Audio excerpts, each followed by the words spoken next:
Hello, good afternoon.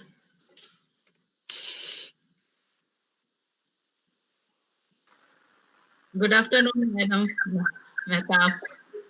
Hello, good afternoon. I have to wear. Can you? They can hear you. Without this, I can't be heard. No, but I was able to hear you. Yeah, they can hear you, ma'am. Because you're able to. The camera has a built-in. Acha, this camera has a built-in mic. Yeah. Acha, acha. So I was able to hear you. Yeah. You're able to hear me? Yes, yes. Hi, Shalini. Hi. Hi, Shalini. She's been so helpful. Welcome. People have to switch off their mics.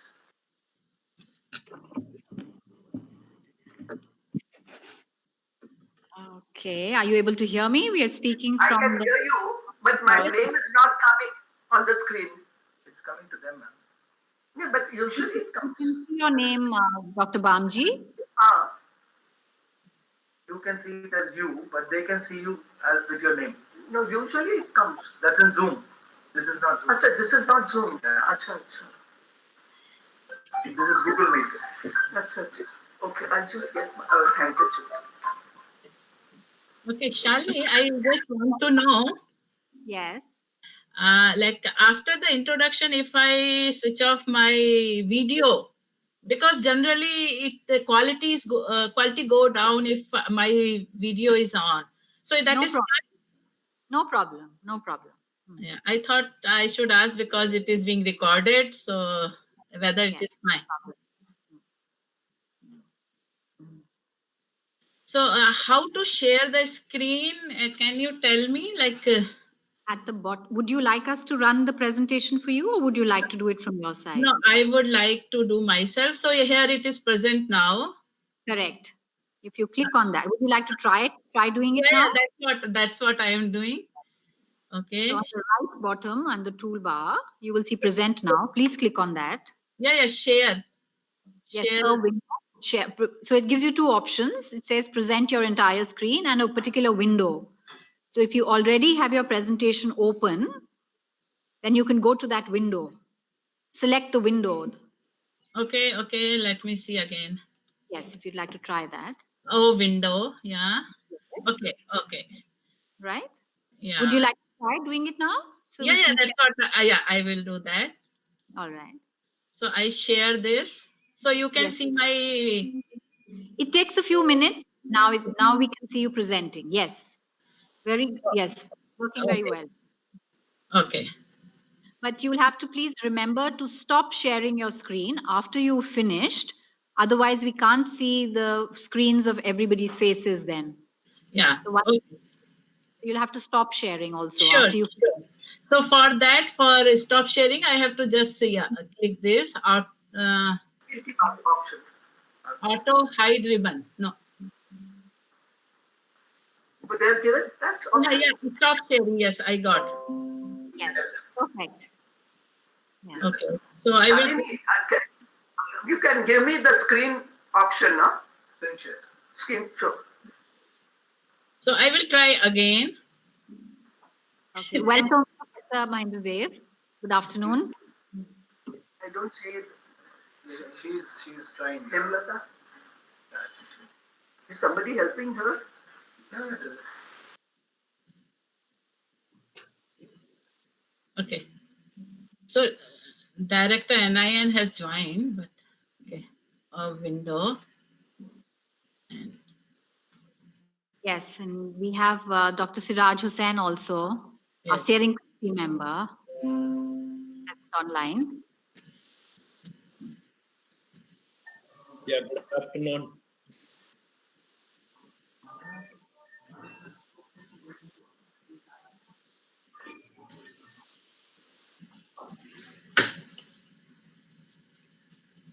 So I should right now I should stop. Now let share person. Yes, But yes. yeah, Chair will announce your. can then we can. Yeah, I'm just going to do that. I'm sending it to him and then we'll. Shalini, Yes, please. Can you give me the screen show option? To present now? No. At Will it be only when I present, or you can give it from now? It's open access. You are able to do it at any time you'd like. Achha. Okay, right. Yes. We just so when we have to do it, we'll do it here. You must grant permission, is what it's saying. It's saying you should be granted permission. But they are saying screen share, for that permission is required.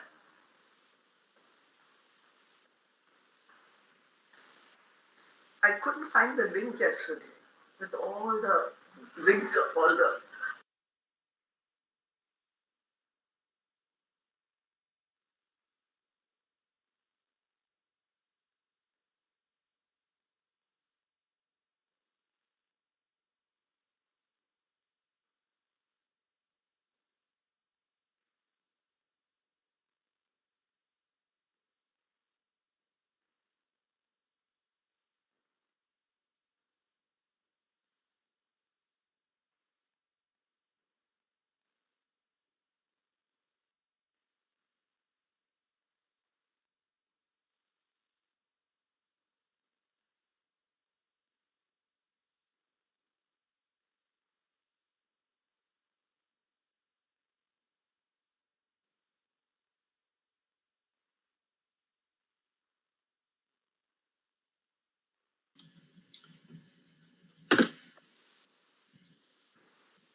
Yeah. I am not getting any voice. Is it muted or? Yes, sorry, because we Yeah, have switched the microphone here. yeah. Now I am getting. Okay, thank you. Yes. It's off, no? We just start in 2 minutes. We're just waiting for the chair also to join us. And then we'll start sharp at 2.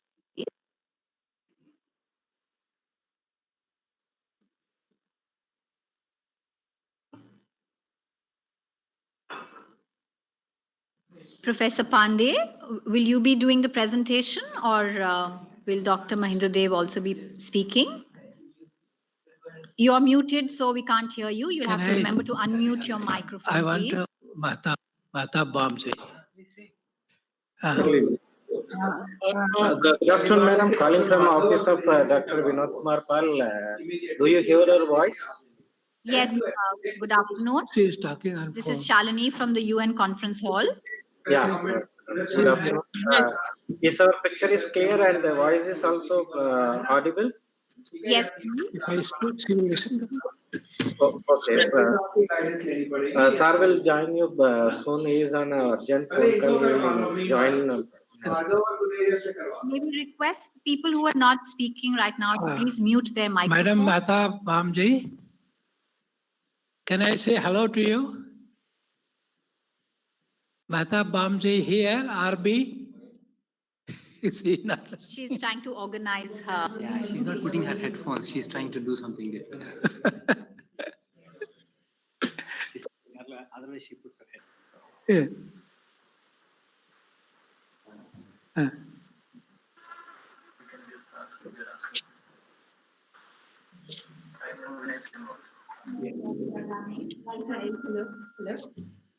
So Shalini, I will be presenting, and afterwards Mahendra will be just giving the broad takeaway from the paper.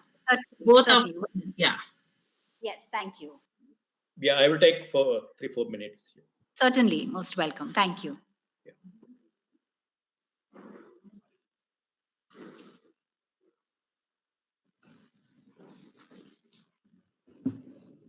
Dr. Mata Bamji. Hello. Hello. This is RB Singh saying hello to you. Hello. Nice to see you. Nice to see you. Well, I can't see you. No.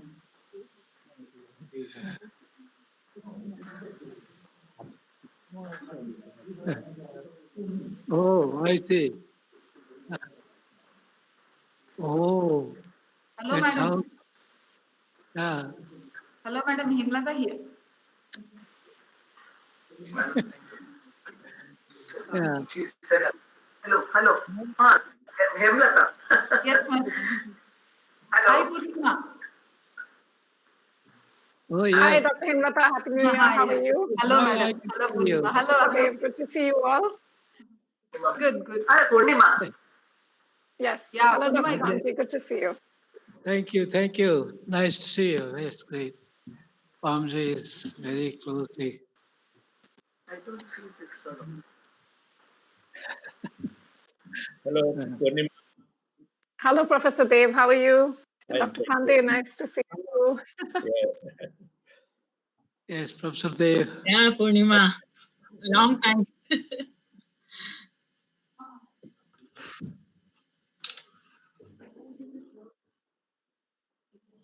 वो जब उसको यहाँ से दबाओगे तो green हो जाएगा, बाकी हम इसको ऑफ रखते हैं। हम लोगों को mic Yeah, Dr. Himlata.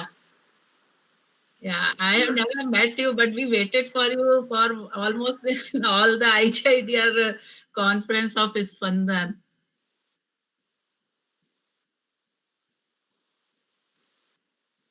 You have to unmute you. Yeah. Yeah, I didn't get you.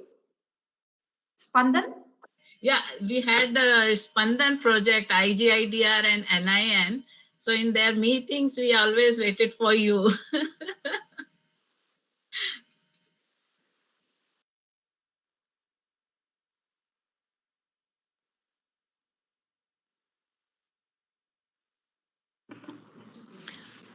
Good afternoon and welcome to the last day of the National Dialogue. Though this is just the last day of the virtual conference, the conversation has just begun and it is meant to continue well after today. So to remind you that please provide comments on the discussion papers for each theme by 1st of March this year. The papers are all available on the FAO India website. You are also welcome to participate in this national dialogue by suggesting case studies and best practices for inclusion in the Pathways documents by the end of March 2021. Let's move on to organize ourselves for the day. Just to share with you how the day is organized, we have 2 thematic sessions and 1 closing plenary. We will begin now with the first of the thematic sessions on dietary diversity, nutrition, and food security, followed by a thematic session at 3:30 on science, technology, and innovation.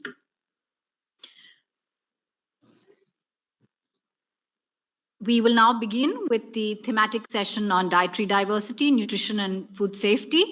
And I have the honor to welcome our chair, Dr. Vinod Paul, the honorable member of the Niti Aayog. Thank you, Dr. Paul. And Professor Vinod K. Paul is a full-time member of the Niti Aayog, and he has been a member of the faculty at the All India Institute of Medical Sciences, New Delhi, for over 3 decades, and head of the Department of Pediatrics for several years. An expert committee chaired by him on the midday meal program formulated new nutrition guidelines for food served in the schools under this program nationwide. He is a recipient of the prestigious Dr. B.R. Ambedkar Centenary Award for Excellence in Biomedical Research by ICMR and Public Health Champions Award by WHO. Thank you so much for making time for this national dialogue, given all the other emergencies and urgencies on the health front that you're dealing with. And we see you very often on the TV, but it's nice to see you on the screen here now with us. May I also introduce and welcome the 2 co-authors and the lead presenters for today, Dr. Vijay Lakshmi Pandey and Professor Mahendra Dev. Professor Mahendra Dev has been the Director and Vice Chancellor, Indira Gandhi Institute of Development Research, IGIDR in Mumbai, India, since 2010. Prior to this position, he was Chairman of the Commission for Agricultural Costs and Prices, Ministry of Agriculture, from 2008 to 2010. He is Vice Chair of the Board of Trustees of IFPRI, the International Food Policy Research Institute. He was member and acting chairman of the National Statistical Commission, Government of India. Dr. Vijay Lakshmi Pandey is also a professor at IGIDR. She is an agricultural economist by training and has over 25 years of experience working in the field of agriculture and its relations with environment, nutrition, and rural economy. Dr. Pandey has vast experience of conducting household level survey, and we've been very fortunate to have them both as authors for the theme paper for this session. After they speak, we will also have the privilege of the inputs, the expert inputs from 3 discussants. And I'm very proud to be announcing that all of them are women and no ordinary women. We have Dr. Hemalata, who is the director of the ICMR National Institute of Nutrition. She has for long worked on reproductive health, women and child nutrition. Then we have Dr. Purnima Menon, who is a senior research fellow at IFPRI in the Poverty, Health and Nutrition Division in India. She focuses on implementation research to strengthen maternal and child nutrition programs in South Asia. She has published extensively on various topics related to nutrition, both in the region and globally. Then that will be followed by a presentation as a discussant by Dr. Mehtab S. Amji, who is from the Indian National Science Academy and an emeritus scientist with INSA. Her research areas cover biochemistry, nutrition, and community health. I know her very well for her work with the Dangoria Charitable Trust in Hyderabad. And finally, I also have the good fortune to welcome our senior colleague from FAO, Dr. Sridhar Dharmapuri, the FAO Bangkok Regional and Asia Pacific Office Senior Food Safety Officer. With these introductions done, I would hand it over to our chair, Dr. Vinod Paul, to take us forward. Thank you very much.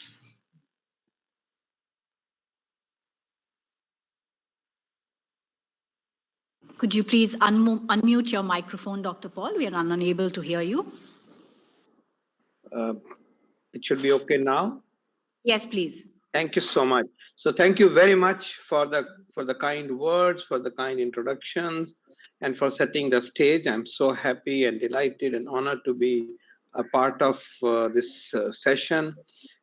This is a very multidisciplinary session, and I look forward to learning a great deal. I anchor the nutrition vertical in Niti Aayog and have been associated with the nutrition programs of the country. We're concerned about the NFHS 5 data in some ways, and I do hope that the discussions of the day would also be related to the context of the NFHS 5 learnings and the reality. I can see a great panel going forward, and I know very eminent people are on this are present in the session as participants. So without further ado, I would like to start the proceedings, and I may have comments to make toward the end after I have tried to embrace and imbibe what I'm going to hear from very, very eminent colleagues. So may I request Dr. Mahendra Dev to begin the session? Sorry, sir, it is Vijay Lakshmi. I will be presenting first. You will be presenting first. Okay, lady first. And Mahendra Devji will present thereafter? He will give the broad takeaway from the paper after the presentation. Okay, well, thank you so much. So I'm pleased to welcome Dr. Vijay Lakshmi Pandey to please make your presentation, ma'am. The floor is yours. Thank you, sir. Thank you very much. And I am thankful to Shalini also for introducing me to this great event. I am extremely grateful to Niti Aayog, Ministry of Agriculture and FAO for giving us the opportunity to be part of this very important dialogue, national dialogue. And before going to my slides, I will switch off my mobile so that the presentation doesn't suffer, and then I will share my slide. Okay, thank you.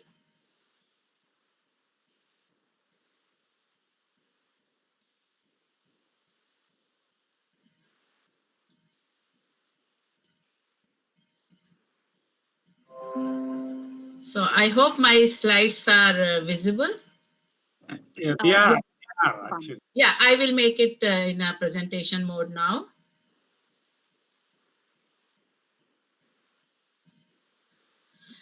So without losing the time, we want to discuss like dietary diversity, nutrition, and food security in India, and the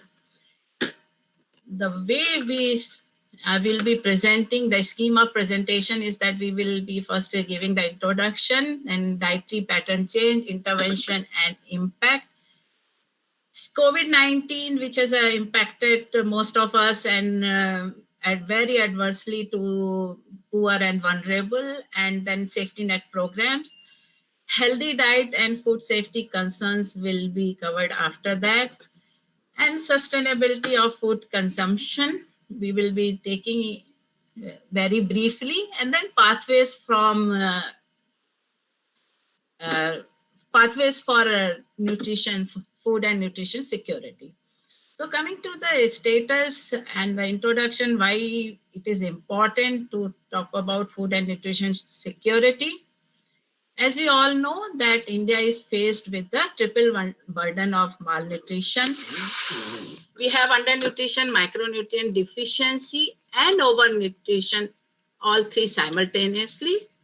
68%, about 68% of total death in children under 5 was reported in 2017 due to malnourishment, and 23% of women who are of age between 14 to 59 years had lower BMI as per the NFHS 4, and around 35% children under 5 were stunted during 2016 to 18. This is as per the Comprehensive National Nutrition Survey.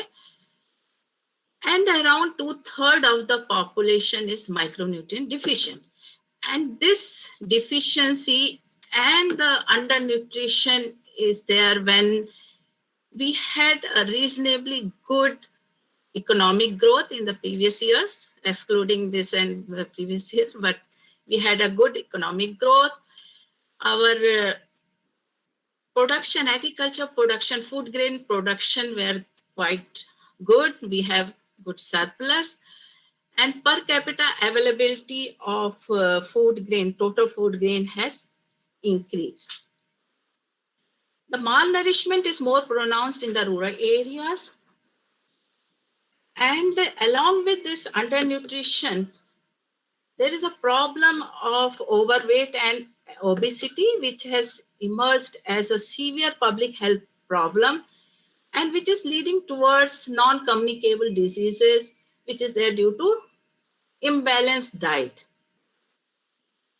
Around 63% of death in India was attributed to NCD in 2017. And our National Family Health Survey 5, the fact sheet is also showing that there is worsening of malnutrition and undernutrition. And together with that, we are also facing problem of overnutrition that has also increased. Obesity has also increased. Now we all know like a sustainable development goal aims to end hunger, achieve food security and improve nutrition together with promoting the sustainable agriculture. And we also know that dietary patterns, they interact with food systems and may subsequently lead to environmental degradation. And food production is one of the major cause of environmental change. We all agree. The way we are producing right now. So therefore, there is need to secure a sustainable diet that delivers food and nutrition security for all in a manner that it does not compromise future generations' ability to ensure food and nutrition security for themselves. So now we want to see what are the changes in the dietary pattern, and this is being focused in this presentation from 1993-94 to 2011-12, because our Consumption data in food intake data from NSS is available till 2011-12. So there is reduction in the calorie intake even with the presence of high calorie deprivation, and this is being even observed in the rich household, and what Professor Ramesh Chand called this as voluntary hunger. But however, inequality in the calorie intake has reduced during this period. Average consumption of protein and fat is more than the recommended dietary allowance. The increasing contribution of cereals is being observed in calorie and protein intake. There is increased consumption of unhealthy food like packaged food and beverages. There's reduced consumption of coarse cereals. Though share of cereals in calorie and protein intake is still very high, but consumption of coarse cereal, which is very nutritive, has reduced. Intake of vegetable and fruits have increased. But if we see the components of these vegetable and fruits, we find that it is mostly the fruits and vegetables which are being consumed are potatoes and banana. Consumption of milk, egg, fish and meat has increased. So we can say that there is a structural shift in the dietary pattern, and we know that dietary patterns, they interact with the food system and have impact on the food system, and that might lead to environmental degradation. And the factors which are responsible for this shift in the dietary pattern are rising income, urbanization, demographic transition, lifestyle change, and coming up of the retail chains. Now, we need to see that what are the interventions which are there to have food and nutrition security, given the fact that malnutrition is very high, how government is trying to reduce and tackle with it. So the programs or the interventions are MG Narega, which guarantees 100 days of wage employment in a financial year to every rural household. Then there is National Food Security Act, which provides subsidized food grains through targeted PDS, MDM, and ICDS. And then there is cash transfer also. So I will be discussing these three briefly. So MG Narega has both direct and indirect benefits for the better outcomes in the nutrition, health, and education of the children. And if we see the direct benefits which are there, they are women's well-being and empowerment, which is being reported, child well-being, household income increase. So these are the direct benefits. And indirect benefits, if we have to talk, then it is reported that there is creation of the agricultural assets, increased participation of women and the marginalized sections, and reduction of the distress migration. But there is still a lot of potential which is still remaining and needs to be harnessed, like strengthen the right to employment, especially for the women. Now, impact of targeted PDS, it is beneficial for poor and vulnerable groups, it is proved, and it helps in reducing poverty. It increases intake of calorie, and indirectly it helps in intake of protein and micronutrients. However, it has adverse impacts on also on crop diversification and other problem which is being raised, or other means people have pointed out this, that it mainly provides calories because PDS only provides staple grain. Coming to ICDS, so it covers children up to 6 years with a special focus on up to 2 years expectant and nursing mothers. It has positive effects on height of children who are less than 2 years old. And in the recent past, there was a restructuring of ICDS with more very appropriately more focus on 0 to 3 years of children, and that has helped in decline in the stunting. So what is needed in this program is effective integration of the elements of ICDS like immunization, exclusive breastfeeding till 6 months, supplementary feeding, etc., to reflect the different needs of children in different age groups. So better infrastructure facilities are also required for provisioning of the services. And there is need for better implementation and monitoring of this program. MDM, midday meal, covers primary school children, which improves nutrition, school enrollment, retention, and attendance. So this was the aim of MDM, and the impact is that it helps in reducing malnutrition in younger children, and it improves learning for the older children. Now coming to the cash transfer. So it is advocated to move towards direct benefit transfer in place of our present social protection program, the system of social protection program. And also universal basic income is being advocated, which according to us is unrealistic and must be turned into a supplemental income, because studies have shown that cash plus nutrition behavior change communication, which is directed towards improved diets, have better impact on nutritional outcome. Now coming to COVID-19 and the safety net programs, Government of India has announced Atmanirbhar package for some 21 trillion rupees, which was around 10% of the GDP. But most of the package relates to liquidity measures. So real physical stimulus which is being given is around 2% of the GDP. And what we need after COVID-19 to ensure food and security of the poor and the vulnerable people, that there should not be any exclusion of poor and vulnerable, and essential food item prices are under check, they are controlled.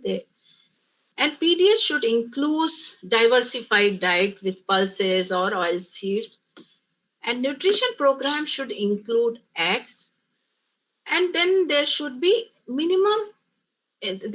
minimum wage or income should be guaranteed for the poor and the vulnerable.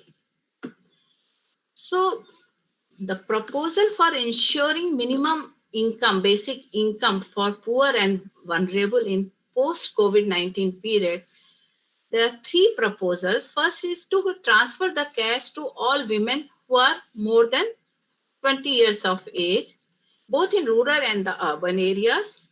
Expand number of days provided under the MG Narega, and National Employment Guarantee Scheme should be introduced in the urban areas also. And the total cost of these three proposals will be around 4.9 lakh crore rupees, which will be 2.4% of GDP. And this cost can further be reduced, or it is possible to reduce, because employment guarantee scheme is a demand-based scheme, and it is possible that not many people in urban area might demand for such work, and to ensure that cash transfer is only done to the poor, very poor women. Now there is the other topic of this paper is that healthy diet and the food safety concern, which is very important for the food and nutrition security. And the recommendation for the healthy diet is like consuming diverse food groups, animal source food consumption in moderation, and reducing consumption of refined sugar and saturated fat. And this recommendation for the healthy diets, which is given as the recommended dietary intake by the NIN, varies with individuals' need based on the age, their gender, their level of physical activity, their customs, dietary customs, and also the availability of the food in the local area. So that varies with these situations.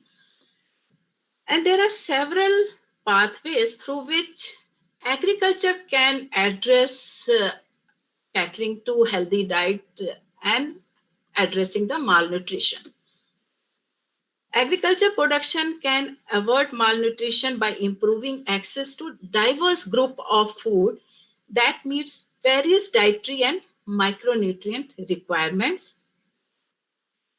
And dietary diversity is considered to be a proxy for the nutrient adequacy, and obtaining multiple micronutrients from very few food groups is very difficult.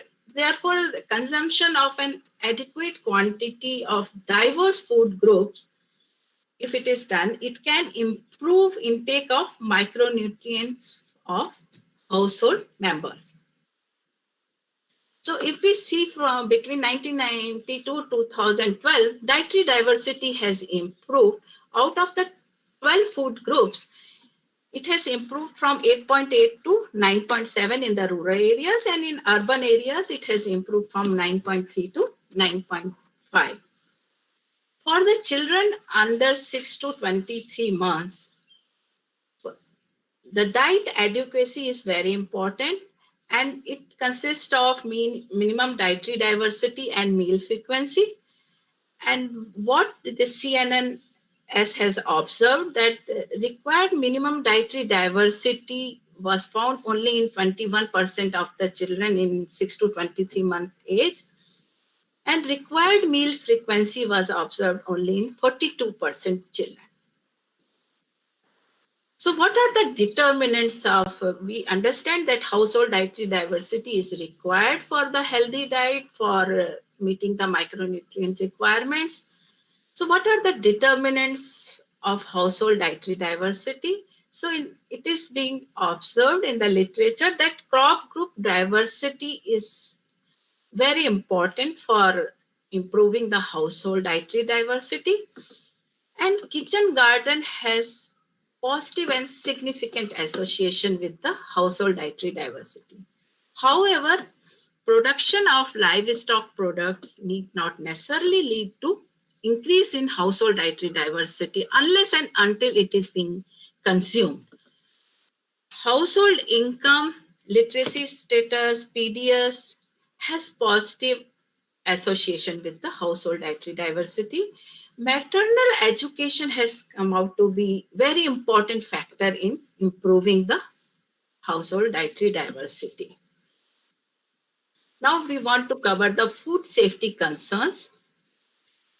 And the food safety refers to the ways to prevent foodborne diseases in the entire food system due to food contamination during the production or processing, storage, transport, food distribution, and consumption at household level.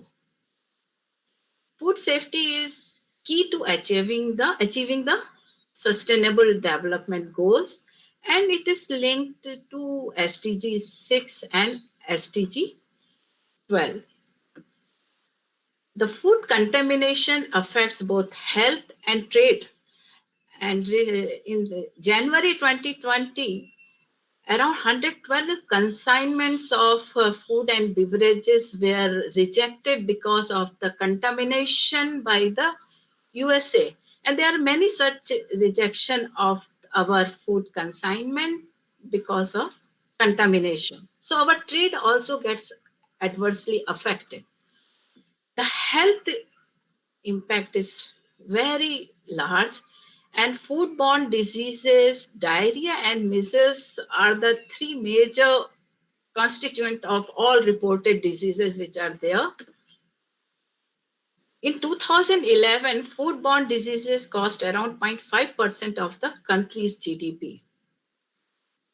And foodborne diseases are preventable. It can be prevented through behavioral changes, education, awareness, and improving the indicators of access WASH, which is access to work, clean and safe drinking water, sanitation and hygiene. And one point I want to highlight here, that hand washing, like it is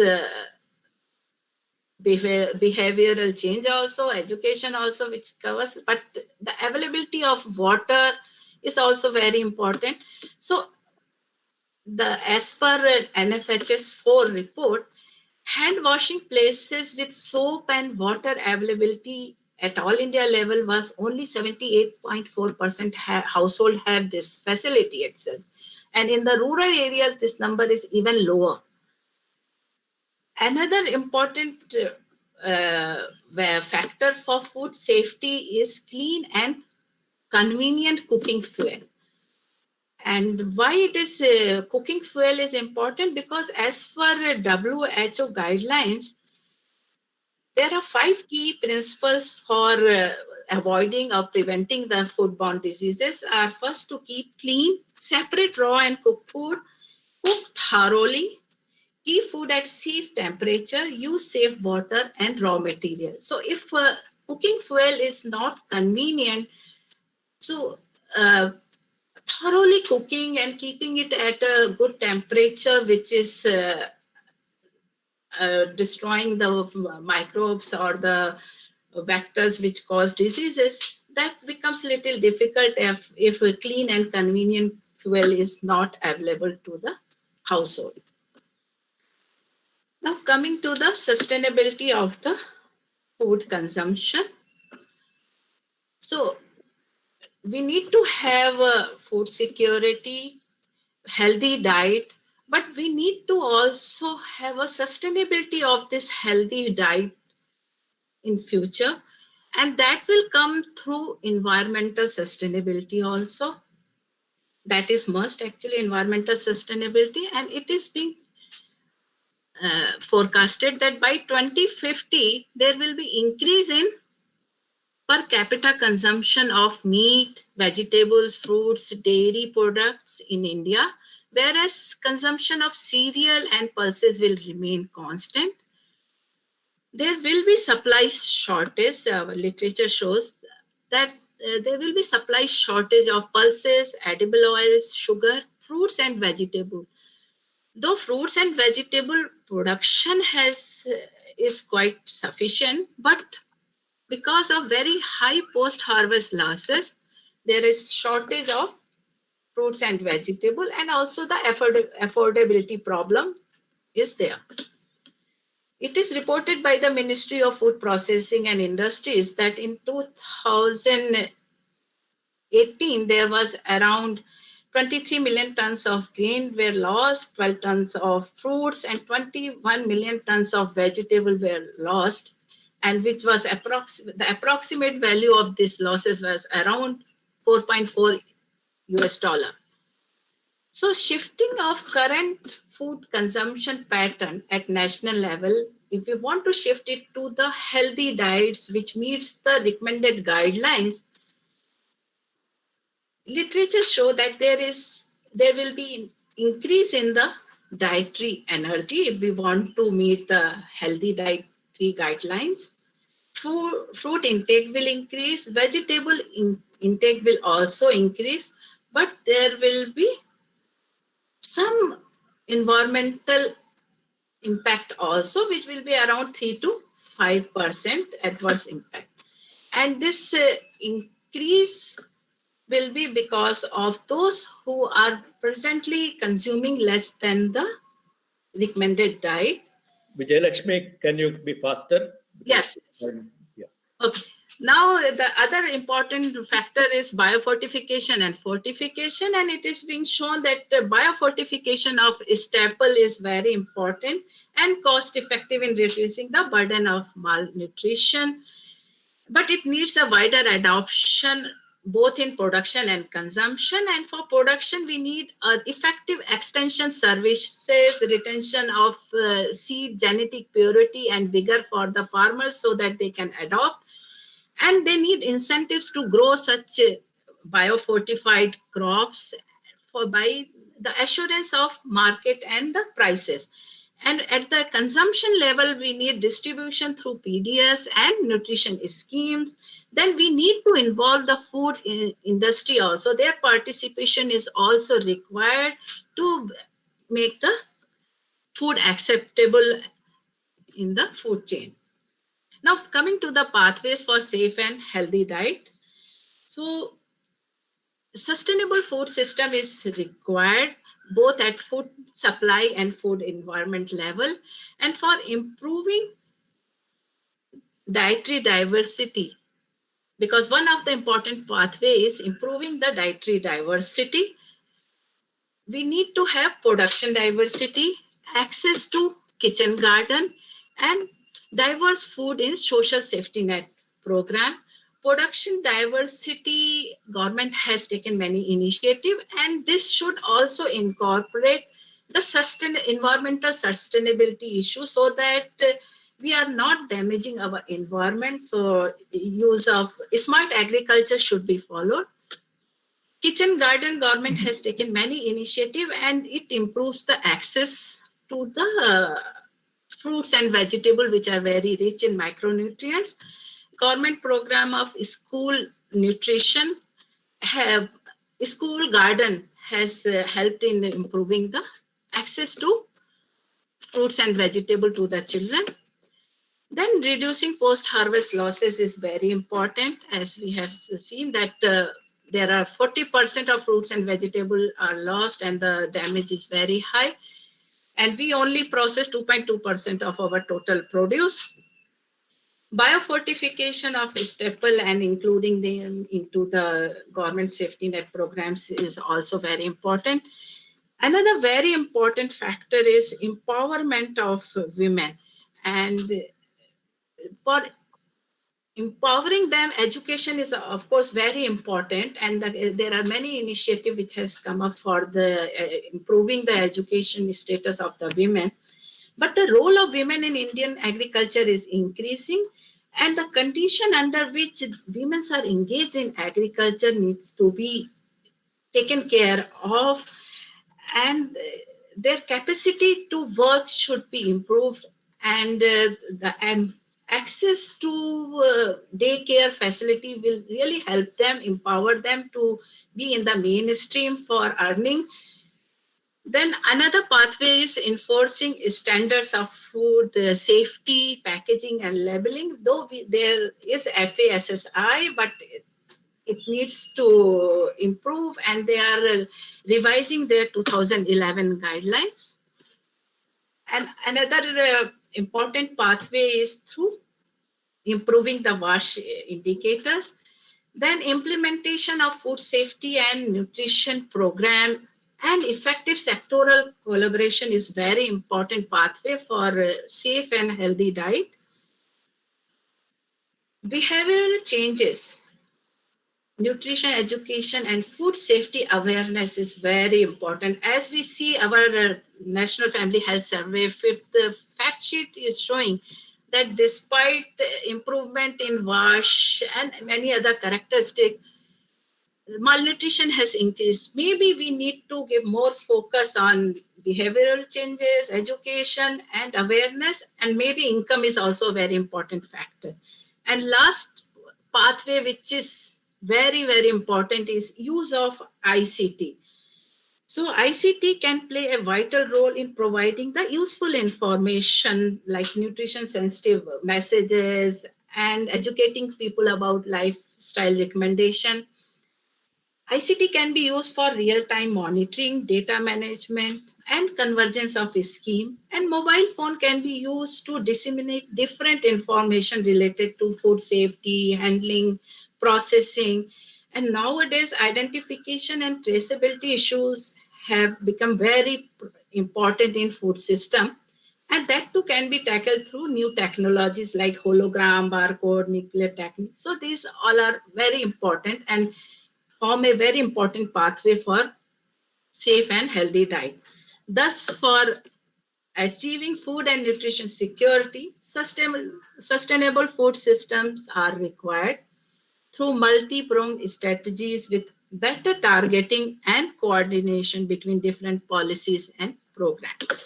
Thank you.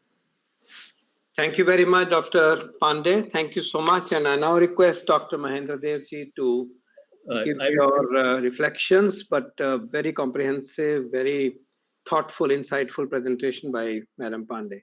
Over to you, Dr. Dev. Thank you, Dr. Paul. I'll just take 3-4 minutes. First, on malnutrition, we all know the multiple factors are there. It's a multidimensional, as Dr. Paul said. It's a multidisciplinary also. Yeah, you need economic growth, agriculture growth for income effect, dietary diversification, women empowerment, health, water, sanitation, nutrition education, the programs, nutrition programs. So all are the multidimensional kind of thing. And within that, of course, first 1,000 days for a child is important for nutrition. But of all this, we are concentrating on, of course, more on diet diversification is one of the important factors. That way, agriculture has linkages with nutrition. Agriculture growth is important because 50% of the population is the livelihoods are linked. And it may be noted that diversification of agriculture production may be necessary condition, but not sufficient. Because sometimes diversification of production may happen, but because the diet, it depends on the access and affordability. Because you can have production, but access and affordability are important. Because even in rural areas, we have processed foods like chips and all, but fruits and vegetables are not available at affordable prices. So, a policy's point of view, how do you have affordable, the diversified diet in spite of diversification of production? Of course, one is post-harvest losses, we should reduce, and biofortification to reduce micronutrient deficiency. But all this we have to do at a regional level or district level, because in a vast country like India, diet diversification and the production diversification differs. Secondly, all over the world, we are talking about food systems approach, because it's only agriculture production, but post-harvest, like warehousing, storage, the retail, and ultimately to the consumers. So there we have to talk about 3 things. One is, of course, growth of all these things, but also inclusiveness and sustainability have to be added. Here, agriculture production, policies also have to more towards diversification, because MSP and all may help rice and wheat, but we need policies for diversification. Now, inclusiveness, of course, women in agriculture, the small and marginal farmers, and the eastern sector are important in inclusion. On sustainability, of course, the less pesticides, the fertilizers, and of course climate change resilient practices. And also there is a debate now at the advanced country level. We should have non-vegetarian food reduce, because they take a lot of resources. But in the case of Indian, it may not be a problem, because the per capita of Indian the animal-based foods is still low. It's around 6 kgs per capita compared to 60 kilograms in US or Europe. So still we don't have that problem, but it will come in future. And here value chains also should have inclusion and sustainability throughout our value chain. These we should follow. There, as Vijayalakshmi mentioned, industry role is very important, because if you have healthy foods produced by the industry, then we can have affordable and other diet diversification. And food safety is another important one, because in a developing country like India, we have more unorganized but wet markets. But even in organized sector, sometimes we have food safety problems. Next 2 points, the government programs, the Poshan Abhiyan is doing well, the Niti Aayog Poshan Abhiyan. And it has to be, of course, take care of the multiple factors, as we mentioned. The programs, PDS, ICDS, nutrition, and also another important program is Pradhan Mantri Matru Vandan Yojana, which is for the pregnant and lactating women, because that helps the the pregnant women and all, which helps the women empowerment and the children of the nutrition. But also the programs depend on the governance of the states. If you see the program efficiency, it varies across states, all these programs. So where the state governance is important. Lastly, the data, because the consumption data we have only up to 2011-12. We don't have the consumption patterns beyond that. I mean, NFHS data 2019-20 has come. As Dr. Paul said, there are some concerns, but there are also some improvements if you see the NFHS data. But also, they are only for some states they were given. Some other states will get next few months. So we need data in fact, earlier there was a disconnect between agriculture and nutrition data, but now there is some more connection between this agriculture and nutrition, and agriculturists and nutritionists also now integration is much better. But also we need big data to get the consumption patterns and other things here. Lastly, as Vijayalakshmi mentioned, the use of ICT is very important throughout the food value chains. That it can take care of information and data kind of things. So with this, I'll stop. Thank you very much. Well, thank you very much. You have set the stage for the inputs from our panelists.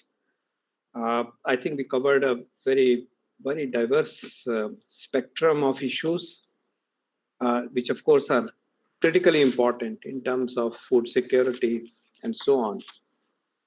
Toward the end, I hope we will be able to zero on to a few important themes, or shall we say recommendations, or a way forward in some way.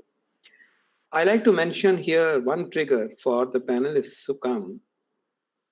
When we are looking at a broader nutrition issue, there are many aspects, the whole 360-degree issue.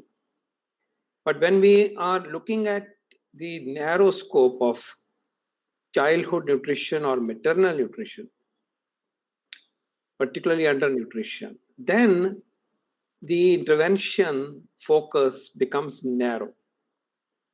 For example, the undernutrition of children is the story of first 1,000 days. So there may be several things that may not apply. For example, kitchen gardens. How does it impact? I'm just wondering. When you talk about undernutrition in children, children are born small, and smallness at birth is not merely a nutrition issue of the mother. I want us to keep this in mind, that you can feed the mother as much as you want, but it doesn't mean that the future progeny is not small. Or putting it other way around, let's optimize feeding of mothers. Can the low birth weight rate decline from, let's say, 24% or 25% to 10%? The answer is no, because there are other players. I want you to keep it in mind. Also, what is undernutrition for children and anemia in children, mother is one real focus, and we tend to mix up. What about adult undernutrition in a way? What are the indicators thereof? Who is a suboptimally nourished adult? What is that metric? I do know who is an obese adult. We use the BMI, but we for a thin adult, we hardly ever create a narrative around that. That under a certain number, that BMI is thin. And then do we look into, that person's needs, more specific in terms of what needs to be done? You don't see a data. You have data on obesity. You'll keep floating around here and there. But BMI below, let's say 18 or something, we don't talk too much about this data. We don't talk about this data in adolescents, for example. So while there is one holistic dimension of food, agriculture, food production, food security, poverty, environment, that's one part. But then when it has to translate into optimally nourished human beings, adults, adolescents, children, mothers, children in the first 6 months vis-a-vis children after 6 months, I think we need to nuance our narrative. Because you can see that optimality of nutrition for some indicators can be hastened. All the things that need to be corrected need not be corrected to make a difference to certain aspects of ill nutrition, malnutrition. I'm posing this because we must keep in mind, what change are we looking at? No hunger, that's one way of looking at it. But to say reduce wasting below six months of age is about breastfeeding and feeding small babies optimally. These are two very different things, and that is achievable. There's no business for a baby who's got, let's say, normal weight at birth to become undernourished at 6 months. It doesn't need all the things that we want. It's just a simple behavior. So I want, as in this maze of issues, we need to group those issues which are targetable to specific themes or indicators or priorities, and that will be helpful. Of course, when you look at NFHS 5 data, as sir, you pointed out, Dr. Dev, everything seems to be doing in the right direction. When you look at health indicators, immunization rates are up, zinc consumption is up, breastfeeding rates are somewhat stable, some little loss here, but they are generally fine. Diarrhea management is better, mortality is low. Well, mortality is sum total of a lot of things. But then nutrition goes other way around. Can anybody explain this for us, please? What is it? There perhaps access to money at home, has that made a difference? And again, mind you, this is undernourishment under the age of 5 years, which means everything is set by 2 years of age. So what is out of this that impacts children below 2 years of age? Of course, it is food availability. It's also about access to take-home rations and so on. I want us to uncover this because one paradigm is sab kuch theek kar lo, sab kuch theek kar lo. The countries have shown that specific outcomes of nutrition, especially for children and mothers, can be changed without having to change the whole world. And then when we also have to uncover the approach to anemia, which cannot be pushed aside into generics, because anemia is about making sure that there is enough iron being eaten. Another causes of anemia are addressed. If they don't come through diet, and we can give supplement, there are ways to short circuit it. So I want us to keep this in mind as we move forward, because the action pathways would be different to change different indicators. Over to very eminent panel, Dr. Hemlata to begin with, my very dear colleague from ICMR, National Institute of Nutrition, one of the oldest institution. We salute this great institution which has contributed so much of knowledge and knowledge application in our country. Over to you, Dr. Hemlata. Thank you, sir. Thank you so much. I'm audible, I suppose. I'm audible, yes. I suppose. Yeah. Yes. Very good afternoon. That the diets of the Indians across all age groups, including those of 6 to 10-year-old children, are not adequately diversified is a known fact. Our recent report on what India eats on contribution of various food groups to total energy, protein, fats, and carbohydrates from the dietary data of 2 large-scale surveys in India also showed excess consumption of cereals and deficit in intake of micronutrient-rich foods such as fruits, nuts, vegetables, milk, flesh foods, etc. And there was a dose-response relationship between milk and hypertension, fruits and vegetables, and diabetes among the population. In fact, other food intakes, which includes sugar-sweetened beverages and deep-fried foodstuffs and all, was also significantly associated with the diabetes. This particular paper that was presented today discussed on dietary pattern, malnutrition trends, and impact of different foods and nutrition security. The study interestingly showed 50% takeoff in ICDS, while there was almost 100% utilization in PDS and MDM. I would have expected more discussion on this ICDS 50% takeoff, because ICDS is one single largest government program in the country, which addresses a crucial period of 1,000 days, that is pregnant women and children less than 6 years. Of course, we aim to include before pregnancy, that is preconception nutrition, which we keep discussing and talking, but not much work is going on that side. And as Dr. Paul has rightly pointed out, these two stages, that preconception nutrition and nutrition during the first 2 years of life, these two are very, very critical. And he rightly pointed out, when we talk of kitchen garden dietary diversity, in the under 2 years old, there are something else that will work. Now, in the preconception period, 22% of the mothers are underweight and 50% mothers are anemic. How do we address this? And in the recent data, I have seen that low birth weight baby, when we compare low birth weight babies and preterm babies, it is the low birth weight babies who continue to falter in their growth with respect to stunting and wasting. While interestingly, the preterm babies are able to catch up.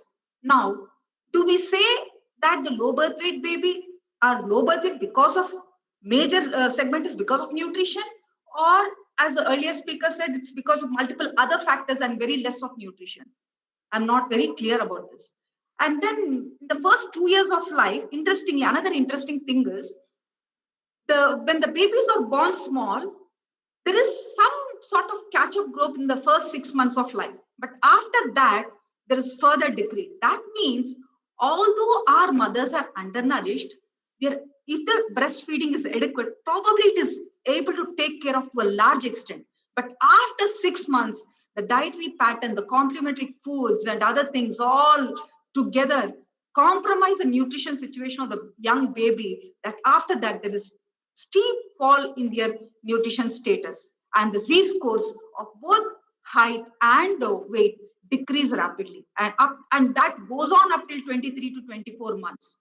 And that is directly connected with the birth weight of the baby, more with the low birth weight and SGA rather than with the gestational age. So these two things are a very interesting observation. Another interesting thing is the study found PDS was positively associated with dietary diversity.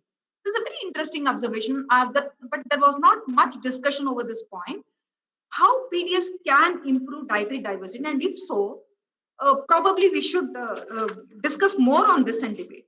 And coming to dietary diversity, the earlier speaker has rightly pointed out, while chips and biscuits, processed foods, are easily available in rural areas, we as stakeholders, including the government, fail to make available nutrient-rich foods like fruits and vegetables.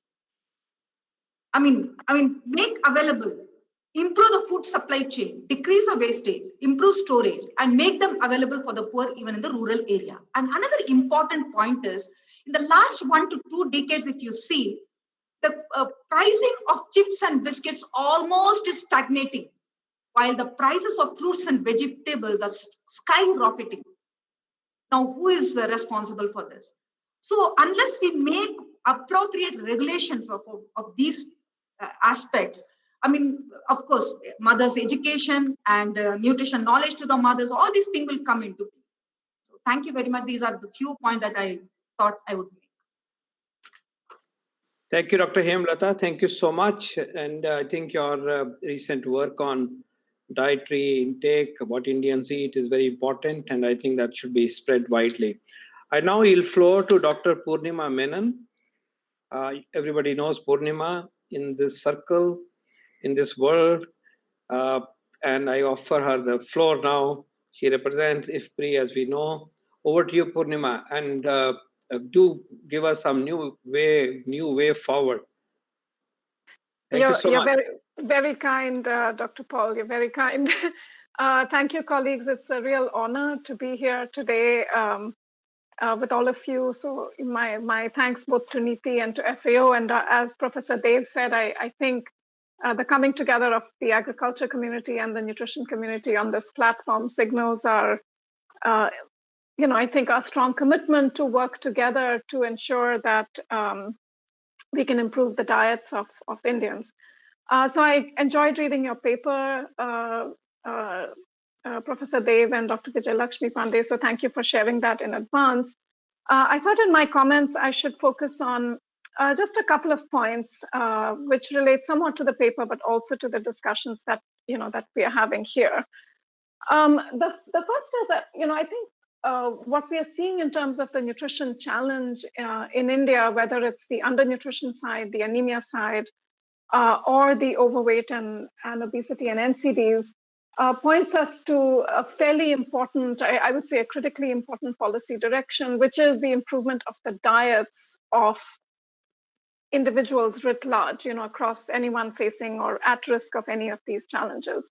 And I think we can further simplify and focus it on dietary diversity. We recognize that high quality diets are primarily diverse diets. And so, for me, again, that brings some focus to the goal that regardless of which areas of malnutrition we want to focus on, a primary goal should be to improve the diversity of people's diets. So I think if we agree upon that, my next point of, I guess at some level, contention maybe with all of us is that I find it really difficult that we are having to either conduct policy analyses or make policy recommendations based on data that's about a decade old. So for me as a researcher and as a researcher who wants to support the policy community with evidence, a primary ask is that, where is the dietary data? Where is the dietary data that tells us the state of what Indians are eating today? The NIN report, which is absolutely fantastic, the What India Eats report, it still has data from 2012. So again, almost a decade old for rural populations, and 2016 for urban populations. So I think if our goal is to improve diets, a primary key ask here has to be that we truly understand at this point in time, 1 decade after the last consumption survey was done and close to 5 years after the last, I guess, NNMB data was collected on the diets of the urban poor, what India is actually eating. And so I would want to flag that as a really urgent ask, Dr. Paul. The second is, I believe we have learned a lot in the last several years from research that has been done both in India and across the region and globally on what it takes to improve diets. So we have understood that, yes, poverty is a key driver of poor diets. Again, we don't have data on how that has evolved in India in the last several years. We also know that information is important, and we have insights from several behavior change trials on how to deliver that information. But I think one of the other very important things we have learned is that women bear a tremendous burden on improving the diets of their families. This is undercounted. Feeding families is a full-time job. It is, it's a set of complex behaviors of procurement, production, and other such things, planning, that requires tremendous amount of time. And this is not an easy thing to put in place for families. We're talking about 3 times a day all through our lives that we have to be making healthy choices. So I think, we have to focus in on that. I really liked also in the paper that you had laid out the landscape of all the policy instruments available in India. I think they're a very good reminder that these policy instruments exist. I think what we are missing a little bit is understanding, how well all of these instruments together are converging on poor families, and especially on families in the first 1,000 days. Again, from the perspective of Poshan Abhiyan, that convergence on the 1,000-day families of all of these available policy instruments is what we don't know enough about, and what I believe not enough work has happened on. So I think that these are some areas that we could engage in a little bit more carefully. But for me, I believe we are flying blind if we don't quickly invest in robust data to inform us about what the state of Indian diets, consumption, and poverty looks like today. We need that to interpret what we have seen in the NFHS 5. And I think we're going to need it very urgently to interpret what the impacts of the pandemic have been. I just want to say a last point, which is that we are, with a network of a range of other researchers, we are able to see what many different people are seeing on the state of food insecurity or food security and dietary adaptations that families have made in the context of the pandemic. We know that this is a challenge. But there again, the data that is available from a patchwork and a portfolio of studies that is not quite nationally representative. So again, I just want to close by saying that if we want to understand how to move forward, we also need to know a little bit more carefully where we are today. Dr. Paul, I have a few other suggestions, perhaps about 1,000 days and addressing linear growth, etc. But I thought I should focus my comments today here on the topic of dietary diversity. Thank you so much for the opportunity again. Thank you very much. Thank you, Purnima. And your point about updated information is very critical. And I hope NIN is listening and others are also listening. Aniti is listening, of course. So thank you so much. I do want to share a provocative, statistic which bothers me immensely.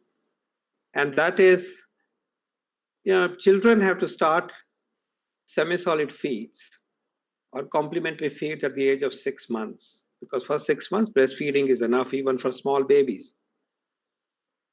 And we find that half of India's children, we do not start even by 9 months. But what is more shocking,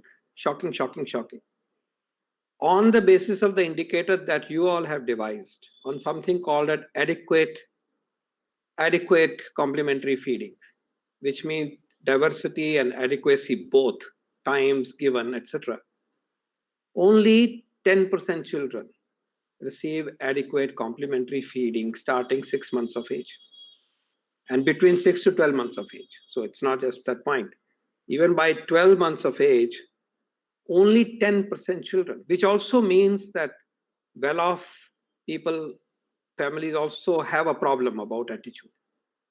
I don't know why this is not being addressed in the mainstream discussions. It worries me. Absolutely worrying. Now, there is a resilience on the part of well-fed babies or well-off babies. They don't fall sick. But the ones who are already weak fall sick, and there is food scarcity, and then you have the consequences when the measurements are done later. Why are we unable to change this? That's nothing to do with many other aspects, just behavior. The food for the 6-month-old child is the bare minimum cereal and dal that you're talking about. It doesn't have much sophistication. Anemia may not be addressed, but that we can take later. And the second part, which worries me in a wider discourse, thank you so much for FAO to bring together agriculture and nutrition. I think we should meet more often. And Dr. Ramesh Chandji is my brother and my role model. And we can tell you that we are there to provide the glue. If we haven't done so far, pardon us, but we promise to do so. The wider debate on scare of the small baby is not talked about.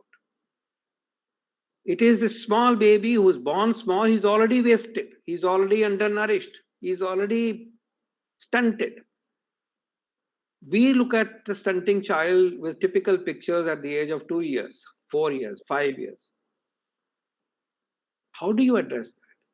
Now, we may have less capability to increase the birth weight because, as I said, it's not about food in the mother or not even about health in the mother.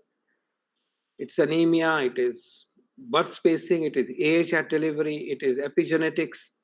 You can't set that whole thing right. I have 10 years of work on low birth weight babies as a researcher and my deep interest for 30 years. It cannot be changed easily. It takes a while.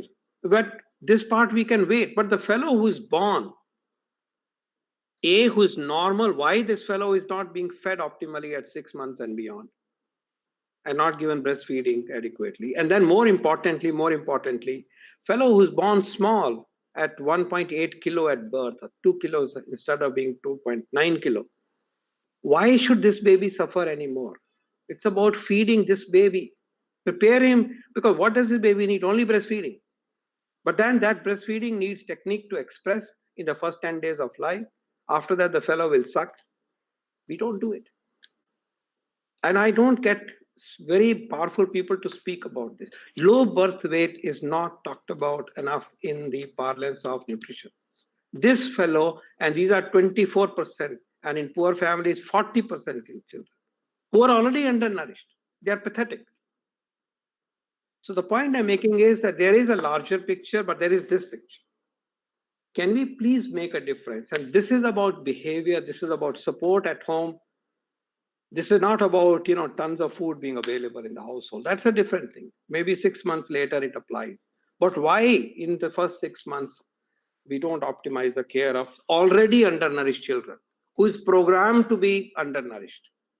As a group, this group is going to be 2 centimeters shorter. Sorry, 5 centimeters shorter.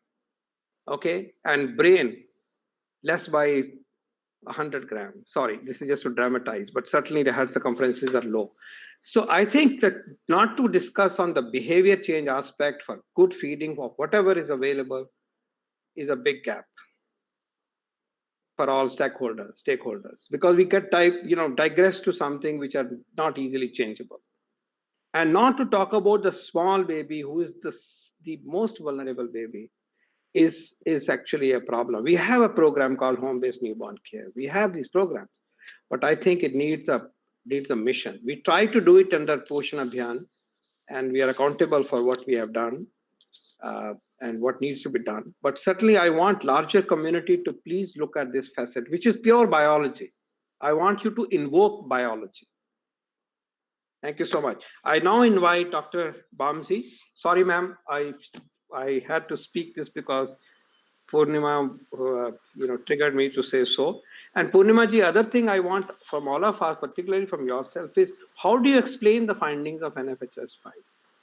So if we have the intervention, we have a group, what is it that has pulled us down? We were doing well till CNNS.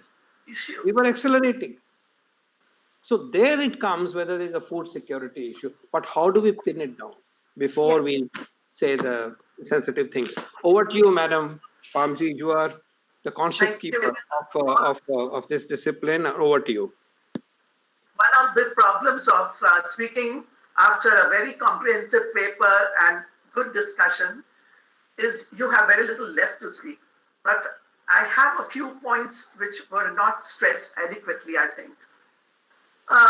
As was mentioned by Dr. Paul, in a person's life, the first 1,000 days are the most important. And from conception to 2 years of age. But I feel even before conception, one has to go back and make sure that the woman who conceives is ready for conception. There has to be a life cycle approach to female health from the time she is born, childhood, adolescence, so that when she conceives, she is healthy. Then pregnancy is a very, very sensitive period. And there are so many false beliefs in the rural areas amongst the other educated people also that we have found. I don't want to go into all the care about pregnancy, but some of the false beliefs that we have come across. For instance, there is a general belief that a pregnant woman should eat less, because if she eats more, the child will become big and there will be problem during delivery. Then there are all kinds of food taboos. A pregnant woman should not eat papaya because there will be an abortion. A pregnant woman should not eat banana because there will be single child fertility. But so there is a huge scope for education at the level of pregnancy. Then, as Dr. Paul pointed out, low birth weight. The problem begins with the beginning. And low birth weight has double whammy.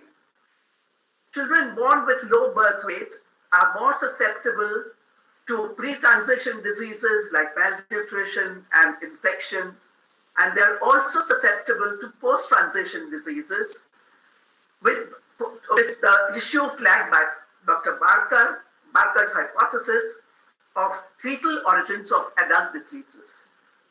Those born with low birth weight are more susceptible to age-onset non-communicable diseases. And this is something which applies to India a lot, as we are moving from rags to riches. And as we go to riches, our lifestyle changes. So today, we have to find out how much of the burden of obesity, diabetes, cardiovascular disease is due to this phenomenon.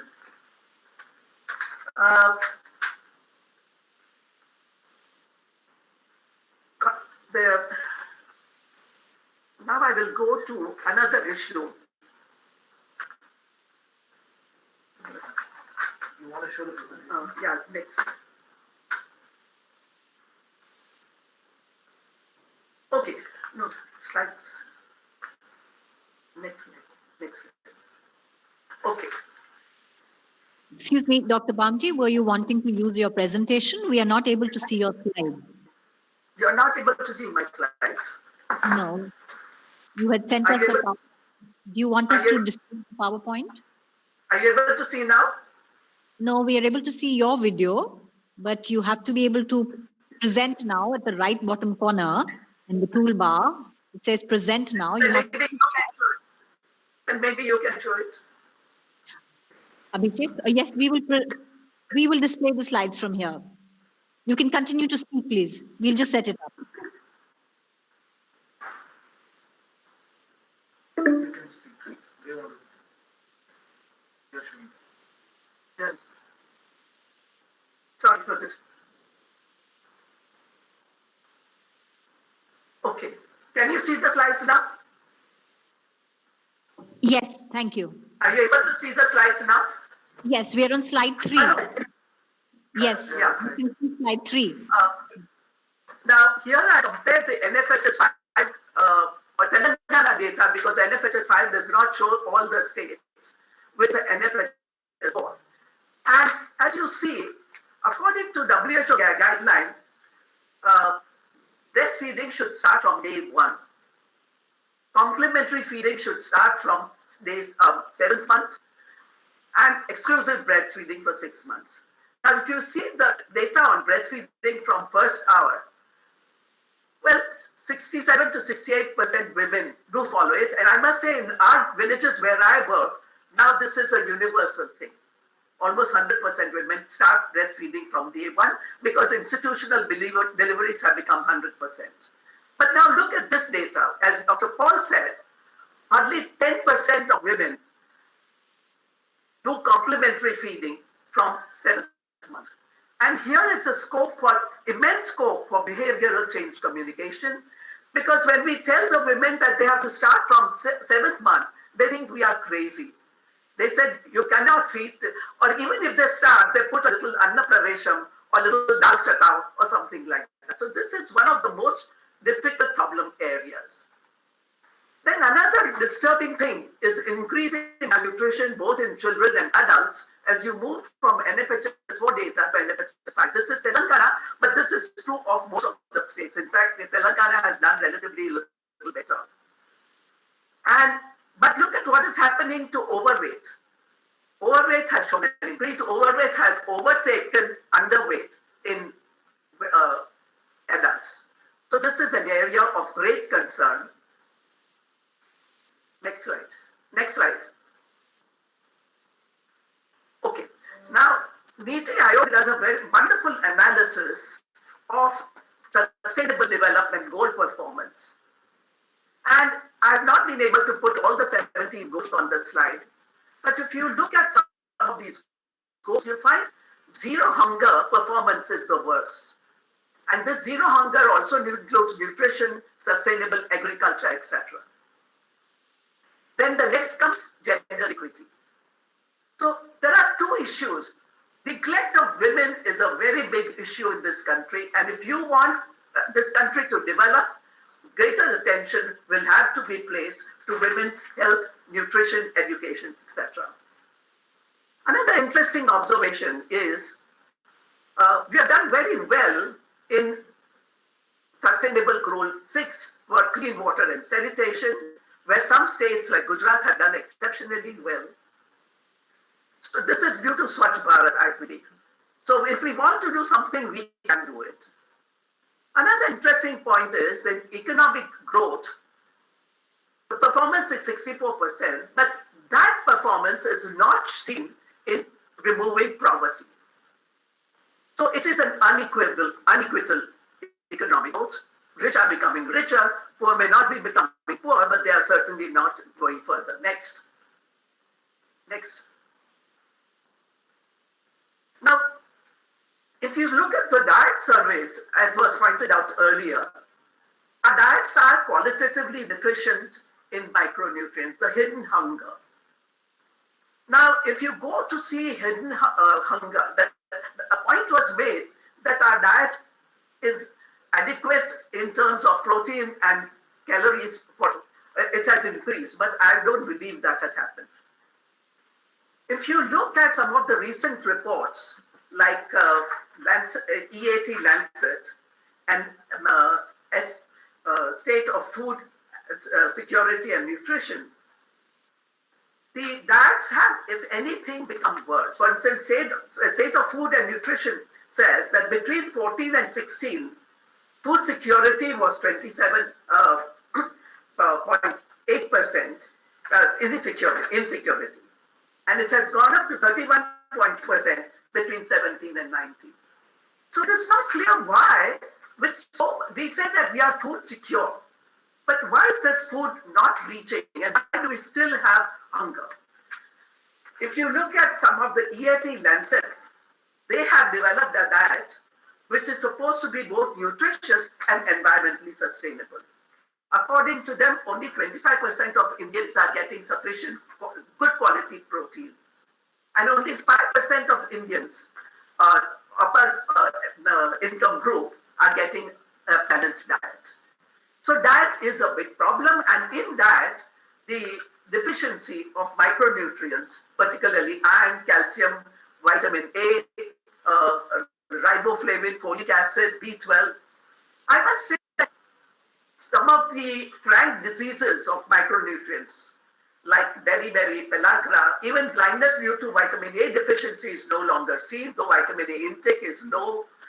But B12 deficiency and vitamin D deficiency have emerged as new problems, despite our being a tropical country. Now, there are several approaches to combating malnutrition. One is pharmaceutical approach, and the country has got the vitamin A deficiency programs for anemia and vitamin A deficiency. But despite this iron folic acid program, vitamin A deficiency, anemia still is persisting. I personally feel that apart from folic acid and iron, we need to add B12 and vitamin C, because vitamin C helps iron. We have to have a larger package of supplementation. Food fortification is a success story when it comes to iron fortification of the salt and reduction in the goiter. But now there is also fortification, the paper covers this aspect very well. Idisol is indeed a success story. Then there is what Dr. Gopalan used to say is we need farm-based approach rather than pharmacy-based approach. Food-based approach. We need dietary diversification through nutritionally sensitive and environmentally sustainable agriculture.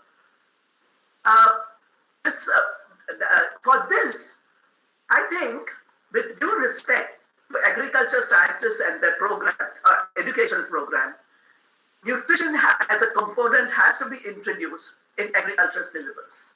Without it, I have worked with agriculture scientists for the last 25 years, and I'm sorry to say that comprehension of, they feel that agriculture is for income, and at the most for calories and protein. The concept of micronutrient deficiency is now coming in, but agriculture education needs to be strengthened. I also have a problem with the word kitchen garden. Kitchen garden means something which you grow near the house. And as a person who has worked in this area, I can say that very often space is not enough. And apart from kitchen garden, you have to use the word homestay garden. These are small and marginal farmers. They are very reluctant to change their cropping pattern. So we have to persuade them. It takes a while to put aside just quarter acre, 10 guntas as we call in Telugu, for growing vegetables. And these vegetables then should be really nutritious, micronutrient vegetables. Green leafy vegetables are a treasure trove. There's such a variety of them, and they can be grown throughout the year. And yet you find that the NNMB surveys and other surveys show that intake of green leafy vegetables is very low. Beans not only give good nutrition, but also fertilize the soil with nitrogen. So instead of gourds, you have to emphasize on some of these nutritious vegetables. We have worked in this area. I have got some slides, but time will not permit me to show them. Then there is a biofortification. Biofortification is a very powerful method, and I think it is the method for future. Because with that, once you have a biofortified crop, you empower the farmer. And the biofortification is done through conventional breeding, molecular breeding, or genetic engineering. There is a lot of misinformation about genetic engineering, and unfortunately, very often the activists carry the day and force the government to make decisions. Genetic engineering, if properly monitored for safeguard for health and biodiversity, is a very important method of diversification. And this paper does cover this aspect very well. There is also fertilizer fortification method, which is non-controversial. Since the time is running out, I will stop here. And if time permits, I'll show some of our work. Thank you. Well, thank you very much, ma'am. Thank you so much. We will now move to inputs from the audience. We have a little bit of time, but I think we have very comprehensive, incisive presentations. And since I have already spoken, so there are no summing up from me, but I would like to open for, let's say, at least 3 comments from the audience to start with. Who would like to come?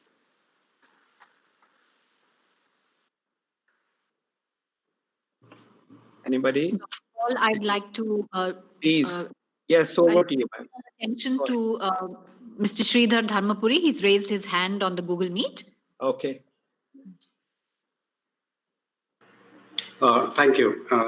Thank you to all the presenters and the interventions that we've all heard. And thank you to the organizers for asking us all to be here. And it's very interesting to hear and get this knowledge and wisdom on a lot of issues. I just will want to make 2 or 3 points. And first, I would really like to thank the presenter for starting off from the survey, the NFHS5, which was released, and we just show that the rate of improvement, particularly in the indicators for children, has not been very impressive over the last few years. The one thing I'd really like to bring to attention is that India had a record production of 319 million tons of fruits and vegetables last year. And there has to be a way to get these to Indian citizens. And this could be through the PDS. And I think this is something which should be seriously be explored through, and this doesn't necessarily have to be through the same PDS channel that we always use for the staples. It could be through a slightly different channel. One of the things that always is the problem are that fruits and vegetables are perishable. So you need to keep the chain of supply as short as possible, unless, of course, you have the necessary infrastructure in terms of cold chains. So if this could be organized more at a district level or the local level, at whatever level that you choose, and you're able to supply the local fruits and vegetables, at least to the local consumers, while the PDS, the formal PDS supplies the staples, you actually have a combination where you can increase the supply of nutrient-rich foods into the PDS. The other thing, the effect that it could actually have is to reduce food losses and waste in the chain, because you actually have a short supply chain and you're actually able to go closer to the people or serve the people who actually need this. That way you could actually have a PDS which swings more towards nutrients rather than just to calories. And this is actually a lesson to learn from the COVID-19, because those who had perishables to sell, they suffered the most. Whereas those who did not, like cereals and millets, they were better off thanks to, and they were able to supply to their markets. So it's important that we increase this pulses we improve this supply through the PDS. In parallel, of course, we have a lot of programs like the FSSAI has the Eat Right India program, which is otherwise very good, but of course it's targeted to consumers who already have sufficient food security. So they are now looking how to actually achieve a healthy balance. But that's a good example of how to reach out to the urban consumers, to those who have different lifestyles. And the third and last point, I just want to make is that the COVID-19 pandemic has emphasized the importance of measures such as hand washing, sanitization, distancing, avoiding too many touches to a surface, and so on. All these are good food safety practices. So the more we reinforce them, and this is a point of takeoff, that we could literally have the opportunity to reduce hygiene-related microbial contamination in most of the food chains, and also like important sectors like street food and the service sector. So this needs to be emphasized and carried on even after COVID hopefully has receded. And the last and final thing, I think this diversified food supply needs to be directed more towards the Poshan Abhiyan. This is an important issue that needs to be tackled, whether it's at the state level or at the federal level. But definitely there's an opportunity here, given the fact that there is enough supply. It needs to get into the hands at a reasonable price to assure healthy diets to all. Thank you, and over to you. Thank you, Dr. Tharmapuri. Thank you so much. Very valuable. Inviting other colleagues to offer your comments. Okay, if there are none, I would conclude by saying that coming together in this particular meeting and hearing views across sectors is very enlightening, and thank you so much, FAO and all the organizers, for this opportunity. We need to take this discussion forward, and we do have a challenge of the impact of COVID-19 on nutrition as on many other aspects of our life and lives. But yes, let this be a starting point of multiple dialogues, continuing dialogues, and let's see how we can create a narrative which could, break this chain of adversity, so to say. Can we bring fresh light on this? Can we look at things that can change early vis-a-vis those which will take much longer time, and achieve the ones that we can change quickly, achieve them rather quickly? I leave this thought here, and I made a few points with regard to specific issues about maternal and childhood undernutrition. Another area of focus should also be adolescent nutrition.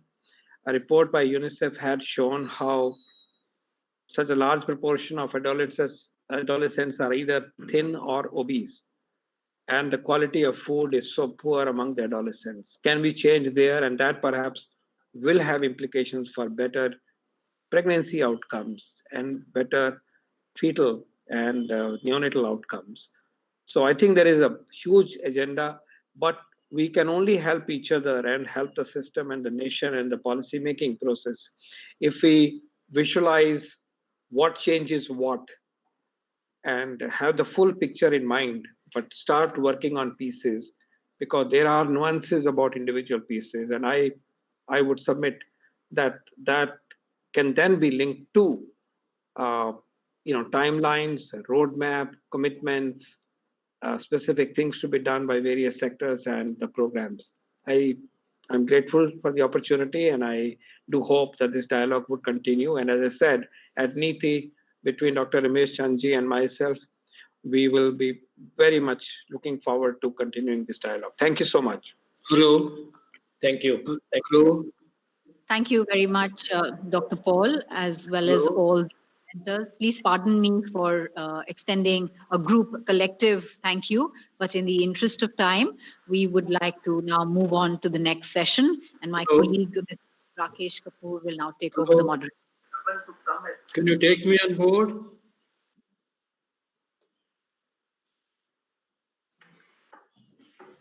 Yes, let's do that. Who's that? So welcome everybody to this last technical session of this dialogue. I welcome you all to this session on science, technology and innovation. This paper explores the very important role of science, technology and innovation in making agriculture more efficient.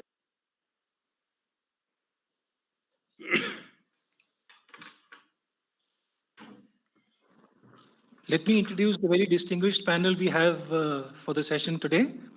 Before I hand over to the chair, honorable member of NITI Aayog, Dr. V.K. Saraswat. So Our panel is so distinguished, I'll take a little bit of time to introduce all of them. I've tried to abbreviate it as far as possible, but they have so many achievements. Dr. V.K. Saraswat is a gifted and accomplished scientist in a rare combination of an innovator, technologist, and visionary. In his illustrious career, he has been scientific advisor to Defense Minister, DG of DRDO, Secretary to Department of Defense, R&D. I request that we can keep it brief and go ahead with the proceedings. May I? This is Saraswat. I hope I am audible.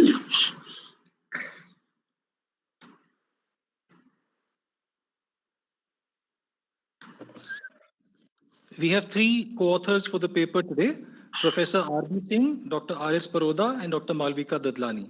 Professor R.B. Singh and Dr. Malvika Dadlani are with us here in the hall today, and they will be making the presentation. Professor R.B. Singh has held various positions, including Chancellor of Central Agricultural University, Imphal. He has been Assistant Director General and Regional Representative for Asia Pacific. He has been Director of IARI. Dr. Paroda is the DG of ICAR and Secretary of the Department of Agricultural Research and Education. Dr. Malvika is President of the Indian Society for Technology. She has made significant contributions to setting up a strong seed science center at IARI. Our discussants today are Dr. V.K. Prabhu and Professor Deepak Pental.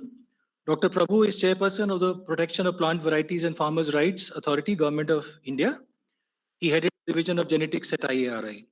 Professor Deepak Pental is CSI Distinguished Scientist and former Vice Chancellor of the University of Delhi. He heads the Center for Genetic Manipulation of Crop Plants at the University. I hand over to the Honorable Chair now.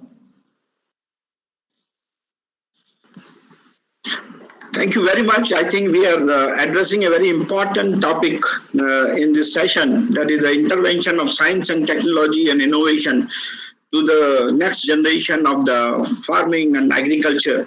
So we have a very esteemed panel, and also we have a thematic presentation. So I think my views I will address in the end, but I will give chance now to the presentation by Dr. R.B. Singh, which is slated first, and then followed by that will be Malvika Dadlani, and then we'll have discussions, and probably I'll come with my views in the end. I think we can start with the presentation by Dr. R.B. Singh. May I request Dr. R.B. Singh to go ahead with this presentation? Thank you. Can you?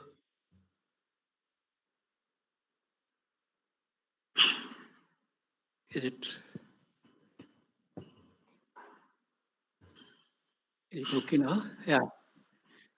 Mr. Chairman, Dr. Saraswat, Professor Ramesh, Dr. Thomas Cherry, the distinguished discussants, Professor Prabhu and Professor Pintal, distinguished participants, I must express my gratitude to the co-organizers, particularly to FAO, to the office, NITI Aayog, and of course the Ministry of Agriculture and Farmer Welfare for this very outstanding dialogue, which will probably help in a big way in setting our pathways to meet our requirements to build a new India. As a matter of fact, we have a very detailed paper on this, which is very in a structured way. I will go through some of the salient points of the entire paper. And if I succeed in preparing a cake, I would request Malvika, Dr. Malvika Dadlani, to put the icing on the cake at the end. And this is how she has agreed, because she does that beautifully well. So I will request her to chip in towards the end and in the process. As a matter of fact, friends, our paper has a brief introduction highlighting where we are. Then it talks of the paradigm shifts to reach where we want to reach. It also highlights the innovations for the sustainable goals, achieving the SDGs, particularly 1, 2, 10, and 13. We have also highlighted on the build up on the indigenous knowledge, how we cannot forget our heritage, which is very rich, and we have to build on that. but provide the scientific credibility and evidence to really go ahead further. We have also discussed how to diffuse the multi-purpose and multidisciplinary innovation to reach the masses, which is certainly the largest mass to reach in the world, as a matter of fact, in terms of the farming community. Then we have indicated how should we be able to rejuvenate education, which builds the desired human resources to build our future, to build the leaders who will guide us. And finally, we have shown how the path from research and innovation should take us to immediate application and impact, because we must be able to build back better. We are under a situation that is what is required today. And I urge to begin with, right up front, I would like to mention, although we have heard in the past paper the kind of numbers which have increased in terms of the undernourished children particularly, and also the kind of diversification of the malady of undernutrition and malnutrition. Keeping that in mind, the time is not our sign. And this decade, fortunately, is a decade of action. And I will say act today, because tomorrow is too late. And I would like to leave this message so that at the end of this conference, we should be able to come up with real action points, which will be short, medium, long-term action points to be integrated in a multidisciplinary way to reach certain targets that we must be able to decide on the basis of demand and the need of people. And look, during the last 7-8 sessions, we have actually really steered through that process. Here, in my first slide, you can kindly see here, despite the tremendous growth in our grain production, the unethically high number, which is still increasing, of the hungry and malnourished in India is something enigmatic. It should not be happening. Do you know that we have more than 50% of the world's wasted children? How we can build a new India on the shoulders of stunted and wasted children? This must be handled on very high priority basis. We also know that we are working under the condition when the vagaries of climate change, the erosion of the natural resources, and the kind of low profitability that agriculture in general has been saying, of course, repelling the youth and often the women who should be able to take the responsibility to move forward, we should be able to correct this disparity. Therefore, we look towards science and technology and innovation with a human face. Our science and technology must have a human face, must look at that hungry child first and see if we can direct our science and technology to serve that hungry child. And with that in mind, if we can still build an environment-friendly, sustainable, and profitable engagement in agriculture, that will be the true combination of the right synergy. All along, we have emphasized in the paper that we must take a differentiated and disaggregated approach. One thing cannot solve everything. Therefore, this is very important. Disaggregated, differentiated approach is the message that we have tried to bring through along the paper. We have also been able to say that please find evidence which is not there, which we find is today very difficult to understand. Is there epigenetic fixation of undernutrition? I will not go in detail, but this is a big question. I leave it to the managers of the conference to look into it, see if the world evidence of any kind or Indian scientists' evidence, which I would like to come back if necessary at later stage to see that there is no epigenetic fixation of undernutrition. Therefore, we will talk of the paradigm shifts which are required to really.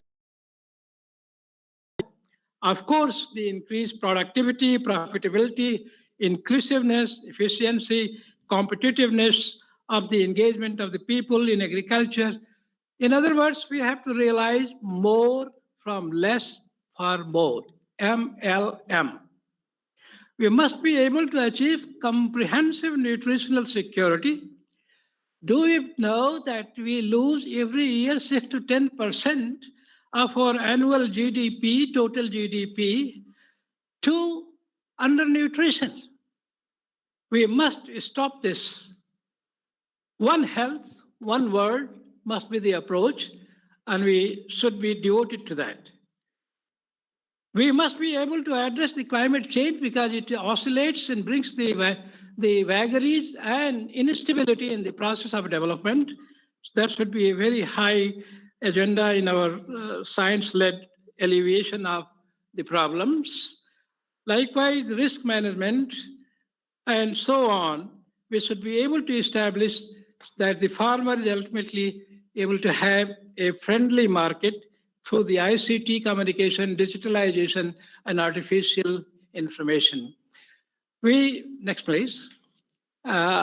We see here what has happened over the years. If you look at the 15 years of data, please note here that the intensity of investment in agriculture research has remained about 0.4%, and the one in extension has remained about 0.15 to 16% or so for the last 15 years. Unless we increase the investment in these two sectors, subsectors, I will say both have to be increased. Mind you, we had been recommending for 1% or more than 1% in the years to come, but it has not happened so far. It must reach to about 1.5% or so in the next 10 to 15 years. It must be able to reach there. If it fails, then of course, nothing works in a vacuum. And we have to have the necessary resources to increase.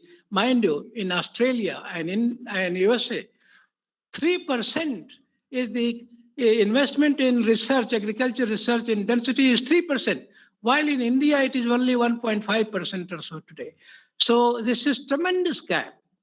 Likewise, if we like to highlight the effective pathways, and the pathways are obviously interdisciplinary linkages with other scientific streams, combining the indigenous technical knowledge, and we must be able to combine this with the next generation cutting edge technology. We must adopt the proven technology for scaling up our specific innovations, which we find are helpful. We must be able to endure STI through gold class education. I'll come to that, what I mean by gold class education. And then we should be able to have a very strong public-private sector cooperation so that the science social responsibility is married with corporate social responsibility. And in that sense, then we move at the policy formulation in the stepwise manner. And obviously, I have listed a few of the points which require the most important recognition, that is increasing the investment to mainstream the agriculture in science. Agriculture cannot be devoid of good science. Therefore, what is happening today in agriculture universities, very often, the basic sciences are ignored. We must be able to put A in the middle of STEM, science, technology, engineering, and mathematics. Put A in between STEM, make it STEAM, so that it gives you energy to drive you further. So your agriculture is enriched by basic science to reach where we are not able to reach today. And therefore, we must be able to reshape our agriculture. And I'm very happy to tell that our 5th Dean's Committee has made recommendation to that effect. And also, we have come up with a draft for changing the agriculture education policy, which is on the anvil of being considered at various levels to build a flexibility which the new education plan of the Government of India 2020, NEP 2020, speaks about and talks for. In that connection, I will also like to say that if you have to strengthen the location-specific innovations so that when we look into the farming systems, it is not a Coca-Cola, that it is all uniform all over the world. No. It is so differentiated, agroecologically, socio-economically differentiated. Therefore, we have to have that differentiated approach, which I made a mention of, to reach a comprehensive nutritional security, because it is in those areas which are still unreached, there is high percentage of concentration of undernutrition. Mind you, it is the smallholder farmers' families which suffer the most by poverty and undernutrition than anybody else. And this the disparity of smallholder farmer and non-smallholder to build a sustainable solution is very much required to remove this. We have emphasized genetic improvement, biofortification, value addition through post-harvest innovation technologies, promoting functional foods and food processing industries, especially in rural areas, which will give the additional employment security. We know that ICR has developed 28 fortified varieties in various nutrients, either it is protein, trypsin, or lysine, or it is iron or vitamin A. Those are available. So it is now a new normal. We have produced already 28 varieties which are fortified. We should be able to have the right policy to take it to the farmer and to the consumer in the right way. And this is where we are failing. We must come up with a very directed program to have these fortified varieties reach whom they are meant for. We must be able to adopt the new genomics approaches where gene editing, the new technology which is doing a lot in many other sectors, precision breeding combined with dynamic production, distribution, and utilization technologies so that our policies become science-based and they are not just on the basis of hear and say.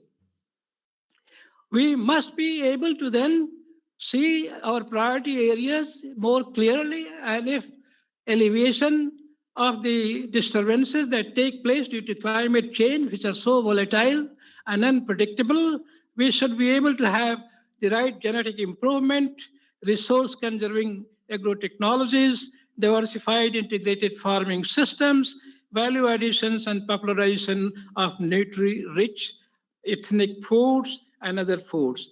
Mind you, this means that vocal for local, and local will have to be seen in the global context of today. Pandemic 19, COVID-19 pandemic has already taught us the lesson. We must be able to share our experiences that we have gone through. Next, please. You will see here how new technologies are helping in the overall process. In the center, I will not go in detail. In the center, you'll see that round circle. We have done the phenotyping of about 300 different genetic collections of rice, and we have been able to see what are the major blocks of the QTLs, and those QTLs can be utilized to change the system in production. We have then, please see on the top. On the top, you see those little red dots. Those little red dots, please see on the left side, they are much more intense than on the right side. The right side is modified by genetic genome editing, where the stomata number has reduced. If you reduce the stomata number, then you can well imagine the evapotranspiration and water loss. You are saving water loss through genetics. Please look at the extreme top right. We have 7 buffalo calves. Those 7 buffalo calves are exactly identical in terms of their semen. And these have been cloned from a prime father, and that father is the greatest demand in the country, having maybe crores being put on his price. And with that father, we have been able to get these 7 clones. And these clones will accelerate the process of creating the right semen, the best semen available in the country, to go around fast, and more cloning, more and more demand, and we'll be able to reach the masses as quickly as possible. This is new technology. I'm saying how new technology will help you to reach the people who need it the most. Then at the bottom, you will see, please, the fortified maize material, where we have vitamin A, protein, lysine, trypsin, and so on and so forth, enriched very significantly without compromising the yield. This is the beautiful combination of, we can say, beauty combined with blessing. Now here at the bottom, you please see the green fields of rice, but everywhere you don't see the crop. You see in some plots there is no crop, and that crop is gone because of the weeds. Weeds have taken over the crop, and the green standing plots around those are the ones which are by genetic modifications being transformed to tolerate herbicide application, and they are staying green and they are productive and they are evergreen. So they will add to the evergreen revolution. These new technologies will help you develop that. Then please look at the extreme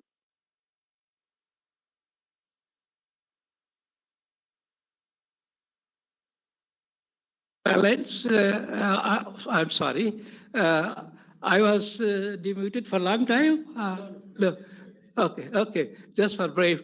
Okay. Now, so please kindly keep track of it.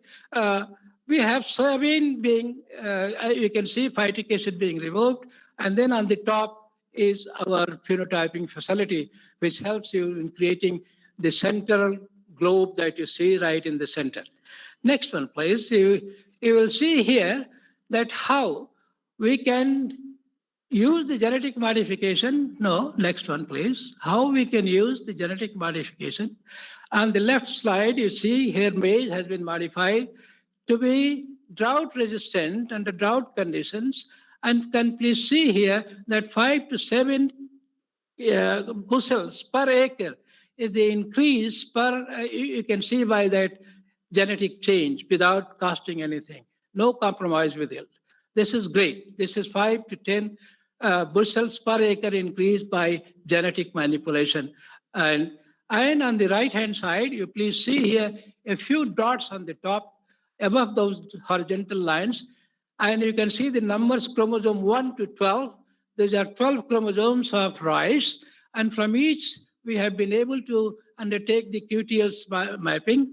And you can see the QTLs, which are very important, which have been taken out for the development of the nutrient utilization efficiency. NUTE on the top you see here. And those are the QTLs by a kit developed by the IARI, Dr. N.K. Singh, and it has helped in the process of creating that facility. Next one, please. We can see here the combination of the soil, water, and nutrient integrated management to help in the process. And I don't want to go into details, but here you can see the joint role of soil health card. You can see the leaf chart color.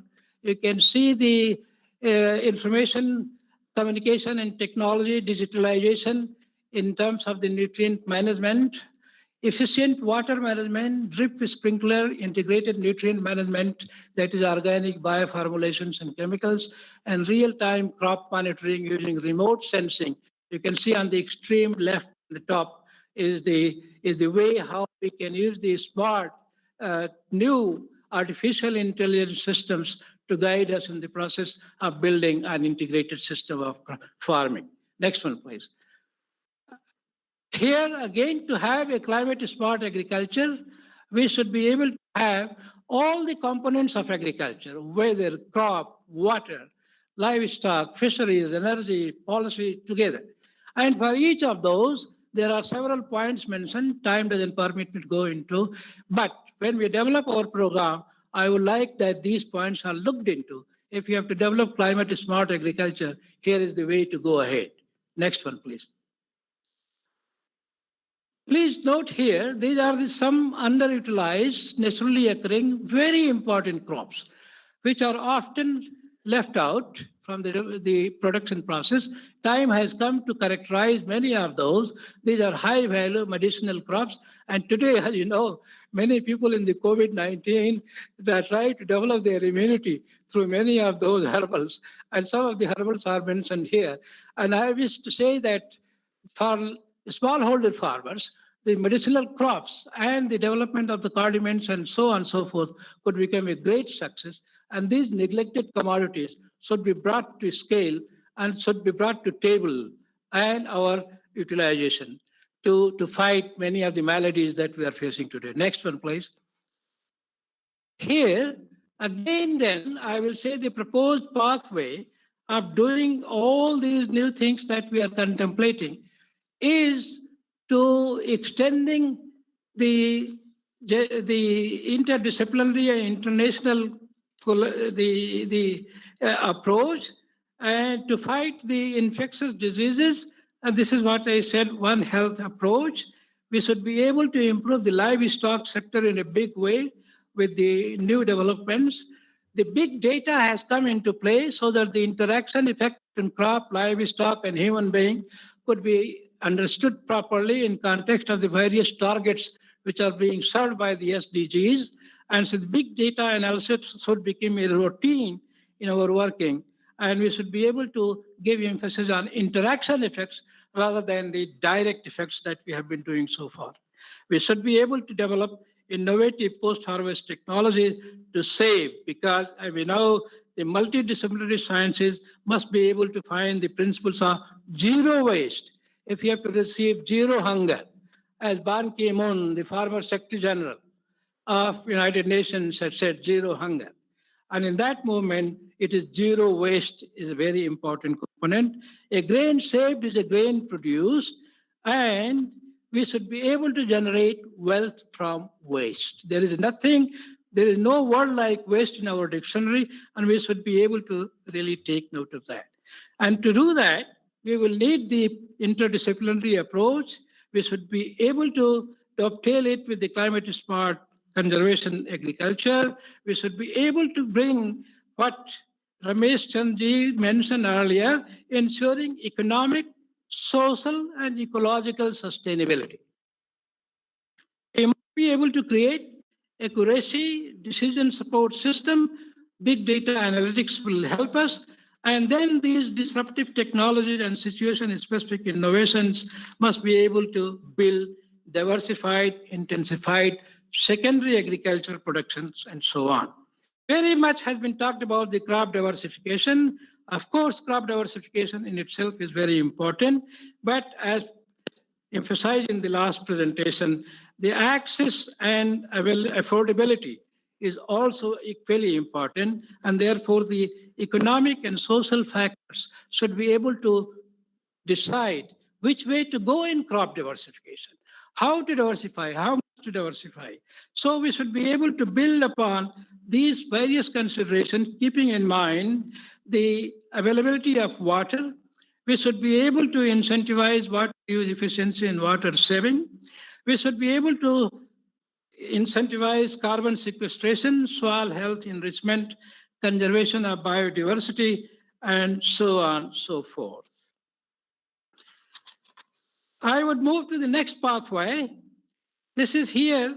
Of course, we have a situation where India has a distinct responsibility as well as possibility of promoting the organic farming through the cluster approach, and the paper has described in elaborate ways how to go about it.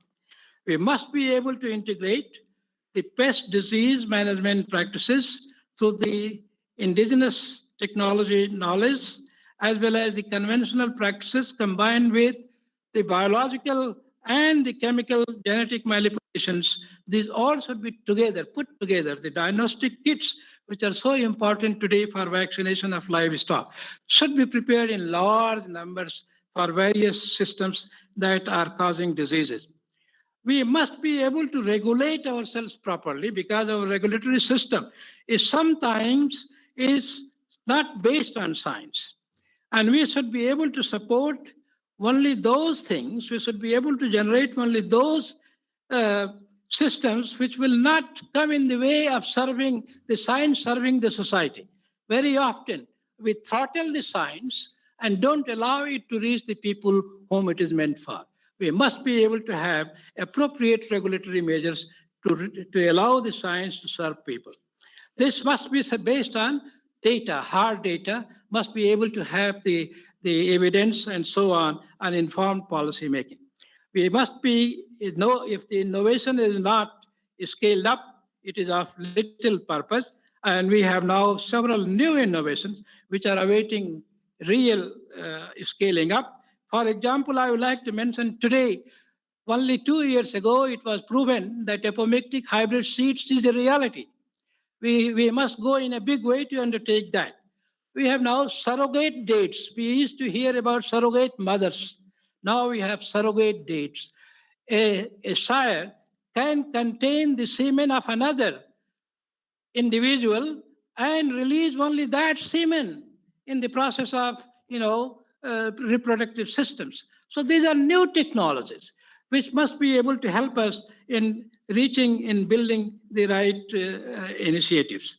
The capacity building through the board that we have proposed should be brought to bear upon the real development process. We think there are several non-agricultural disruptive technologies. Hopefully, Malvika, you should mention one or two or three of those I will request you to. The blockchain technologies, the use of non-fossil fuels and the solar energy, which our Prime Minister has been with the Paris Declaration and so on. India taking the lead, we should go on continuing with that. We should be able to alleviate the asymmetry in education, which is at a very high level. We must, as I said, the basic and sciences should not erode from agricultural sciences, and we should be able to enrich agricultural sciences by strengthening, bringing the basic sciences together, which we have abundant in several agricultural universities.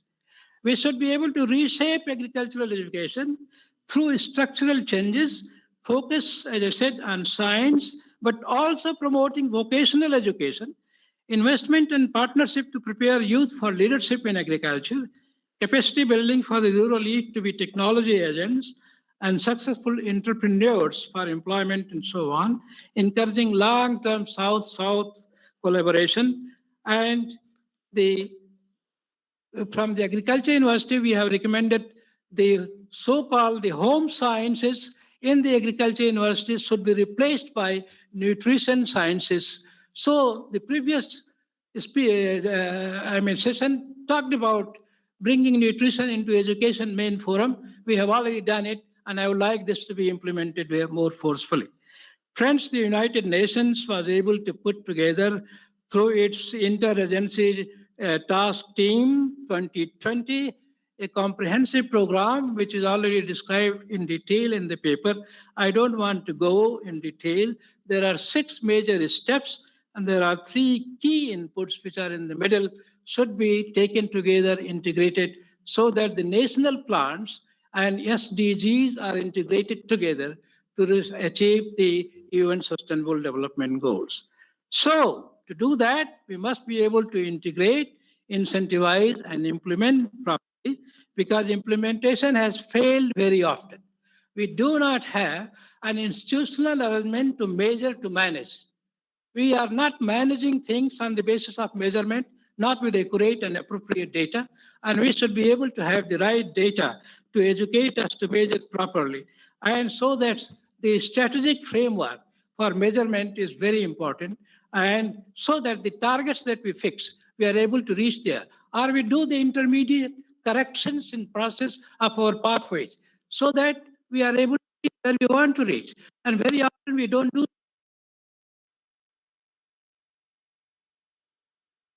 Leave. I will leave now to say that Malvika, I think I might have taken longer time than expected, but you please summarize. Go ahead, Malvika. As I said, put the icing on the cake if I have been able to do any cake. So please. Thank you. I request you to be brief, because we are going to run short of time, and we have to manage the time well. Okay. Okay, thank you. Thank you, Professor Singh, for presenting very comprehensively the focal points. This rather elaborate paper, which touches upon almost every aspect of agriculture. To sum it up, I would only like to mention about 5 takeaway points. Okay, 5 takeaway points. Firstly, following the principle of reform, perform, and transform, we propose to, first of all, to bridge the gap between research and education through a very sound education system, so that the research, technology, and innovation can be founded on it. And of course, it should be farmer-centric, sustainable, demand-driven, as Professor Singh has already mentioned about it.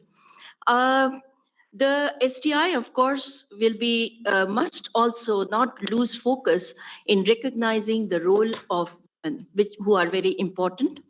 The second point we talk about is that agriculture being highly region and situation specific, where we need some cluster-based approach to look into every problem and provide solutions.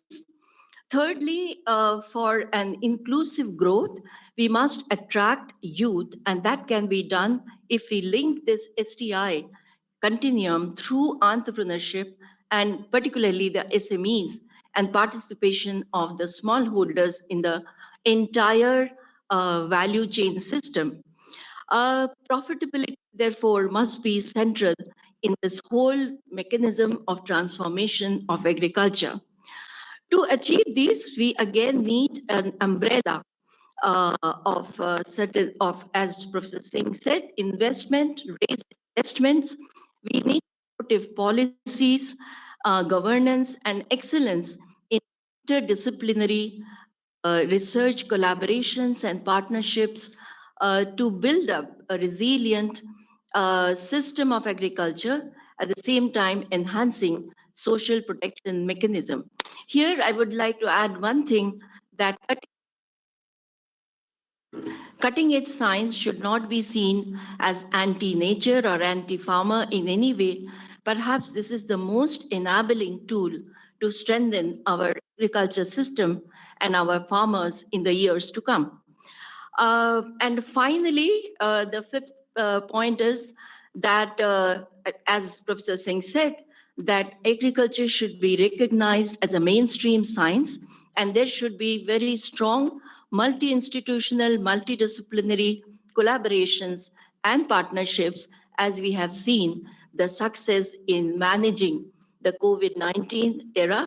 And this is going to be the foundation for building back a better tomorrow.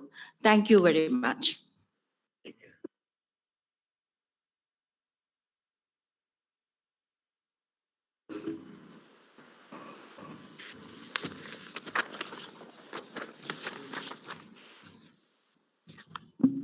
Respected Chair, you are on mute, so we are not able to hear your voice.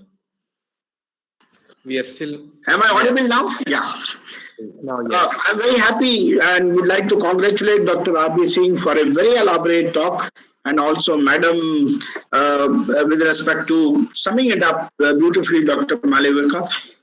Variety of issues have been raised, like food security to nutrition security, changing education system, going from STEM to STEAM, and focus on GEM and G with of course proper certification and health issues, farm to fork approach, zero water, zero waste, and scaling up of innovation, integrating SDGs and improving the education system. I think it covers a whole lot of things which are very relevant, and also all the technological aspects.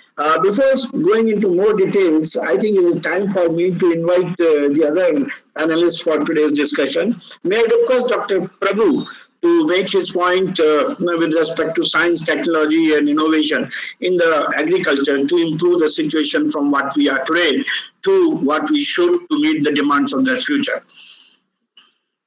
Thank you, Dr. Prabhu. Yeah, thank you, Chair, and thank you, Niti Aayog. Thank you, Minister of Agriculture and FAO, for bringing out this extraordinarily good group of people and a wonderful paper which Professor Abhay Singh and Dr. Dadlani presented, authored by Dr. Paroda and in addition.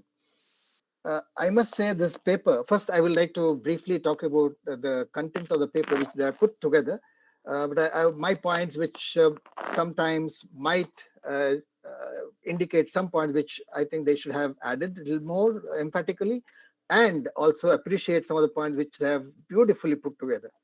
The first part which I would like, because of the time shortage point, I would first like to appreciate all the points which they have mentioned in covering up as a requirement for the country's agricultural improvement through science, technology, and innovation.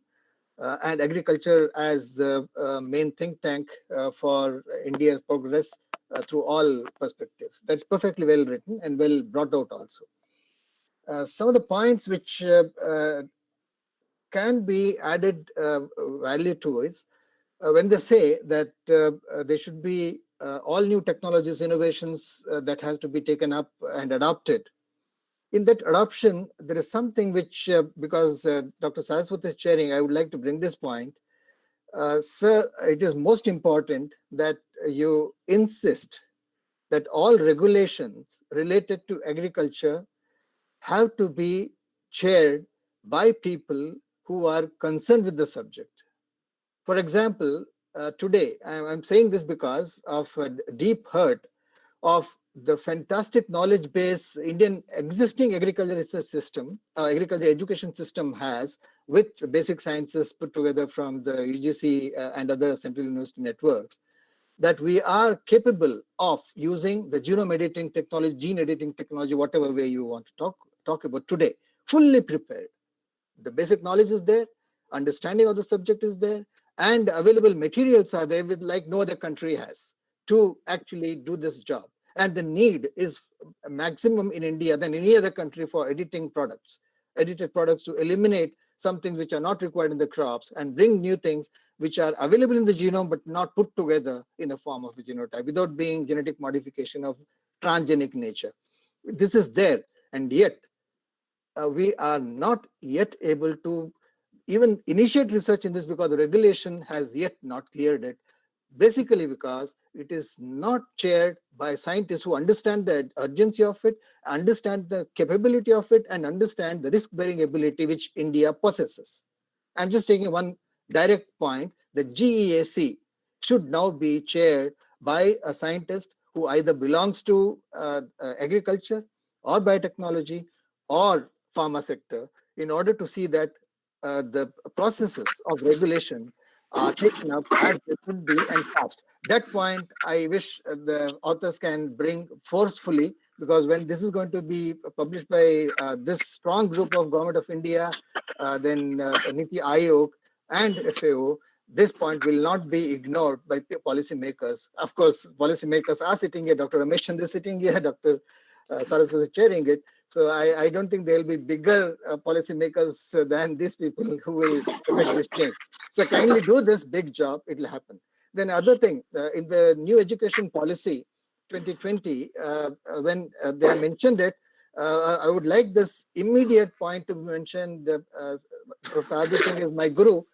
Sir, kindly give this instruction that from today onwards, there will be no more splitting of agricultural universities into horticulture, animal sciences, veterinary sciences, and agriculture separation, which is still continuing in state levels.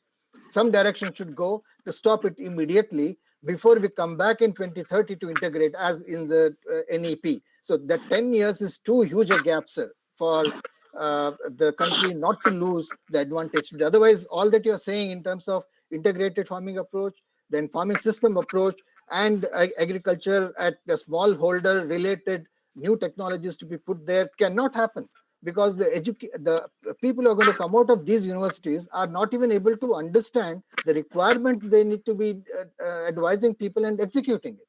So where is the question of that happening?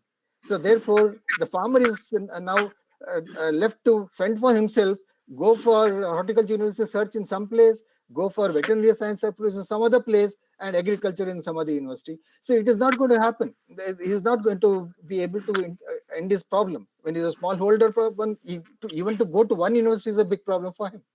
So therefore, it is most unrealistic to keep it continuing and leave this fluidic for another 10 years to happen. So immediate decision needs to be taken. Some direction from DARE or some other agency, maybe Niti Aayog can direct it directly, that there should be no more splitting till you integrate the three multiple splits that have happened of the universities. That is one point which I thought should be insisted on in this. The other point which requires to be put in is in the post-harvest technologies which you mentioned, sir, that they should not be they should not be left aside for horticultural products. Although we now have had the maximum ever production in horticulture tools, and that is better than the food grain sector in terms of the productivity, the usage of those has to be converted not from one existing bulk into utility, but direct that bulk itself to solve the problem.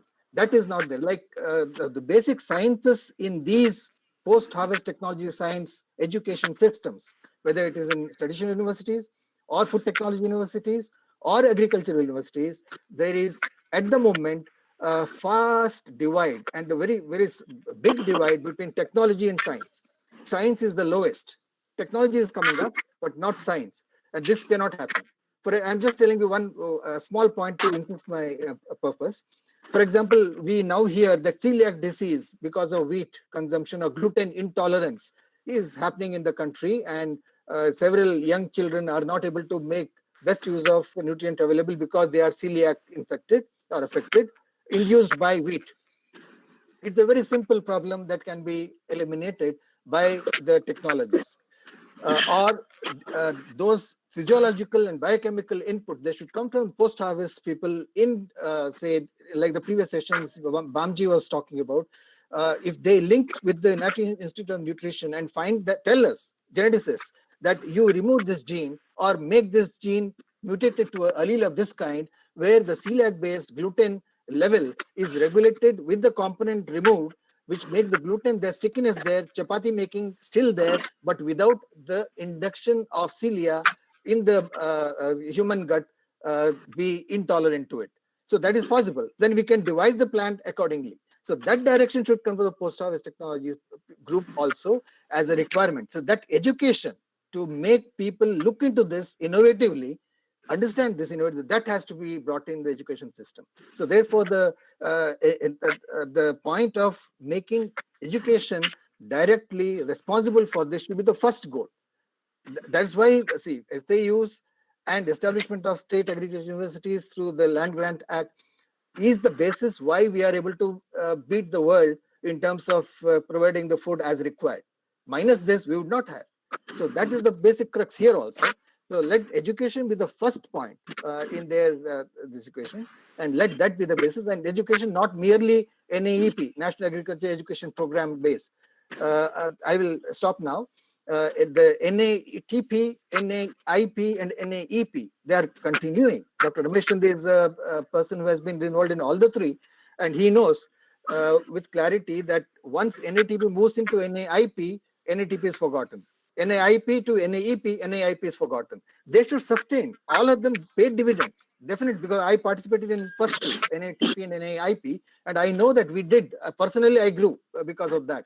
But the whole policy support behind is required from the national system got somewhere lost. So that has to sustain. So the authors can kindly add this, that these wonderful programs have to be made sustained by absorbing it, like we did from plan to non-plan earlier, and non-plan now removed to make it plan.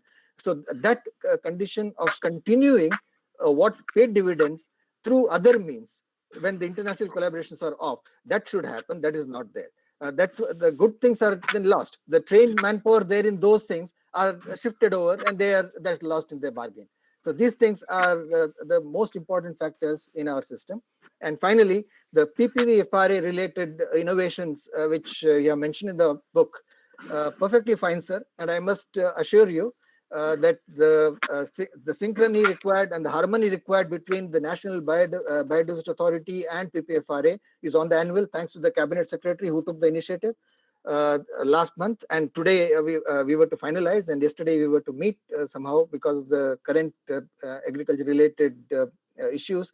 We have moved it to the next week. What I'm telling is we have done it now. The harmonization is on card and totally agreed upon, and Dr. Saraswat was the key to this, because I talked to him earlier on this, and he has taken it to Cabinet Secretary, and that has happened. Thank you very much, sir, and thanks for this wonderful opportunity. Congratulations to the team again. Thank you so much, sir. Thank you, Dr. Prabhu. Very nice to bring out all the issues related to regulation. Now, may I request Dr. Deepak Pental to put up his views, please. There's an echoing taking place. Can you hear me? Am I audible? Yes, sir, you are audible. I would like to point out a couple of things which could be added on if they are considered to be okay. The main challenge before India and before other countries is low input, high output agriculture. This is also called sustainable intensification. But what I mean by low input, high output is low input in terms of monetary considerations also. Now, my strong point which I want to make very strongly is that R&D is the key to solve all the problems that we are facing in agriculture.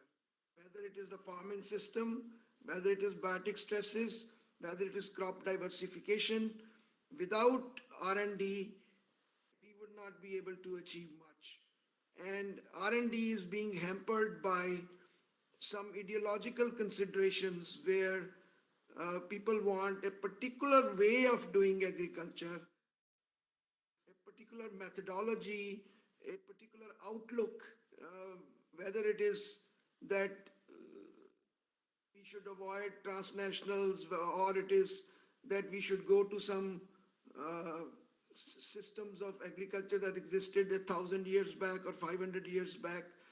These are all ideological considerations and have nothing to do with the way science and technology progresses and the way it can help the current situation. Sir, could you come closer to the mic so that you are audible?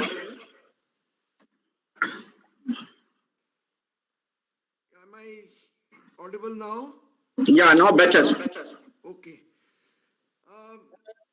Now, the first point I would like to make is that our water usage is very high. We are pumping out a lot of groundwater. But now, if we want to grow rice, for example, with less water, we will have to adapt the rice or modify it to grow under aerobic conditions. That requires R&D.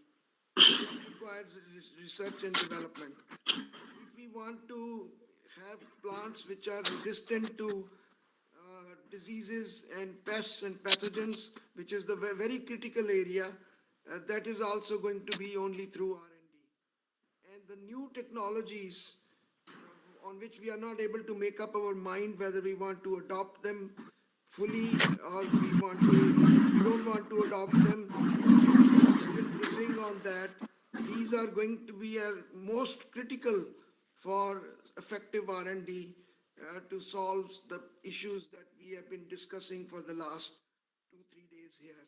Whether it is diversification or it is less monetary inputs, for all those things we require good research and development. Now, Dr. Saraswat, you are looking after science and technology area. Our investments into S&T are much lower than what is required. It's about 0.7% of our budget, which is much less than what East Asian countries are putting in and which the developed countries are putting in. And in agriculture, we have a large number of institutions, but the input into R&D, there's a lot of money going into paying salaries, pensions, building new institutions, but very little into actual R&D and very little into training of the students. So I have a couple of suggestions to strengthen R&D, and I will just list them one by one. One is that we have an All India Coordinated Research Program, which looks at the different varieties or different materials that people have produced, mostly in the public system. But this system has outlived its utility. I think what we need is a system of evaluation which is independent of the people who are actually developing the varieties, so that there is no conflict of interest. And then we will be able to compare the materials which a public system has developed and which the private companies have developed. And it would be unbiased evaluation, whether it is GM or it is non-GM materials.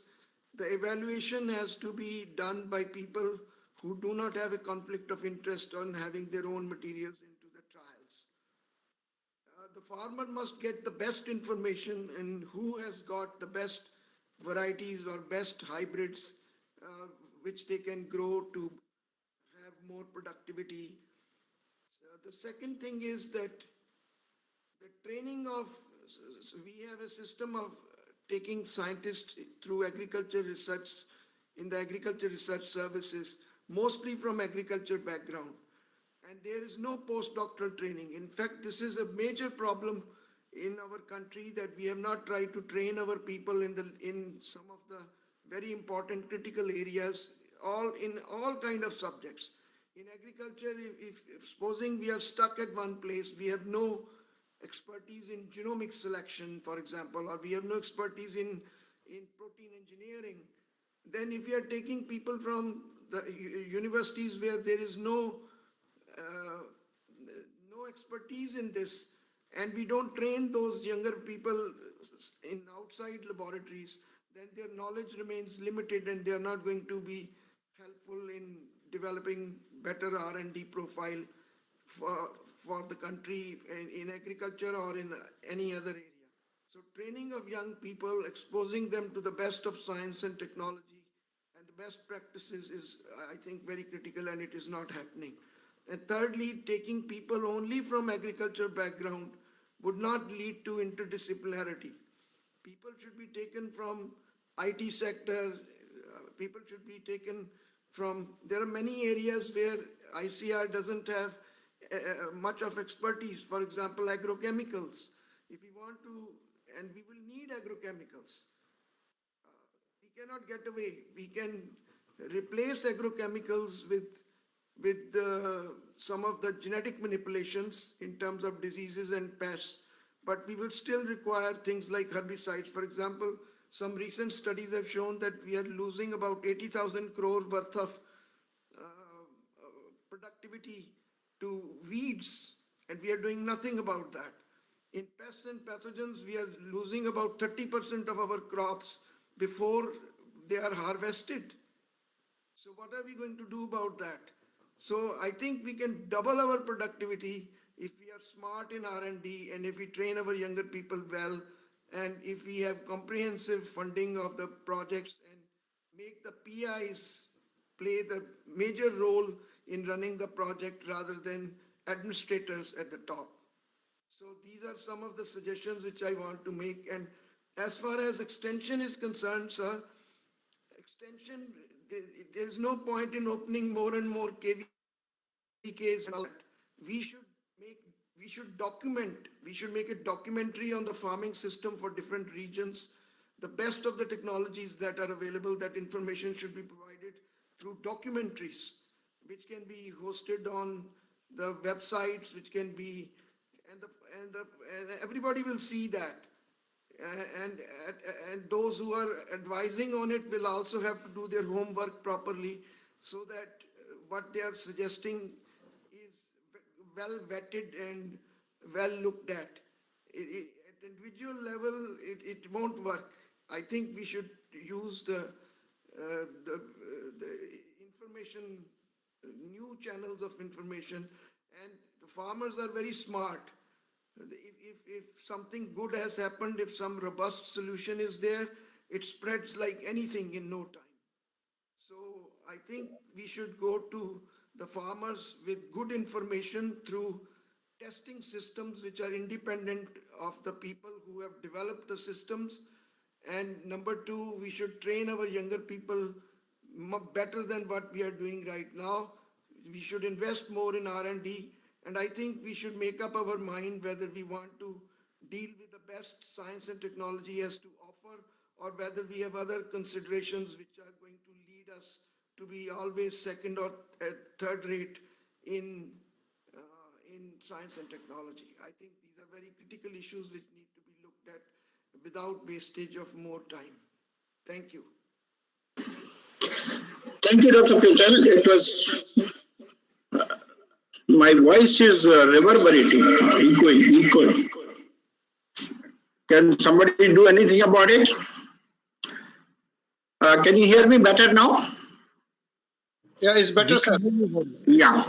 Now, I would like to make a few points before we open the issue to the House. Basically, what we are looking today as the science and technology, which has really made a tremendous impact as far as agriculture is concerned. And there what we are looking at is how in India, particularly how it is going to make the difference.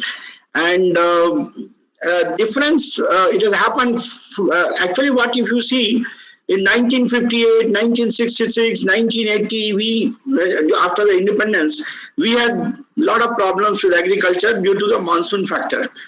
And this time also due to pandemic, we are going through a major economic recession. The difference this time is that we could more likely to be bailed out by agriculture.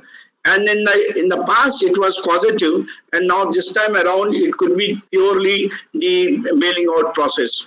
We know that agriculture is basically doing about 15 to 17% to our GDP. But I think there's a revive not only economy but also food security. And we are all talking today that we are now changing over from our major area, that instead of food security, we are all going to talk. All the speakers have talked about nutrition security.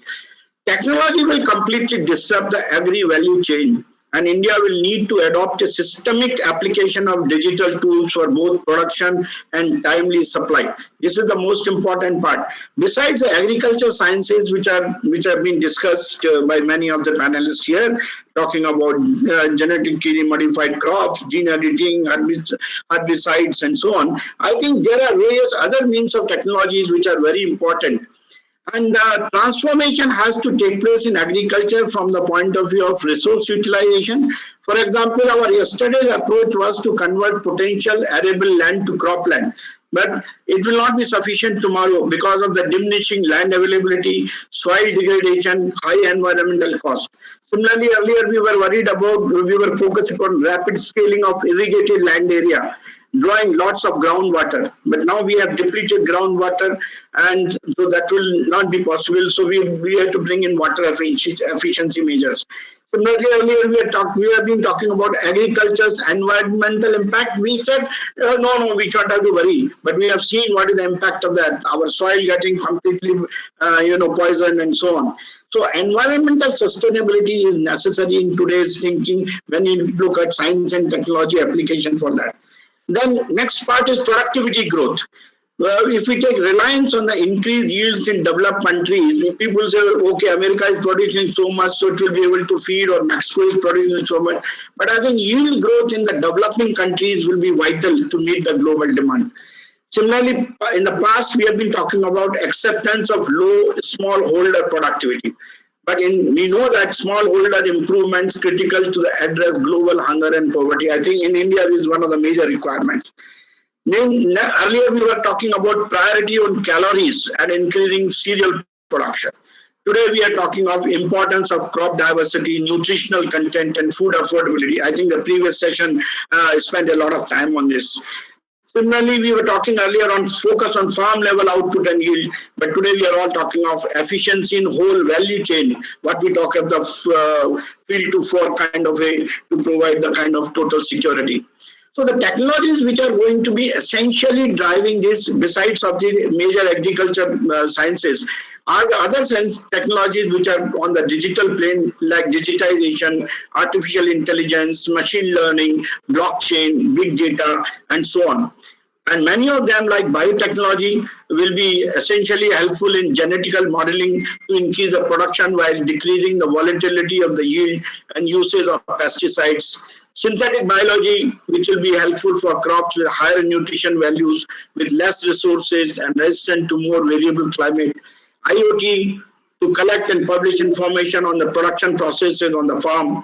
Automation and robotization, where you can reduce the human workforce to increase the productivity. And then artificial intelligence, which is a major thing which is happening, which will contribute in agriculture, robotics, and predictive analytics, and so on. So these are some of the major things. Big data. I think there was a question getting out. Somebody was saying, who is going to work on this technology? I think big data contribute in the decision-making process to increase efficiency in crop planning, intelligent irrigation system development, pest control, weather alerts, and implementation. Global navigation and satellite systems to improve crop yield and reduce environmental impact through the application of example farm machinery guidance, automatic steering, and so on. Drones, blockchain, of course, is a very major thing which is going to help the complete logistics, enhance transparency, accountability, efficiency in agriculture and insurance, registration, agriculture supply chains, and so on. And of course, augmented reality, which will certainly optimize the farming processes. So there are major smart technologies which are emerging. They should have to be imbibed through the process, which I think Dr. R.B. Singh mentioned as STEAM process.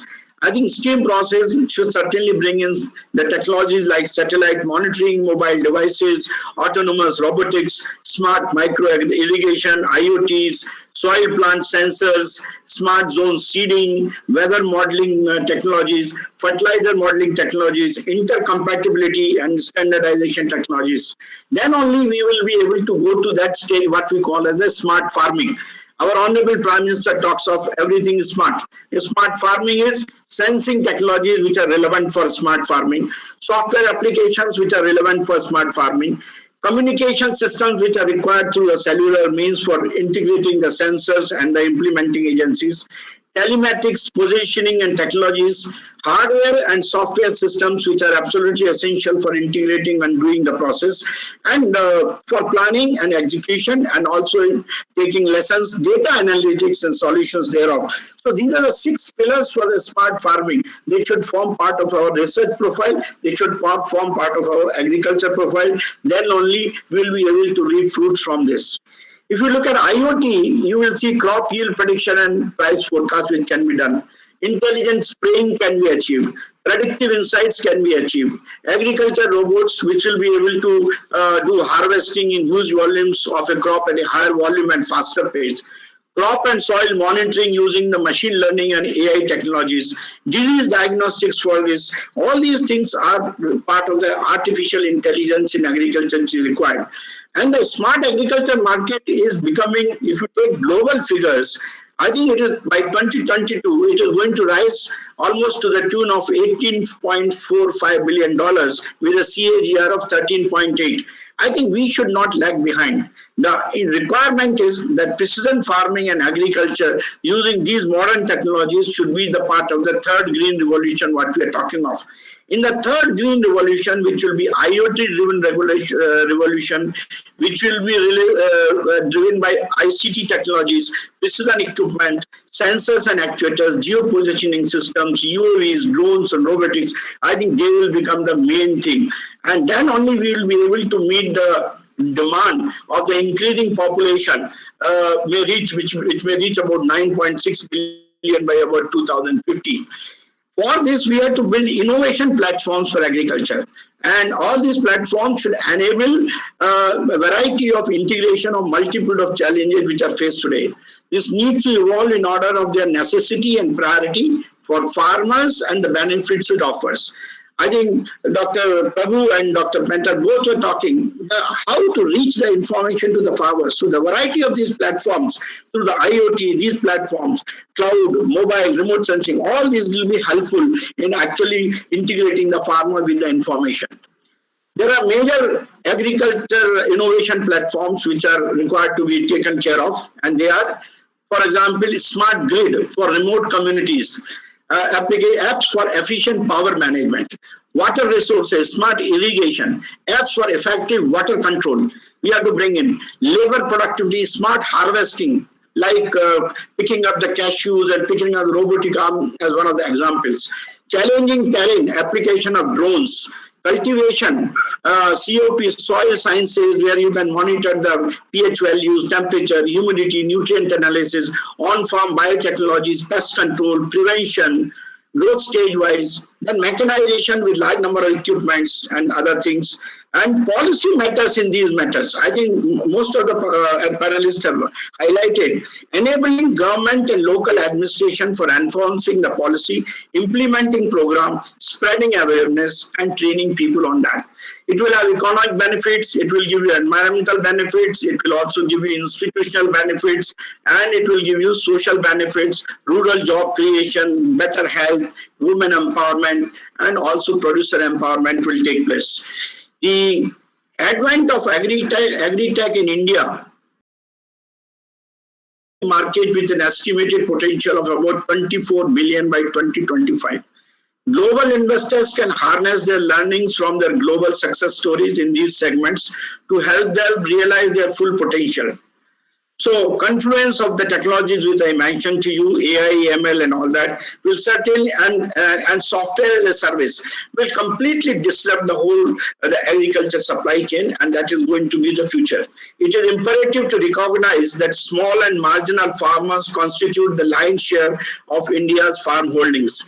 As a result, solutions to challenges in Indian agriculture need to be inclusive, and needs of these small and marginal farmers have to be taken into account.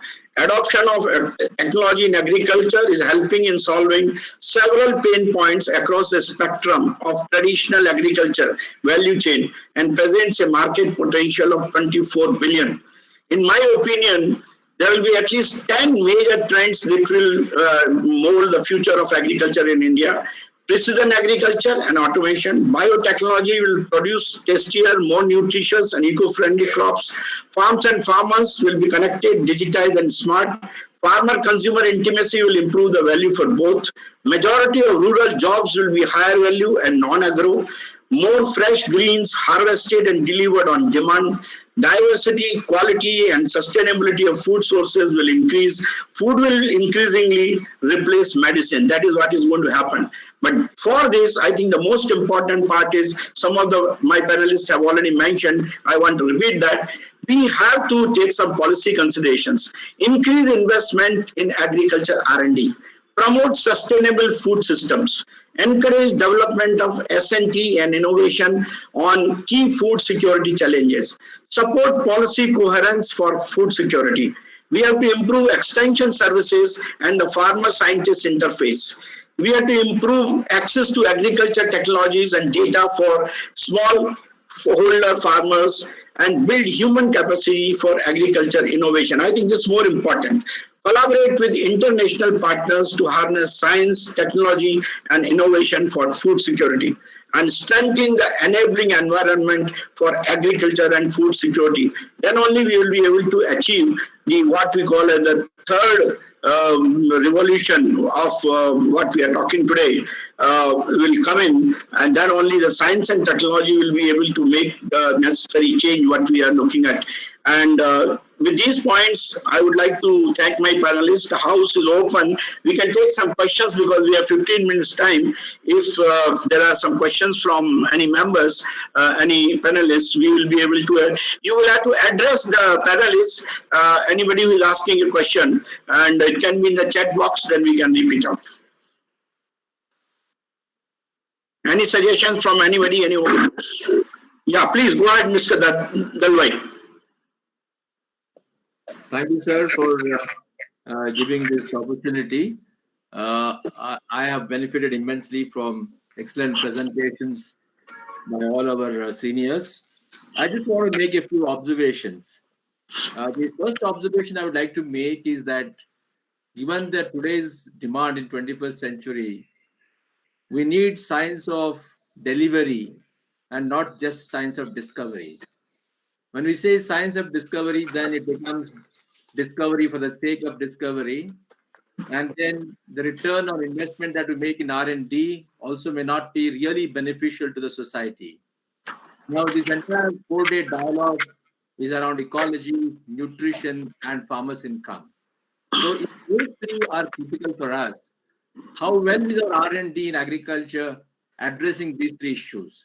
And therefore, I think we should emphasize that it should be science of delivery. In this context, I would also like to say that there has been some kind of a bias in research and development. It may be because we had those issues. Let us say, for example, R&D is more focused on irrigated systems and not so much on the rain-fed systems. R&D system is more focused on crops, particularly agronomic crops, and has not been so focused on horticultural crops, on animal husbandry, fisheries, and other ocean life. R&D has been more focused on production segment and not on the post-production segment. If you review the scientist number, the science apparatus, the R&D budget that goes into, the post-harvest management is much neglected within the National Agriculture Research System. The second one is that how are we making use of the new technology, that is the biotechnology and the bioprocessing. I would like to draw attention to what happened in the United States in 1984. In US, when they started producing much more than they required, when they found that Africa and Asia is not importing anymore because they were becoming self-sufficient, they had surpluses and the prices in the markets were falling. And then the experts in the United States suggested that we should now shift agriculture from food to industry, and therefore the concept of bioeconomy came in. So I think in India also today, the falling prices, particularly in certain sectors, is an account of the fact that we have been confined only by food and nothing else, or at maximum feed, and even in case, question of fodder and feed, we're short by 40%. So I think we need to reorient agriculture, not just mandated to produce food and nutrition, but as provider of feedstock for the industry sector, particularly now in the climate change context, where we have made certain commitments at the Paris Agreement. We should be now producing agriculture as biofeed for the biomaterials, bioenzymes, and the biomaterials. And then bioprocessing technology has been improving in the country. So how do we integrate bioprocessing with the biotechnology and bring larger focus within the national agriculture system?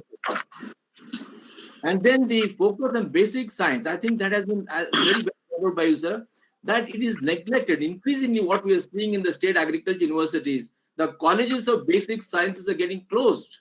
In fact, the college of basic sciences, which are social sciences, are getting closed.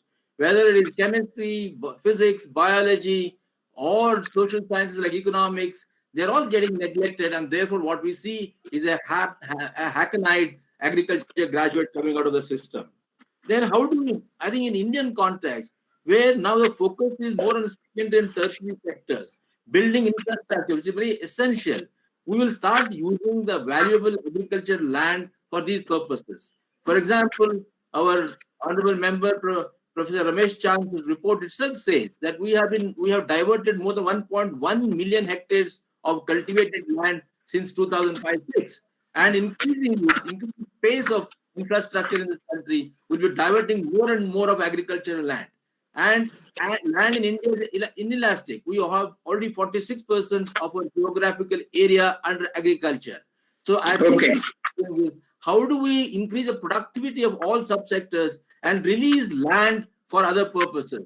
Now we have been listening about C4 pathways for donkey's years. If we have a C4 pathway, then the yields will go up multiple times, whether it is paddy or wheat or cereals, other cereals or pulses. So what is science doing in this frontier science, frontier technology to move crops from C3 to C4? And then, of course, we need to also have larger number of short duration crops so that the cropping intensity increases. If we want to use land more rationally, we should now move up from 1.54% of intensity that we achieved to at least 2 over the next 10 years. And our aim should be to achieve at least 2.5, given the fact that India's agroclimatic conditions are diverse and they are much more favorable to at least taking up 2.5 or 3 seasons in a year. And the last one, of course, I would like to make a point that the agriculture science really, in terms of education, requires total reorientation. We don't know what the PG students are researching on, what the PhD are researching on. I think we need to review and give them the local problems to solve so that the larger NARS is focusing on macro level issues. I think, sir, we need to really... Thank you. Very important points. Very important points, I think. Anybody else would like to make a short comment or any question or clarification? Any other participant? Sir, I'm Dr. D. Datta from DST. Can I make some comments? Yeah, brief comments, please. Yes, sir. Sir, brief comments. Actually, I look after the Science and Society program of the the government of India, like in DST. And also I come from Agriculture Research Service. So I was, listening to this. And I think, sir, like if you see that what we have discussed, like this is a very good, the background paper. But I think we have to look into the agriculture, not as in sector, we have to extend these STI implementations to the agricultural society, because the agriculture has done its job in terms of the food sufficiency. Now what we have heard here that we need it is a mechanisms of a poverty reduction, so it is a the nutritions. So we have to think what are the requirements. We have agroecological zonations done in 90s. I believe the time has come now to have our livelihood system classifications in different agrological zonations, look into the predominant the livelihood systems, what are these requirement, and we have done now from the lab to land. The time has come that where we should have a land to lab program, and we build around the innovativeness of the the farmers and develop a co-creation of the knowledge with the farmers and the scientists. There are many locally relevant appropriate technologies has been developed, but there are challenges in the upscaling of that. So there should be a program like which has been locally already proven at a small scale to develop it into with the knowledge organizations. Farm productivity and environmental the performance that should be looked into as a part of the sustainable development. And the like the new technologies, as you have told, sir, the student community should be involved in with the the farmers for development of the capacity. And one more point with which I will the end, the in our system, when we are talking about the Atmanirbharta, still if you today you see in our agriculture research the system, I was one of that. Still the promotion takes place based on the number of the papers you have published, the number of the students you have these things. We index and H index, we should have P index. How many problems you have solved it in your area? And I think that's the way, more a systemic approach should take us forward. Thank you. Last input before closing, because then I will try to sum up. If there are no more questions and no more remarks, I would like to take this opportunity to bring a few more points. I think there has been one dialogue that there should be a focus on post-harvesting management. I think that the government of India is giving major push now on all the food processing industries, and also the bioenergy or the bio waste management systems, where the bioenergy, the bio CNG program, the bioethanol program, and variety of other bio utilization, rather bio to wealth kind of programs have been initiated. What is needed here is that the science and technology institutions which are actually involved in the research in these areas have to do what Dr. R.B. Singh mentioned, scaling up the innovation. I think the most important part is scaling up the innovation. Whatever we are doing in the labs, I think it has to be scaled up to a level so that it reaches the farmer in a usable form, and he should be able to make it an economically viable production system. That is one part. Second part is, I think you have mentioned about the medicinal crops. This is another area where there has been a tremendous amount of push which is being given today. I am also concerned about the science, agriculture science education. Because the technologies which are emerging today, like precision farming and things like that, which I mentioned, and variety of other like genetically modified crops or genetically edited crops or synthetic biologies and all that, all those need to be incorporated in a big manner in the kind of education system what we have.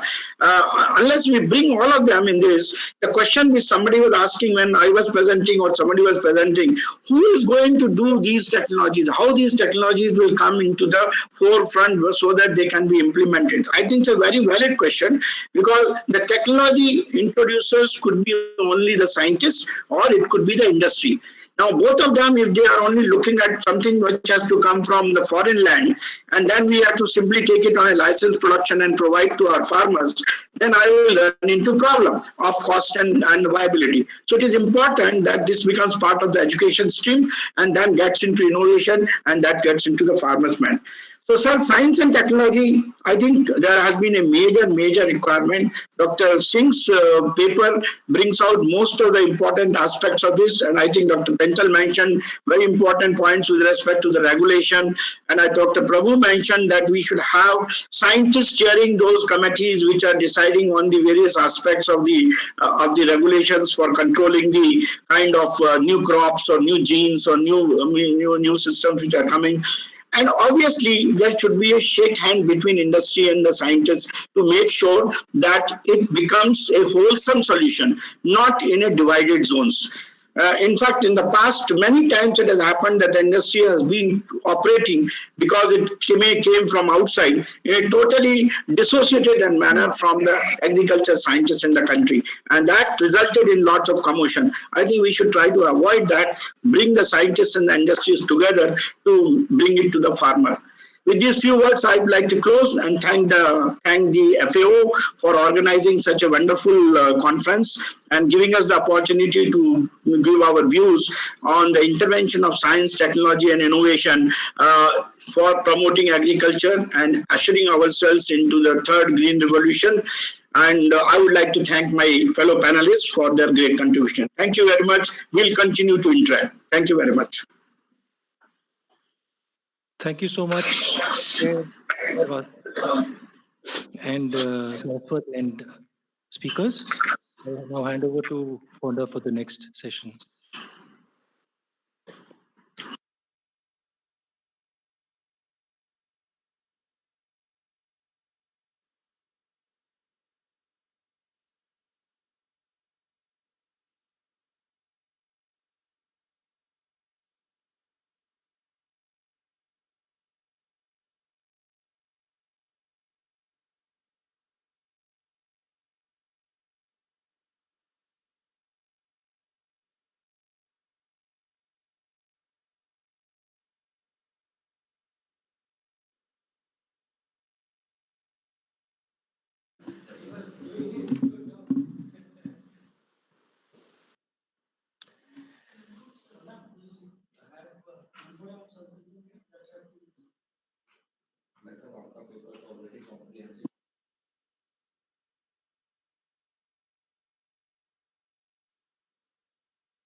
अच्छा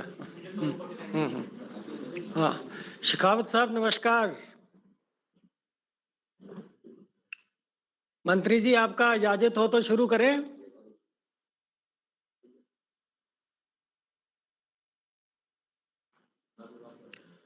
शेखावत साहब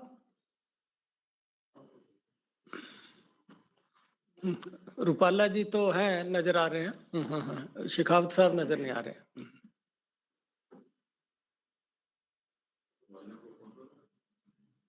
हाँ उनका जी Ram Ram. Ram Ram sir, Ram Ram. आपको तो देख रहे हैं sir, वो शेखावत साहब जरा वेट कर रहे हैं। वो पहले तो नजर आए थे, अब शायद दूसरी ओर हो गए हैं।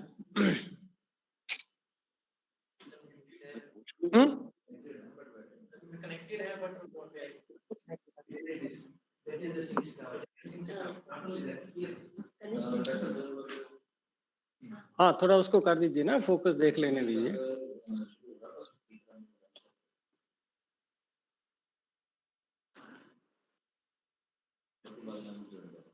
अच्छा एक मिनट, बाल्यान जी को ज्वाइन कर लेने दीजिए।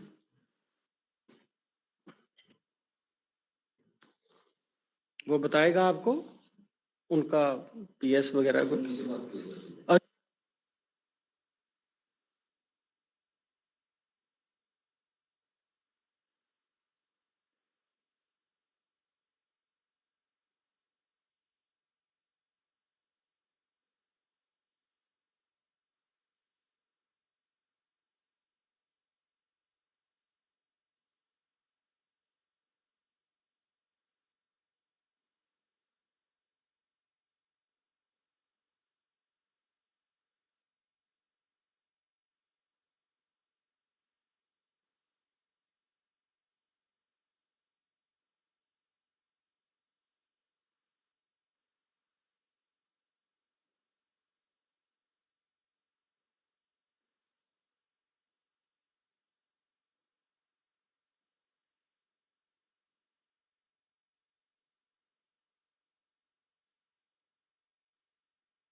Starting.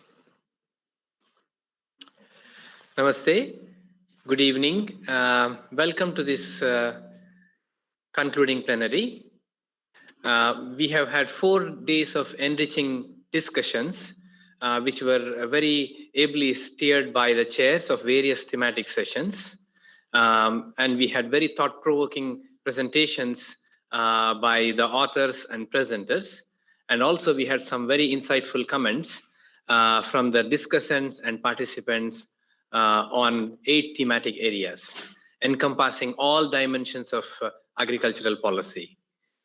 Today, we are grateful for the presence of the Honorable Minister of Jal Shakti, Shri Gajendra Singh Shekhawat ji, Honorable Minister of State for Agriculture and Farmers Welfare, Shri Parshottam Bhai Rupala ji, Honorable Minister of State of Fisheries, Animal Husbandry and Dairying, Shri Sanjeev Kumar Balyan ji, Honorable Member of Niti Aayog, Professor Ramesh Chand, and respectable CEO of Niti Aayog, Mr. Amitabh Kant.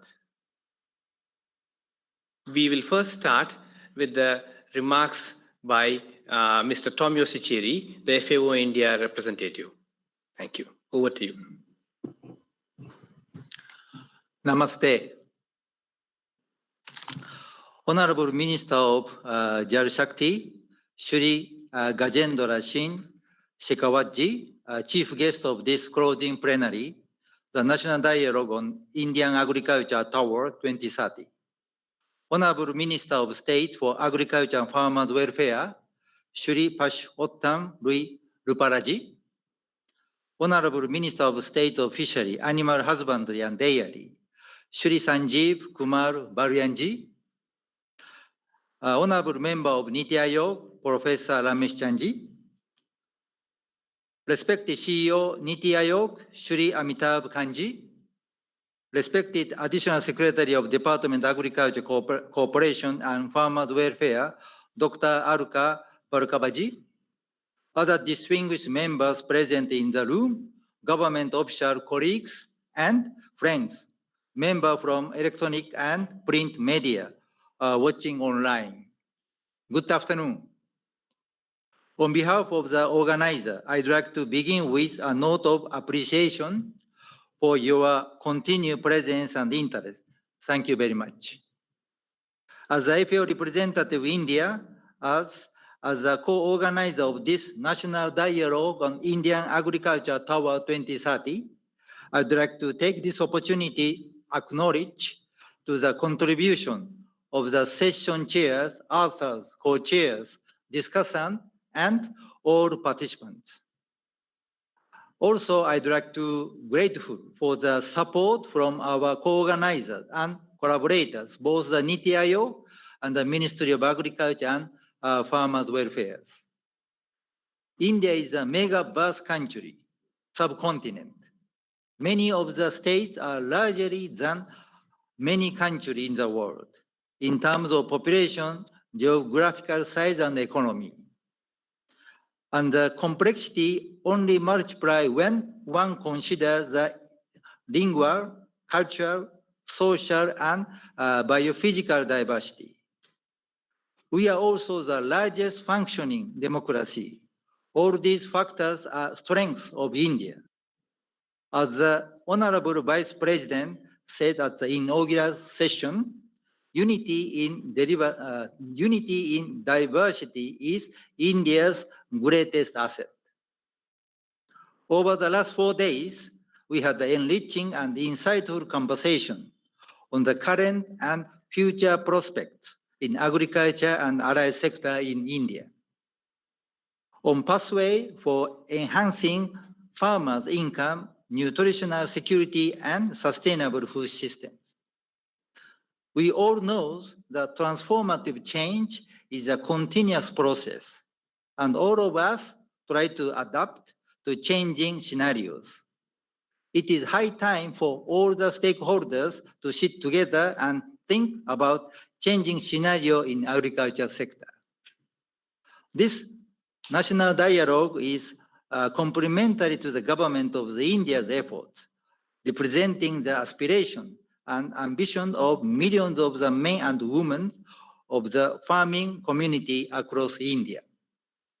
During the couple of last 4 days, we had healthy exchange of ideas and experience on 8 thematic comprehensive topics, which are overview, transformative change, remandating India agriculture, transforming India agriculture, pest pandemic preparedness and biosecurity, natural farming, agroecological and biodiversity futures, structural reform and governance, climate change and risk management, water in agriculture, dietary diversity, nutrition and food safety, and science, technology, and innovation. This national dialogue serves to facilitate collection and conservation of ideas on possible pathway for Indian Agriculture Tower 2030. It will provide the government of India with concrete action-oriented output to engage all the stakeholders on various policy reform.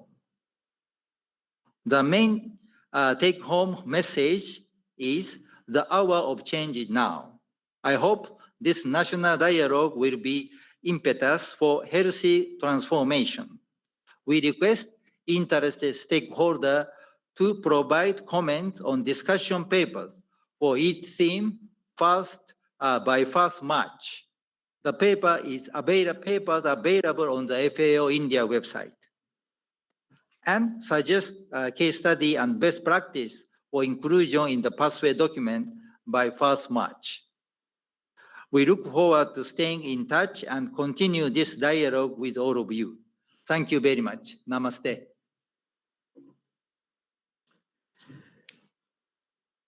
Thank you, Tomio, for providing the opening remarks. Now I request Shalini Bhutani to provide the conference summary. And after Shalini, we will have Rakesh provide the conference summary as well. So Shalini, over to you. Thank you, Dr. Reddy. And once again, on behalf of the FAO team, we'd like to acknowledge the support of our co-organizers. And we've tried that in just 10 or 15 slides to try and capture the main ideas that have come from each of the sessions. जो इतना चर्चा हुई है इतने सत्रों में 4 दिनों में उसका निचोड़ निकालना थोड़ा कठिन है, पर ये भी बात आई है कि हर एक सत्र में कौन सा मूल मुद्दा है जिससे आगे हम इस वार्तालाप को आगे राष्ट्रीय स्तर पे ले जा सकते हैं. May I request Abhishek to present the PPT. सबसे पहले दिन में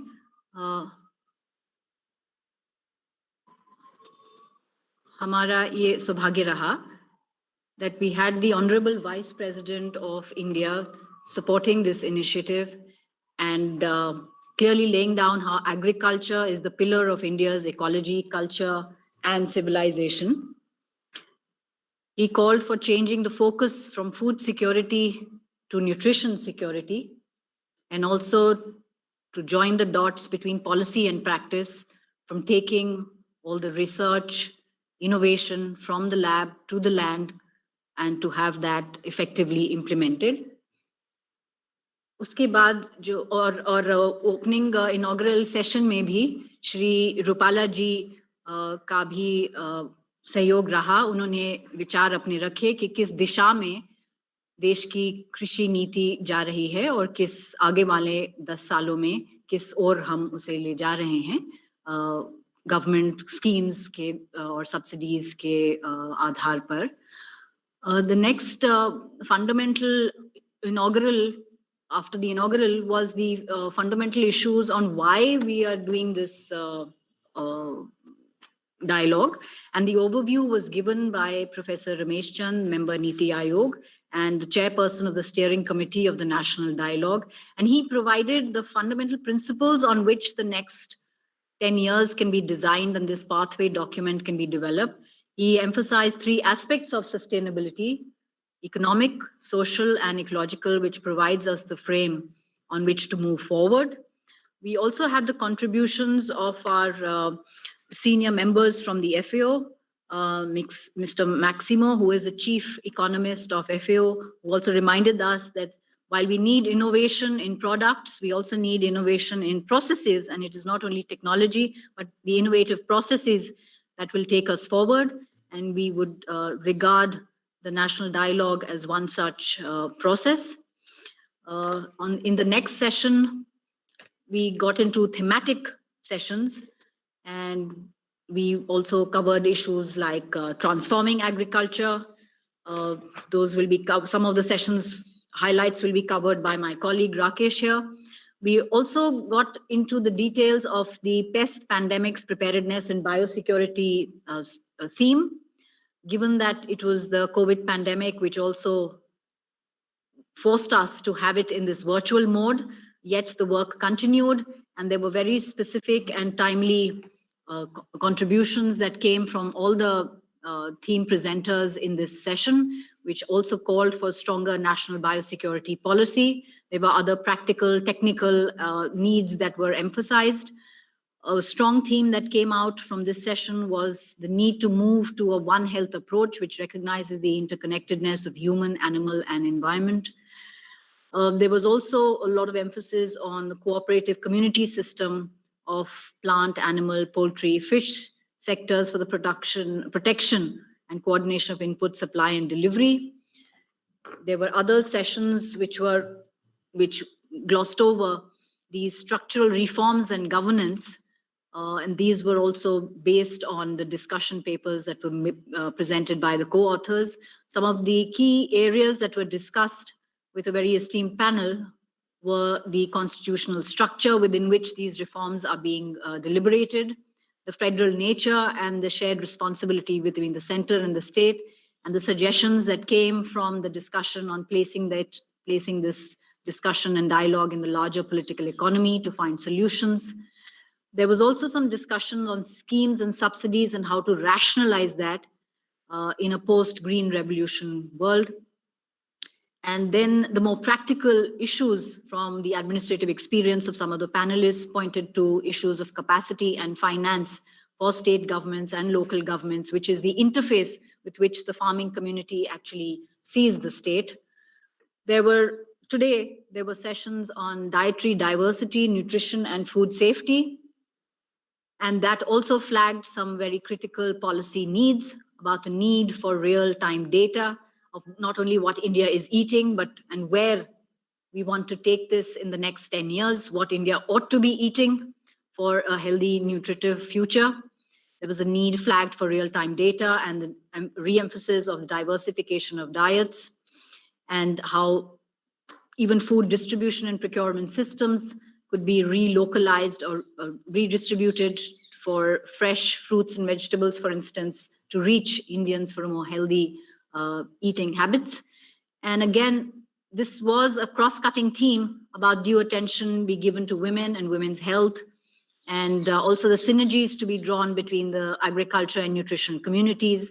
We had the good fortune of also having the highest level of support from other full-time members of the Niti Aayog, with Dr. Paul joining us for this session, and also panelists and discussants further talking about the bridge between agriculture and nutrition through farm-based solutions rather than pharma-based solutions. There were also other discussions on reducing post-harvest losses within and more sustainable food systems within this whole conundrum of issues on healthy diets and more diverse and diversified nutritional sources. I will now hand this over to my colleague Rakesh to also flag some of the key issues that emerge and principles that emerge from other thematic sessions. Thank you. Thank you, Shalini. So for all of us, it's been a pleasure to have this very rich dialogue. And I will try to summarize the points which have come up in some of the sessions. I do not have a PowerPoint. I'll just be reading out the points. And I hope it's, as Shalini said, जैसा शालिनी जी ने कहा कि एक बड़ा challenge है इतने सारे points को समराइज करना, तो सेशन वाइज 3-4 पॉइंट जो की पॉइंट्स हमारे सेशंस में, टेक्निकल सेशंस में निकले हैं, मैं उनको एम्फसाइज करने की कोशिश करूंगा. तो सबसे पहला वाला हमारा जो सेशन था, ट्रांसफॉर्मिंग इंडियन एग्रीकल्चर, उसमें कुछ बातें ऐसे निकली हैं. I will basically speak in the text is in English, और मैं बीच बीच में कोशिश करूंगा कि कुछ पॉइंट्स हिंदी में बोलूं. एक one size fits all approach in Indian agriculture can not work. The shift from food security to farmers' well-being is where agriculture in 2030 should focus on. I think this is a point which has repeatedly come up in the different sessions. ये shift from food security जो अब एक पुराना emphasis हो गया, पहले जरूरी था कुछ दशक पहले, साल पहले, लेकिन अब हमें farmers' well-being पे, farmers की income पे, उनके well-being पे सबसे ज्यादा focus करना है. तो एक बहुत अहम मुद्दा जो निकला कि लैंड से ज्यादा वाटर एक बाइंडिंग कंस्ट्रेंट होगा. It will be water which will be the binding constraint for agricultural growth, and we need to look at water very carefully. Notion of food security should not come only from cereals. Now what is more important is the focus on livestock and horticulture, and the value of these is very high.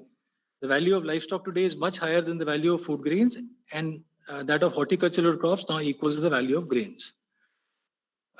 फिर बार repeatedly in some of the sessions the point has come up that women's empowerment for access and control over resources and as models for leading change is extremely important. बहुत से sessions में, सत्रों में ये बात कही गई कि महिलाओं का रोल बहुत ही prominent है और जरूरी है change को lead करने के लिए. Now, in the natural farming session, it was said that this is the decade of action, 2021 to 30. It is time to stop talking and start doing. So we need a more integrated approach for sustainable agriculture, which lies at the heart of achieving the goals on climate change, sustainable development and disaster resilience. तो इस दशक में हमें action पे focus करना चाहिए, ना कि बातों पे. हालांकि दोनों बातें जुड़ी हैं, डायलॉग तो उसमें बातचीत ही होती है, लेकिन it should be action oriented. So for fighting climate change achieve करने के लिए, सस्टेनेबल डेवलपमेंट गोल्स अचीव करने के लिए, और जो हमारे डिजास्टर्स होते हैं उनके बारे में एक क्षमता पैदा करने के लिए कि उनको झेला जा सके अच्छे से. सो ट्रांसफॉर्मेशन, अगली बात ये आई कि transformation is a matter of changing mindsets, attitudes and behaviour of people. It's not just a question of science. The science is there, but the gap between science and the mindset of people on the ground is not always bridged. So we need to do that, and everybody along the value chain, especially the farmers, need to be involved. And again, it was said that women self-help groups have to play a tremendous role there. So along with the natural farming session में बात की गई कि agro ecology और natural farming को adopt करना चाहिए, और इस चीज पर it was emphasized that farm level innovations, which are local level innovations, the relevant science needed at the farm level is important, not just the high level science. So there is a wonderful opportunity, and it was one suggestion came up from one of the discussants that this is a wonderful opportunity for the government of India to create a natural farming alliance in line with the International Solar Alliance. These were the highlights of the natural farming session. On the climate, in the climate change and risk management session, it was said that we need to have a comprehensive characterization of climate change and its impacts in terms of loss and damage. Loss and damage को calculate करने के लिए हमें steps और methods चाहिए, और उसको करने की जरूरत है. और क्लाइमेट रेजिलियंस को प्लानिंग का एक इंटीग्रल हिस्सा बना देना चाहिए. It should be a integral part of planning. So then the authors and the people participating in that session focused a lot on the crop insurance issue, and it was mentioned that there is a need for better communication, product design, and incentives for the concept of crop insurance to be accepted and put into practice. The perception of risk in India is very low, and often insurance is considered a waste of resources. तो ये mindset है. ये बात की गई कि often ये mindset होता है कि इंश्योरेंस की आवश्यकता नहीं है, लेकिन ऑथर्स ने कहा कि इंश्योरेंस की बहुत आवश्यकता है, और इस माइंडसेट को, इस सोचने के ढंग को बदलने की जरूरत है. और साथ ही साथ हमें ज्यादा एक्यूरेट तरीके चाहिए क्रॉप लॉसेस को डिटरमिन करने के लिए. We need more accurate methods to determine crop losses for better implementation of crop insurance schemes. And another important point that came up in that session was that inclusion of a post harvest situation in the calculation of GHG emissions. This would include statistics from crop residue burning. की emissions की better calculation के लिए हमें post harvest situation को भी ध्यान में रखना चाहिए. तो फिर एक अगला सत्र पानी पर था, वाटर इन एग्रीकल्चर पे, और इसमें बात की गई, फिर से इस पूरे डायलॉग में ही बात की गई है कि बहुत से मुद्दों पे पैराडाइम शिफ्ट, एक नई सोच की जरूरत है. तो इसमें ये कहा गया कि we have to recognise the diversity of agro ecological zones in the country. जो अलग अलग क्लाइमेट और नेचुरल रिसोर्सेज के हिसाब से, सॉइल्स के हिसाब से, क्लाइमेट के हिसाब से अलग अलग एग्रो इकोलॉजिकल जोन्स हैं, और उन जोन्स को देखते हुए क्रॉप डाइवर्सिफिकेशन के बारे में ध्यान करना चाहिए.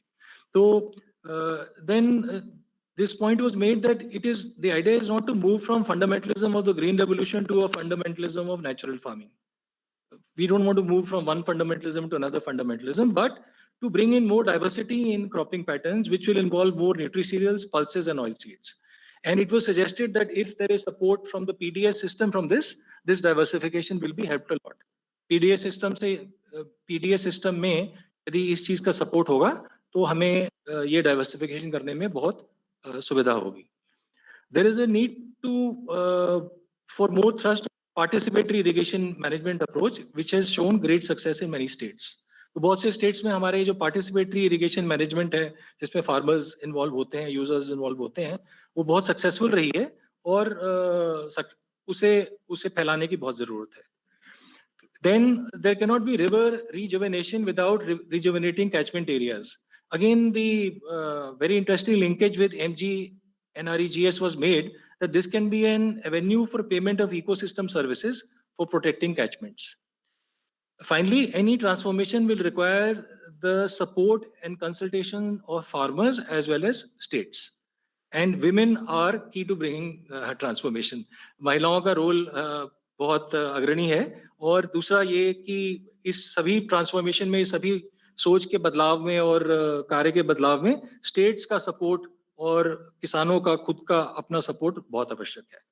अब फाइनल सत्र पे मैं आता हूँ. साइंस एंड टेक्नोलॉजी सेशन जो हमने अभी खत्म किया है, तो उसमें हमारे ऑथर्स साथी बैठे हैं. We have just finished that session in the previous hour. So we need a science of deliveries and not a science of discovery. तो हमें चीजें करने की साइंस चाहिए, ना कि सिर्फ चीजें डिस्कवर करने की, आविष्कार करने की नहीं, पर चीजें करने की साइंस और टेक्नोलॉजी चाहिए. So इस science technology innovation continuum should be founded on the quality education in agriculture from primary schooling as outlined in the new education policy 2020, and it should be farmer centric, sustainable and demand driven, and recognize the role of women. There is a need to attract youth and use science and technology for the promotion of entrepreneurship, promoting of small and medium enterprises, and for participation of smallholders along the value chain. So ये बात कि हमें हमारे young लोगों को, youth को, जवान लोगों को इसमें लाने की जरूरत है, और उन्हें एंटरप्रेन्योरशिप की जो स्पिरिट है, जो हमारे प्राइम मिनिस्टर भी बार बार बताते रहते हैं, वो करने की, फैलाने की जरूरत है, जिसमें कि यूथ इस कार्य में आ सकें और स्मॉल एंड मीडियम एंटरप्राइजेस को प्रमोट किया जा सके, छोटे बिजनेसेस को. फिर in this session on science, technology, innovation, it was pointed out that we need to promote smart farming using the STI, STI for the third green revolution. We need to think of the third green revolution. So for that, we need to integrate agriculture to STEM education. So science, technology, engineering, medicine, इसके साथ साथ हमें agriculture को भी जोड़ना है, और उसे हमें एक स्टीम, या मैं इसे स्टीम इंजन की तरह बना देना है प्रमोट करने के लिए.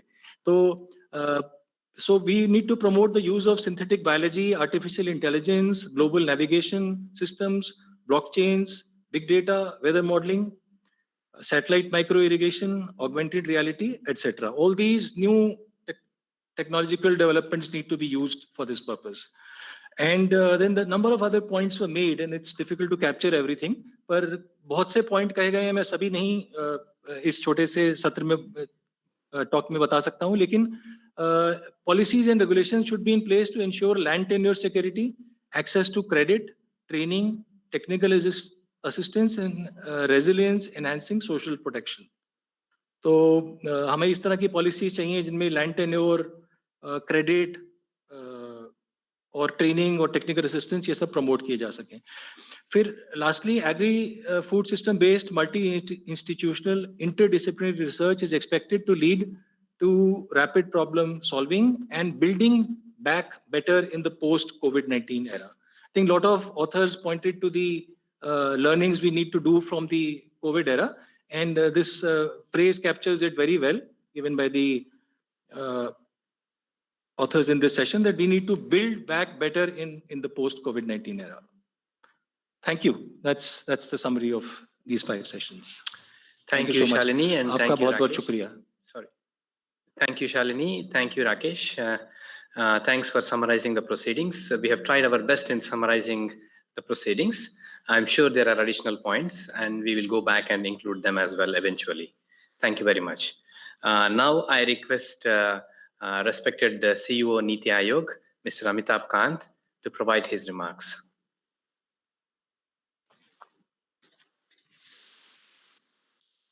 Sir, you're on mute, sir. Distinguished Minister, honorable guests, ladies and gentlemen, it is indeed wonderful that this national dialogue on Indian agriculture towards 2030 has been held. I congratulate FAO, the Ministry of Agriculture and Farmers Welfare, and my colleagues in Niti Aayog, led by Professor Ramesh Chand, for this very unique initiative. I think it's important to look at Indian agriculture in a global perspective. India is already the largest producer of milk, the second largest producer of cereals, fruits, vegetables, and fish. And we now need to focus on enhancing our productivity levels and take it beyond other nations. This is simply because India's share in global food export markets stands at only 2.3% with low value addition. The value of India's agriculture exports is about 40 billion a year, which is larger than our exports of textile and garments put together. And therefore, as India's productivity level converge to global best practices, India can emerge as a very, very important link in global food supply chain. The present government has carried out various reforms and has taken out a series of measures to ensure that there is an enabling policy environment for India to become a food export powerhouse in the future. It is important to understand that the government has taken actually agriculture reforms plus, and there have been a culmination of reform attempts through the Pradhan Mantri Kisan Samman Nidhi, through the Agricultural Infrastructure Fund of 1 lakh crore financing facility, through the Pradhan Mantri Matsya Sampad Yojana, so that farmers are able to get additional earnings through fisheries, the Animal Husbandry Infrastructure Development Fund of 15,000 crore, which promotes investment in dairy and meat processing and value addition in animal products, through the extension of Kisan Credit Card facility to livestock and fish farmers, through honey bee farming, through farmer producer organizations of which will give them a better bargaining power and economies of scale, through the Prime Minister's formalization of micro food processing enterprises, and the Pradhan Mantri Kisan Sampad Yojana with an outlay of 6,000 crores. And in addition to all this, there's a Operation Green, which gives 50% subsidy on cost of transportation and storage for evacuation of surplus production. And all these are really, all these initiatives are towards enhancing farmers' income, are being implemented with a broad framework of crop clusters and export clusters for aligning various components for end-to-end linkages to enable, vocal for local for promoting local products and from local to global with respect to standards and quality of production, processing, and promoting India's farmers in global markets. It's important that to realize that we must use technology, and I'm quite delighted that there is a huge amount of measures being taken by young entrepreneurs in the agriculture sector, because agriculture is the next frontier where the combination of escalating private sector-led entrepreneurship, particularly startups, transformative technology, and favorable policies which the government has ensured will ensure a paradigm shift for the entire value chain. And there are many encouraging trends in the agriculture sector.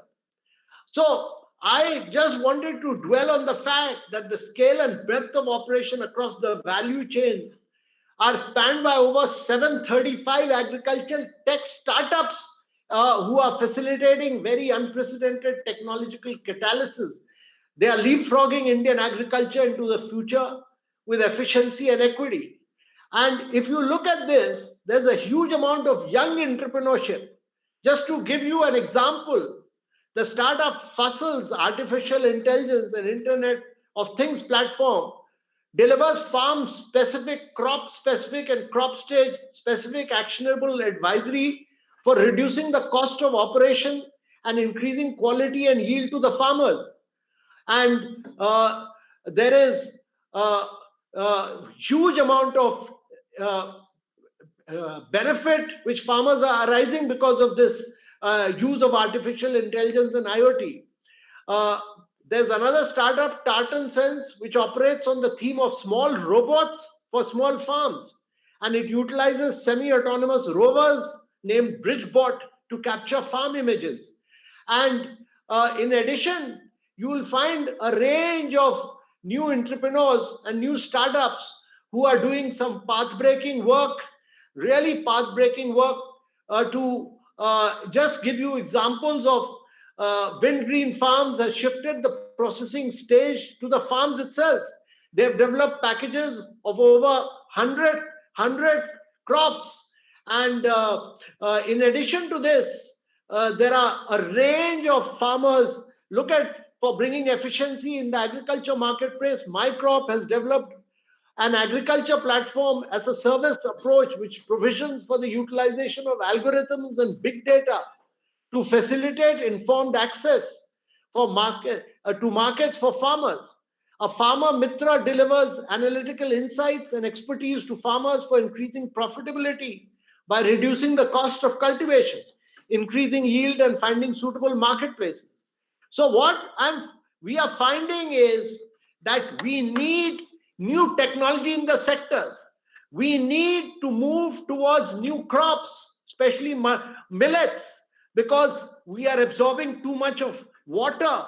And if we go on absorbing so much of water, it will lead to desertification. There will be no water left for future generation. And we are doing exports not of agriculture but of water in many areas. And therefore, the reforms which the government has pushed are very far-reaching reforms so that India makes a paradigm shift to improve the lives and livelihoods of farmers and to enhance their earnings and to bring in new technology and cutting-edge technology so that there is a radical transformation of the agriculture sector. For close to 2 decades, it was clear that technology was necessary, that reforms were necessary, and strong and decisive action by the government has led to bringing in both technology and bringing in cutting edge, really cutting edge new technology, which will give radical transformation to both the lives of farmers and enable India to emerge as a major, enhance its productivity and become a major exporting nation in the agriculture. And this is the crux. Without exporting agriculture products, our farmers will not gain. Without enhancing productivity, India will not gain. And that is the crux of agriculture sector today. Thank you very much, ladies and gentlemen. Thank you, sir. Thank you for your very insightful remarks. Now I request Professor Ramesh Chand, Honorable Member Niti Aayog, to provide his remarks. Thank you. As one of the organizers of this dialogue, I feel very happy and privileged to welcome Shri Gajendra Singh Shekhawat ji, Minister for Jal Shakti. I also feel happy to find that Shri Purushottam Rupala ji, who was there in the inaugural, and he is there again in the closing plenary. Thank you very much, sir. In this session, we also have Minister of State, Shri Sanjay Valyan ji, who is looking after animal husbandry, dairying and fishery, which we know is the rising sun of agriculture sector, which is sustaining the high growth of agriculture sector. So we are keen to listen to his views also on this next 10 years of Indian agriculture, how we reimagine it, what should be the way forward for agriculture in the next 10 years. I only would like to share some of the thought why this dialogue was organized, what is its relevance, and a few thoughts why we should look at agriculture differently. if we look at past history, we have been looking at achievement of agriculture from a single indicator. And that indicator was what is the growth rate in output or what is the growth rate in GDP of agriculture. All other things were presumed to be subsumed under this important indicator कि हमारा growth क्या हुआ है. But last 20-30 years, the weakness and inadequacy of this indicator have come to the fore, and the experts started suggesting that we should have a fresh look at this, and to the extent possible, develop some fresh metric of looking at performance of agriculture sector. An important reason जो मैं आपसे share करना चाहूंगा इसके पीछे यदि हम देखें 21st सेंचुरी के पहले 20 साल को, इस 20 साल में एग्रीकल्चर का ग्रोथ रेट जो कि 10 साल में यदि हम बिगिनिंग ऑफ सेंचुरी देखें तो अराउंड 2.5% था. It got accelerated, and if you look at the recent 10 years, the growth rate accelerated by 50%. From less than 2.5%, it has crossed 3.6%. So one should be celebrating it, that it's a big achievement. Growth rate has accelerated by 50%. But you look at the number of farm protests, you look at agrarian distress, you look at what is appearing in the literature, people are raising voice loud that state of agriculture need to be changed. Everything is not well with agriculture. We should do something very, very concrete to change the current state of agriculture. Even in the case of growth, it is being pointed out because people started looking at growth with a closer lens, that growth per se has so many problems. We need to look at composition of growth. We need to look at geography of growth. We need to look at equity in growth. We need to look at efficiency of growth. And more importantly, we should be looking at what cost we are having this growth, both economic cost and ecological growth. So people have been talking that we are sacrificing our long run to maximize short run. India is the country with having dubious distinction of largest exporter of embedded water in the world, and our people are not getting even adequate water to drink in the summer month. So this is, I think, the rationale that we thought of looking at agriculture afresh, how we can incorporate other goals in assessing our achievement in agriculture, and those indicators should capture efficiency, sustainability, nutrition, effect on health, and above all, aspiration of farmers, income of the farmer. In this entire process, what is happening to that income and what is happening to that aspirations. So some discussion has happened around those areas, but as we move from pursuing a single goal of growth maximization to pursuing multiple goals, you will just find that the approach that we have been using only to maximize growth, that has to change. That must change when we are shifting from pursuing single growth, goal of growth, to multiple growth. So this is one example that why we need paradigm shift. Why business as usual is not sufficient, because now there are multiple goals before us from agriculture sector, and in many cases there are trade-offs also. It is not that those are independent goals, they don't affect each other. Sometimes one is at the cost of others. So therefore, very, very important that we change our approach of development of agriculture. So once you start thinking of that development, that when you are pursuing a single model of growth, But Dr. Arvind Gurmani used to say that agriculture has now moved or must move from Vansuri model of development to orchestra model of development. Vansuri model means if you require growth, you need good variety and good price, it will happen. But if you want to address sustainability, efficiency, farmer income, and multiple goals, then you really require orchestra approach, so many instruments to achieve these goals. So at elementary level, the implication is that we have different ministries. They have been working in the past for a particular kind of mandate.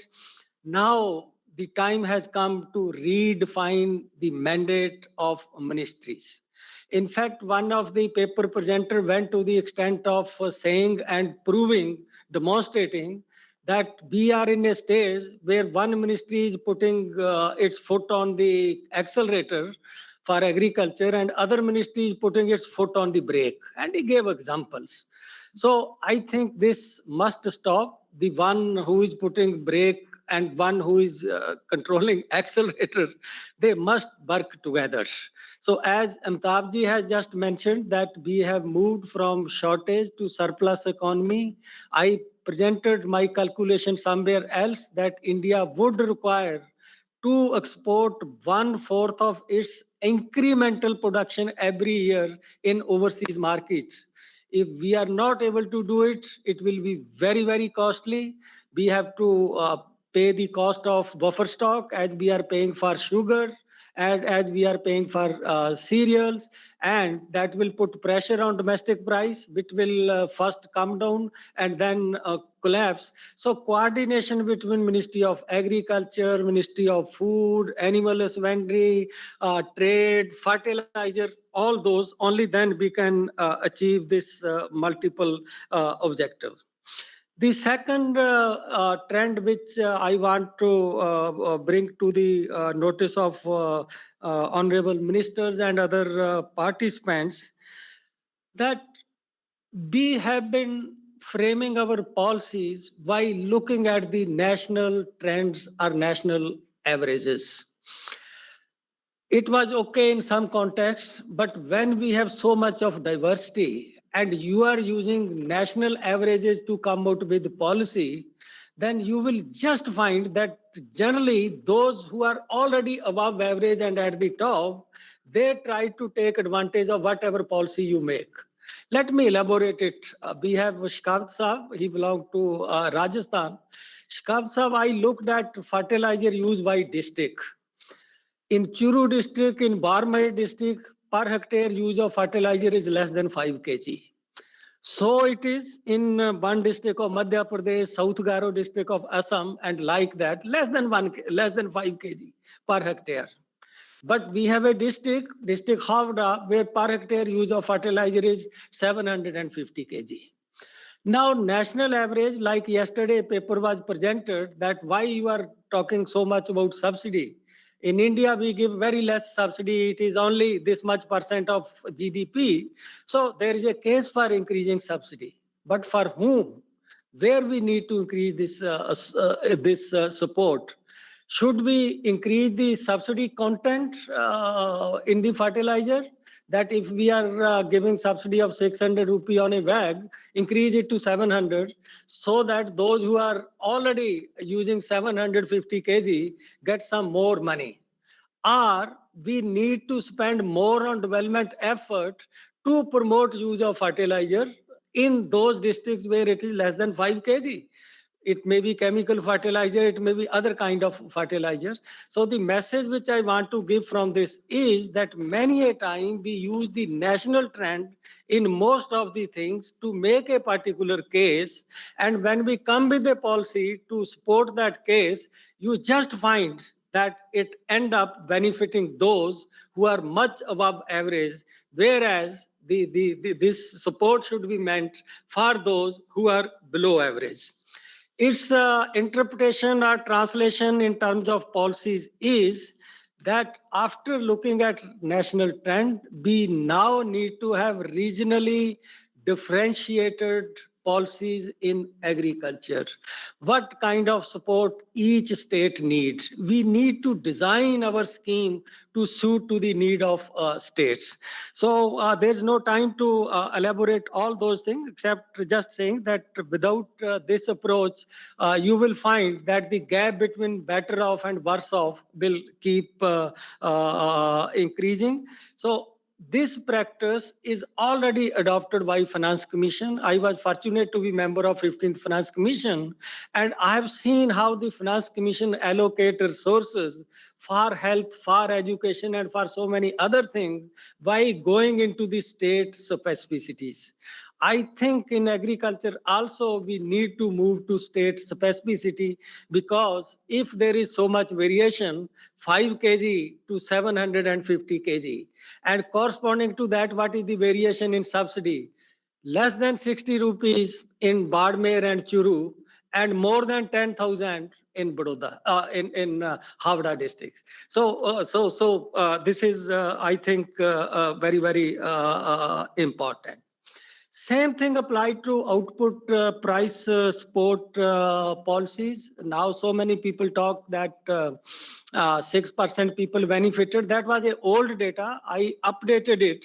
So what I found is that not in terms of number of people who benefits, we have information on how much output benefit from this. If we take entire procurement together, including PM ASHA, whatever we are doing for pulses, oilseed, etc., even now, the output, crop output, which is benefited by MSP directly, is only 10% of the total productions. So when we are designing and making a case for further MSP, where it should focus, how it should be used. Other startling statistics, because these days I'm writing a paper on MSP. I just saw that the MSP which we are giving for paddy and wheat, the two most important crop, how it affects different states. There is one state where if you give whatever MSP we are giving to paddy last year, got net profit of 61,000 at that MSP. And there are other two states which are important in terms of paddy cultivation. They suffered a loss of 7 to 17,000. So you imagine that what is the situation in this country. Same is true in case of wheat, that some states get more than 50,000 rupee per hectare net income, but there are some states where corresponding to that MSP, you have a loss, you have a negative return over A2 plus FL. So given this kind of diversity, I think remodeling, retailoring, even our output support policy. Another important lesson which came from this dialogue, yesterday Meher Shahji presented a very nice paper on water table, and talking about this how to conserve our water, etc. But we all know that there are many things which are in the control of the states. Center can at best talk about it. So one conclusion that emerged was that the country is required to make difficult choices in agriculture, but this should not be seen as being thrust from the top. And we clearly need to differentiate what center should be doing and what state should be doing.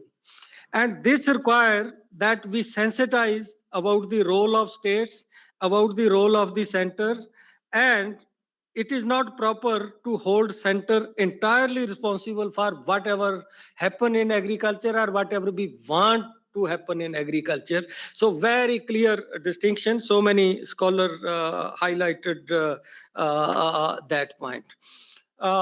Then another point just emerged, that during the era of shortage, we did not care that what we are producing, who will consume it. Because there was shortage, so whatever you produce, it has to be consumed. But now we have reached a stage that we should be producing, but we are consuming. It should not be other way around, that whatever we are producing, therefore you should consume it. So if we are producing, our Minister Balyan Saab belong to sugar belt. So right now in India, consumption of sugar per capita is somewhere around 23 to 24 kg, but we are producing, I think, nearly 30 kg per person. But if consumer is not consuming 30 kg, we can't tell consumer we have produced it, therefore you have to consume it. Somehow you consume it. So I think if we do not match production diversification with the consumption diversification that is happening at a big rate, we are going to enter into serious problems. So this is another very, very important issue. And the rate at which consumption diversification is happening is unimaginable. I just give you another statistic. It is 5-6 years old. In urban area today, average consumers spend more on beverages and spices than on total cereals. Just imagine this fact I have shared with you. You imagine its implication. What will be its implication? So reorienting production to consumption, not asking consumer, no, you reorient your consumption because we have produced it. So this is another, I think, very important issue. There was another important issue of how clash happens when in an economy that stays calm, when you transit from, there is a transition from agriculture toward industry. Most of the country face that crisis. We are also now facing that crisis. But I will briefly like to say that once you reach a particular level of development of agriculture, after that agriculture will not be able to increase your per capita income. There are two routes. One is people move out of agriculture so that who are remaining behind, if 20% people move out, those who are remaining behind, their income automatically increase by 25%. If this doesn't happen, then those who are in agriculture, once they reach the advanced stage of development, as we have seen in Punjab, part of Haryana, plateauing of yield, they will start seeking more and more MSP, higher subsidy to keep their income intact. If we want to address it, the solution for this lies outside agriculture. So we have to find that what is that solution to agriculture, which is outside agriculture. In fact, Professor Dantwala long back said, we should be careful in differentiating what we are doing in agriculture and what we are doing for agriculture. So once we have reached this stage of development, what we do for agriculture becomes more important for agriculture than what we do in agriculture and within agriculture. So that is where we need to take modern capital to agriculture, value chain, processing, all those things. One attempt has been made and already some problem are there. I will conclude by saying, but one great man said, change is difficult, but not changing is fatal. I hope we will be able to choose difficult path rather than remaining on an easier path, which could be fatal for us. Thank you. Thank you, Professor Ramesh Chand. Thank you for your excellent remarks. Thanks also for explaining the rationale for this dialogue and why we need to look at agriculture differently. Now, on the request of Honorable Minister of State for Agriculture, Shri Purushottam Bhai Rupala, I request him to address the audience. Thank you very much, and thank you Sanjay Balyan जी. आपका समय मैं ले रहा हूं. Honorable Minister for Animal Husbandry, आदरणीय बालियान साहब, minister हमारे इस कार्यक्रम के मुखिया Shri Gajendra Singh ji, honourable member of NITI Aayog Ramesh Chand ji, CEO NITI Aayog Shri Amitabh ji, all other dignitaries, distinguished guests, members, ladies and gentlemen. I am happy that this national dialogue on Indian agriculture toward 2030 has been held.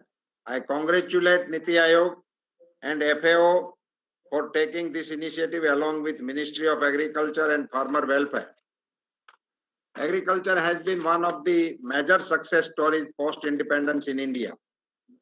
Even after attaining independence, India greatly relied on agriculture imports to feed its populace.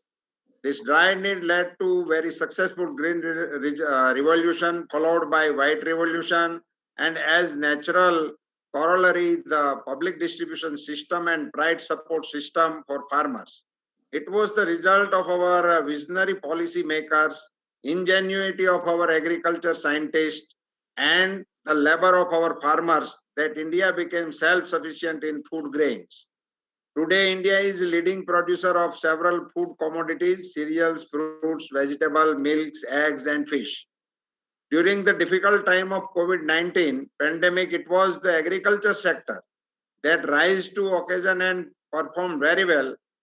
All sowing and harvesting activities were completed on time, supplemented by progressive reform, supportive programmatic interventions by center and state governments, there has been no disruption in farming operations and supply chains. India also assisted other countries in the best possible ways to tide over this unprecedented crisis for all mankind.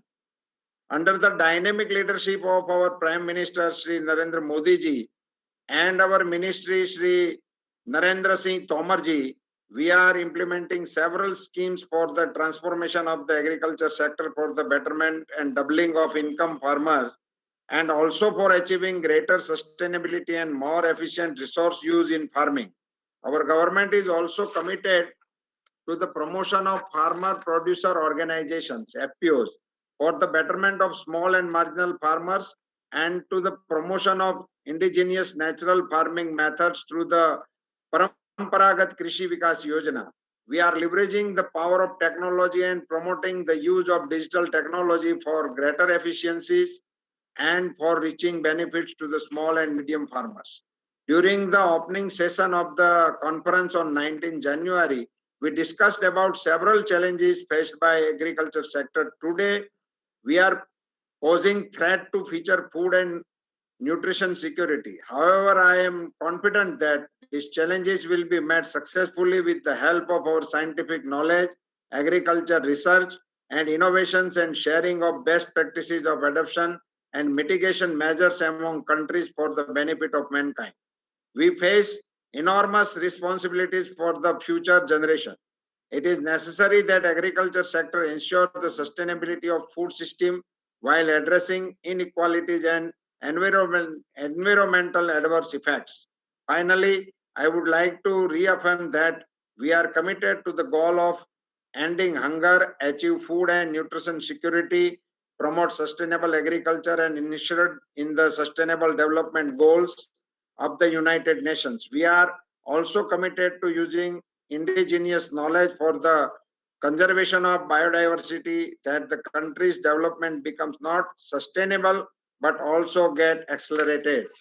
I once again congratulate the co-organizer of the National Dialogue, and I am happy to take note of the range of issue covered, the presentation made, and the discussion held during this conference.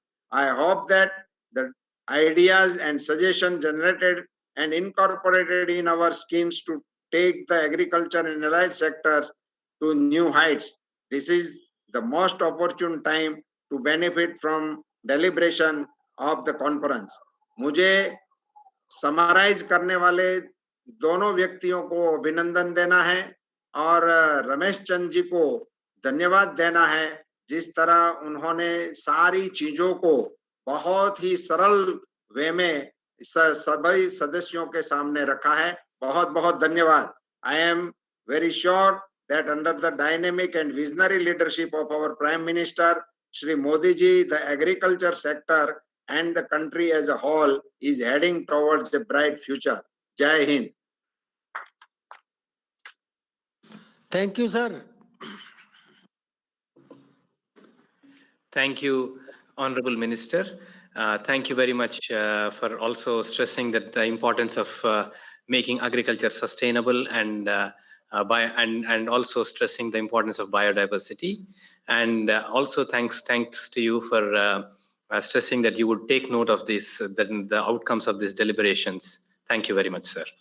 Now I request the Honorable Minister of State of Fisheries, Animal Husbandry and Dairying, Shri Sanjeev Kumar Balyanji, to provide his remarks.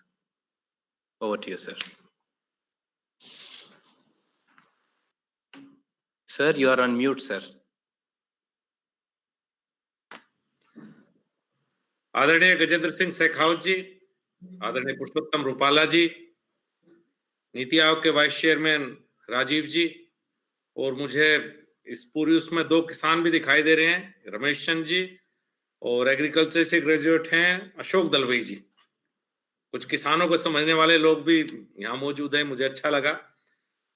Indian agriculture towards 2030, मुझे लगता है कि बहुत ही बधाई दूंगा मैं नीति आयोग को, agriculture ministry को, एफएओ को, मेरी तरफ से बहुत बधाई कि आपने इस टॉपिक को रखा, क्योंकि मुझे लगता है इस देश में सबसे महत्वपूर्ण बात यही है कि आने वाले समय में एग्रीकल्चर को किस तरफ ले जाया जाए। रमेश चंद जी ने अभी बात की कि शायद एग्रीकल्चर सेक्टर की ग्रोथ रेट 3.5 या 3.6 है, लेकिन मुझे लगता है कि इस ग्रोथ रेट में सबसे बड़ा हिस्सा एनिमल हस्बेंड्री, डेयरी और फिशरी का है। अगर बात करूंगा लाइव स्टॉक डेयरी की तो शायद ग्रोथ रेट 8.2, बात करूंगा पोल्ट्री की तो 10, बात करेंगे फिशरी की तो शायद 14.5। ये जो इंजन है एनिमल हस्बेंड्री, जिसको एलाइड सेक्टर बोलते हैं एग्रीकल्चर का, मुझे लगता है कि देश के एग्रीकल्चर को एलाइड सेक्टर ही खींच रहा है। एग्रीकल्चर कहीं ना कहीं पीछे डिब्बों की तरह लगी है, ये बात के हमें समझने की आवश्यकता है। और जब प्रधानमंत्री जी कहते हैं कि डबलिंग द फार्मर इनकम, तो मुझे लगता है कि वो फोकस, अगर वो सपने को कोई पूरा कर सकता है तो एनिमल हस्बेंड्री, डेयरी, फिशरी यही सेक्टर कर सकते हैं। हम सब जानते हैं कितनी बड़ी पॉपुलेशन है और लैंड को बढ़ाया नहीं जा सकता, जितनी लैंड है उतनी रहेगी। आपकी बात रमेश जी ठीक थी कि या तो 25% पॉपुलेशन को निकाल दिया जाए गांव से बाहर, तो जब इनकम बढ़ेगी, या तरीका वो है कि हमें एनिमल हस्बेंड्री सेक्टर को मजबूत करें, हम इस सेक्टर को किसी तरह से लाइव स्टॉक को मजबूत करके और किसान की इनकम को बढ़ाने का काम करें। करीब 53 crore animals live stock population है इस देश की, और ये लगातार इंक्रीज हो रही है। पिछले से 2012 के सेंसस से देखेंगे तो करीब 4.5-4.6% इसमें इंक्रीज हुआ है, और अब जीडीपी का भी इंडिया की 4% हम लोग हैं। एक सबसे महत्वपूर्ण बात जो मैं कहना चाहूंगा कि अगर मिल्क की वैल्यू एक साल में हम कैलकुलेट करते हैं तो करीब 7.5 लाख करोड़ से ऊपर बैठती है। और अगर हम जो 2 महत्वपूर्ण फसलों जिनका हमेशा एमएसपी में भी जिक्र रहता है, और जो हमेशा गेहूं और चावल, अगर उनकी टोटल वैल्यू जोड़ेंगे, मुझे आंकड़े अच्छी तरह नहीं पता, रमेश जी और अशोक जी को ज्यादा पता होगा, लेकिन मेरा आंकड़ा है कि शायद 5 लाख करोड़ के आसपास कहीं बैठेंगे। जिस दूध का कहीं जिक्र नहीं है पूरे देश में, वो करीब 7.5 से 8 लाख करोड़ देता है, और जिसका इतना जिक्र है वो 5 लाख करोड़ की इनकम किसान को देता है। और उसमें भी सरकार का कितना बड़ा खर्च एमएसपी के द्वारा है वो आप अच्छी तरह जानते हैं। और डेयरी सेक्टर में हम कितना खर्च करते हैं वो भी नीति आयोग को शायद मुझे बताने की आवश्यकता नहीं है। हाँ, पिछले 2014 के बाद कुछ इनिशिएटिव लिए गए हैं, चाहे वो डेयरी कोऑपरेटिव के लिए करीब 12,000 करोड़ का लोन की बात हो कि इंफ्रास्ट्रक्चर क्रिएट करने के लिए दिया जाए, या अभी कोविड के दौरान जो सरकार के द्वारा 15,000 करोड़ का animal husbandry infrastructure development fund के रूप में दिया गया। पहली बार हमने प्राइवेट सेक्टर के बारे में सोचा है। आज भी मिल्क का ऑर्गेनाइज सेक्टर, मेरे विचार से टोटल मिल्क प्रोडक्शन का 20% सिर्फ ऑर्गेनाइज सेक्टर में जाता है, और बढ़ाने की आवश्यकता है, इसको 50 तक ले जाने की आवश्यकता है। तो शायद पहली बार किसी सरकार ने गंभीरता से इस पर विचार किया है, और मैं कहूंगा एक शुरुआत है, और इससे हम 20% से बढ़ा के कहीं ना कहीं मिल्क को ऑर्गेनाइज सेक्टर में लेके आए, तो शायद जो रूरल पॉपुलेशन है या जो गरीब है गांव का, जो लैंडलेस फार्मर है आप कह सकते हैं, उसकी इनकम बढ़ाने का मुझे नहीं लगता कि इससे बड़ा कोई भी तरीका होगा। पोल्ट्री सेक्टर जिसकी ग्रोथ रेट 10.5 है। आजादी के बाद आज तक किसी भी सरकार ने पोल्ट्री सेक्टर की तरफ कोई सरकार का कोई इनिशिएटिव नहीं रहा, कोई इन्वॉल्वमेंट नहीं रहा। उसके बावजूद जो पोल्ट्री फार्म है उसकी मेहनत से 10.5% पोल्ट्री का ग्रोथ रेट है। ये बहुत बड़ी समस्या, बहुत बड़ी बात है, मैं समझता हूं। और लाइव स्टॉक सेक्टर की सबसे बड़ी समस्या है कि इन्वेस्टमेंट और क्रेडिट फैसिलिटी का ना होना। एग्रीकल्चर में तो कहीं ना कहीं किसान क्रेडिट कार्ड बहुत पहले आया, कहीं ना कहीं इन्वेस्टमेंट आना शुरू हुआ, चाहे वो सरकार की तरफ से हो या और सेक्टर की तरफ से हो। लेकिन मुझे लगता है लाइव स्टॉक सेक्टर की सबसे बड़ी समस्या यही थी। इसे समझने का काम प्रयास भी सरकार ने किया है। 2019 में पशुपालन के लिए किसान क्रेडिट कार्ड की शुरुआत हुई है और मुझे लगता है, मैं चाहूंगा नीति आयोग इनिशिएटिव ले कि और बढ़े, कहीं ना कहीं और क्रेडिट किसी तरह से हम लाइव स्टॉक सेक्टर में ला पाए तो ये हमारी बहुत बड़ी वो रहेगी। 2-3 बातों में हमारे मंत्रालय का फोकस है, नया मंत्रालय बना है। हमारा फोकस है एनिमल ब्रीडिंग, एनिमल फीडिंग और एनिमल हेल्थ। एनिमल पॉपुलेशन बहुत बड़ी है हमारे पास, लेकिन समस्या यही थी कि हमारे पास प्रोडक्टिव एनिमल कम है। या प्रोडक्टिविटी की बात करेंगे तो आज भी हम 4 लीटर पे मात्र हैं, बड़ी उसकी बात है पूरे देश में 4-5 लीटर का एवरेज आना। इसीलिए हमने एनिमल ब्रीडिंग पर ध्यान दिया है, चाहे उसमें जीनोमिक चिप हो, चाहे आईवीएफ पे जाने का प्रयास हो, चाहे ईटीटी की बात हो या सेक्स सीमन की बात हो। एनिमल हेल्थ पे बहुत बड़ा ध्यान देने का प्रयास इस बार सरकार ने 2019 के बाद किया है। मुझे 13,500 करोड़ का एफएमडी और ब्रूसेल्ला वैक्सीनेशन की शुरुआत इस सरकार के द्वारा की गई है। स्टेप लिए जा रहे हैं, ये हो सकता है कि स्टेप कुछ कहीं ना कहीं स्लो हो। फिशरी सेक्टर की अगर बात करूं तो 14.5% ग्रोथ रेट शायद ही किसी सेक्टर का इस देश में हो।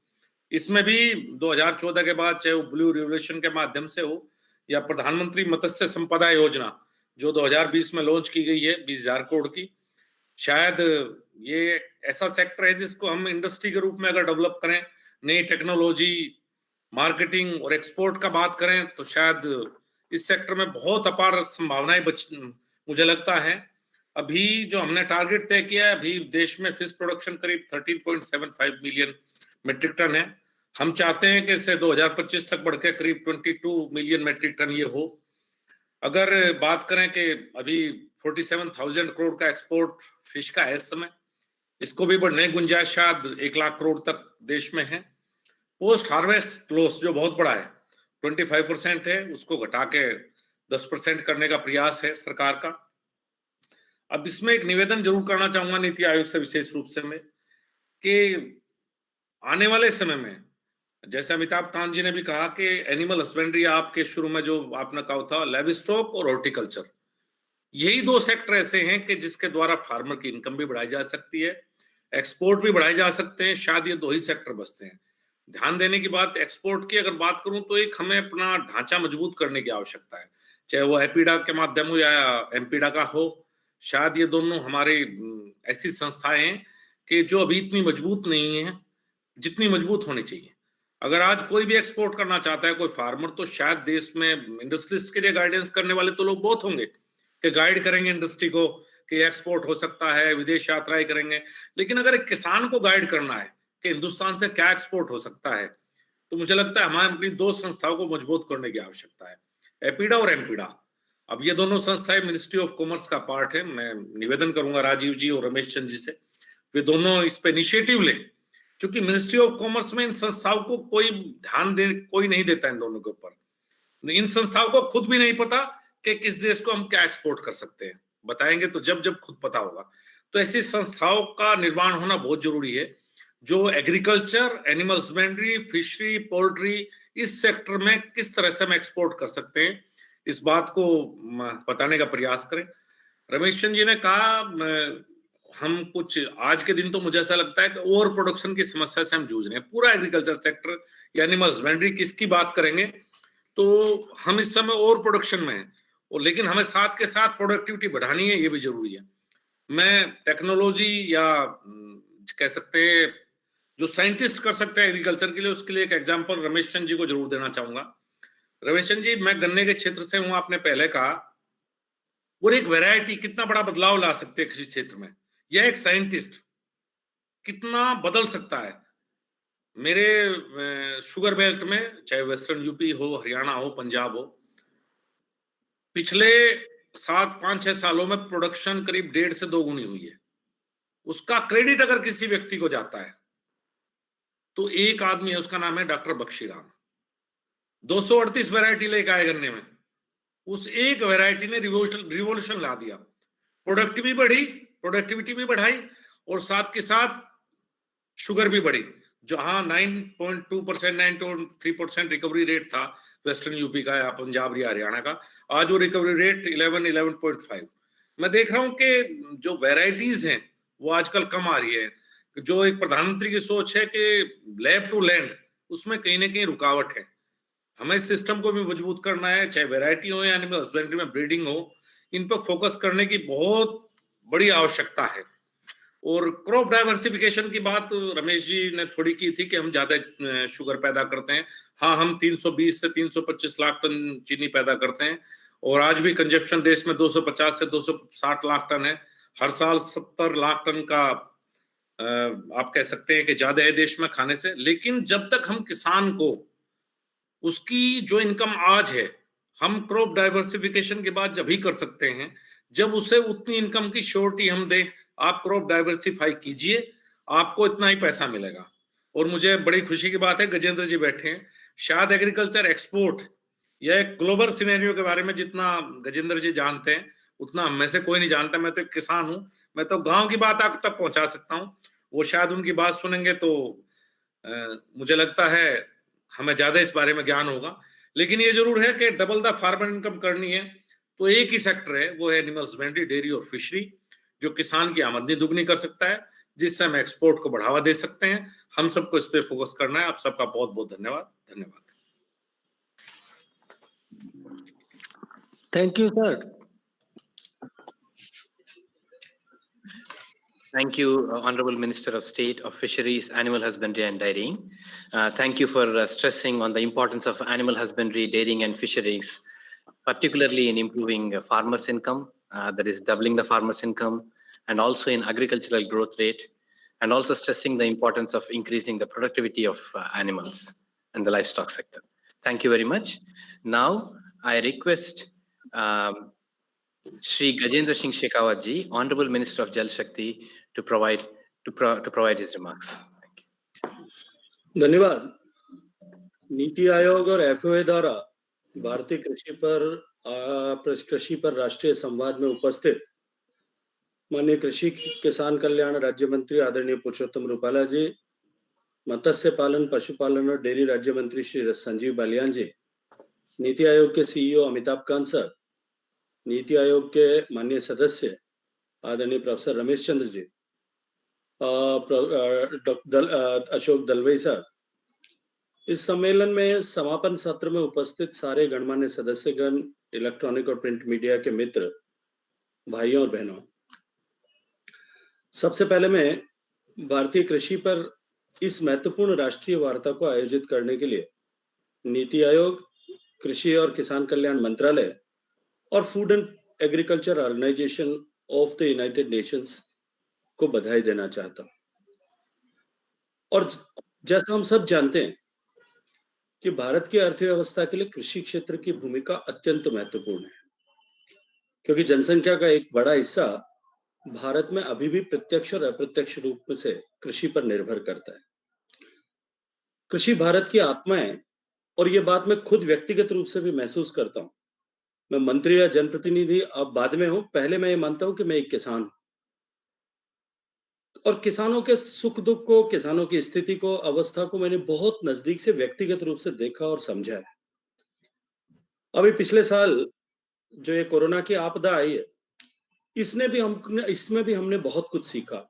आपदा नियंत्रण किस तरह से किया जाए, खाद्य और कृषि प्रणालियों को जो है की आवश्यकता क्या है, उनकी इंपॉर्टेंस क्या है, रूरल इकोनॉमी को पुनर्जीवित करने के लिए माननीय प्रधानमंत्री जी ने इस आपदा को जिस तरह से अवसर के रूप में लिया, स्वास्थ्य और पोषण पर जिस तरह से लोगों का ध्यान वापस केंद्रित हुआ है, ये निश्चित रूप से एक बेहतरीन अवसर था कि उस समय हम इस राष्ट्रीय संवाद को इस समय आयोजित करते।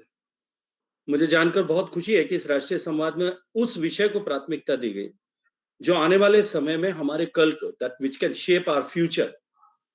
मैं ये भी अच्छी तरह से जानता हूं कि कृषि क्षेत्र की चुनौतियों को अकेले नहीं निपटा जा सकता, क्योंकि इसके लिए ये बहुत कॉम्प्लेक्स स्ट्रक्चर है और इसके लिए गंभीरता से इन विषयों को समझना, इसके कारणों को पहचानना पड़ेगा। और उसके बाद में सभी सरकारों को, प्रदेश की, देश की सब सरकारों को, जनप्रतिनिधियों को, इन्फ्लुएंसर्स को, सारे स्टेक होल्डर्स को और सारे समाज को साथ मिलकर के इस दिशा में काम करना पड़ेगा। हमारी सरकार माननीय मोदी जी के नेतृत्व में किसानों की समृद्धि का और सशक्तिकरण के लिए लगातार प्रयास करती रही है। आदरणीय प्रधानमंत्री जी ने तो कहा था कि वो किसान है जिसने देश की विभिन्न परिस्थितियों में भी कभी देश को भूखा नहीं सोने दिया, हमारे खाने के थाली से अन्न गायब नहीं होने दिया। जब देश वैश्विक आपदा से जूझ रहा था, देश के अन्नदाता अपने खेतों में पसीना बहा करके न केवल पेट भर रहे थे, बल्कि उत्पादन का एक नया कीर्तिमान उन्होंने इस समय में स्थापित किया। ये निश्चित रूप से हम सब के लिए गर्व का विषय है। लेकिन मैं ये मानता हूं कि कृषि क्षेत्र की समस्याओं का कारण जो है, वो कृषि क्षेत्र की बदलती हुई परिस्थितियों के साथ साथ में जो पॉलिसीज थी उनका मिसमैच होना था। जिस तरह से कृषि क्षेत्र की परिस्थितियां बदली, जो हम जानते हैं हमारा देश एक फूड डेफिसिट कंट्री हुआ करता था, वहां से लेकर के हम जो है food surplus nation, food exporting nation, जैसा अभी रमेश चंद्र साहब ने भी कहा, अमिताभ कांत जी ने भी कहा, भाई संजीव ने भी कहा, हम फूड एक्सपोर्टिंग नेशन की स्थिति में तो पहुंच गए। लेकिन इस दौरान, इस पीरियड, पैराडिम शिफ्ट के समय में जिस तरह से हमको अपनी पॉलिसीज में चेंज करना था, वो हम शायद नहीं कर पाए। हमारी प्लानिंग्स उसके हिसाब से जो होना चाहिए थी, वो हम नहीं कर पाए। ये राजनीतिक मंच नहीं है, इसलिए मैं ये नहीं कहूंगा कि उसके लिए कौन जिम्मेदार थे, किन लोगों ने उस समय नहीं किया। लेकिन पहली बार इसको महसूस किया गया अटल जी की सरकार में, और तब स्वामीनाथन साहब के अध्यक्षता में आयोग बना।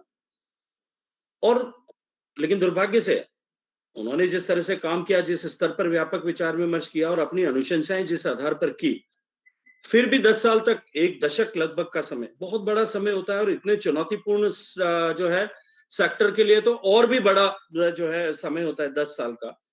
इस समस्या की गंभीरता को न समझ पाने के कारण से और इसका टाइमली निदान न करवाने के कारण से आज ये चुनौती हम सब लोगों के सामने खड़ी है, जिसके ऊपर हम सब जो है आज बात कर रहे हैं। माननीय मोदी जी की सरकार ने पहली बार इस विषय को समझा, और सबसे बड़ा रिफॉर्म, माननीय मोदी जी की सरकार जो है वो रिफॉर्मेटिव गवर्नमेंट है, हम सबको स्वीकार करना पड़ेगा।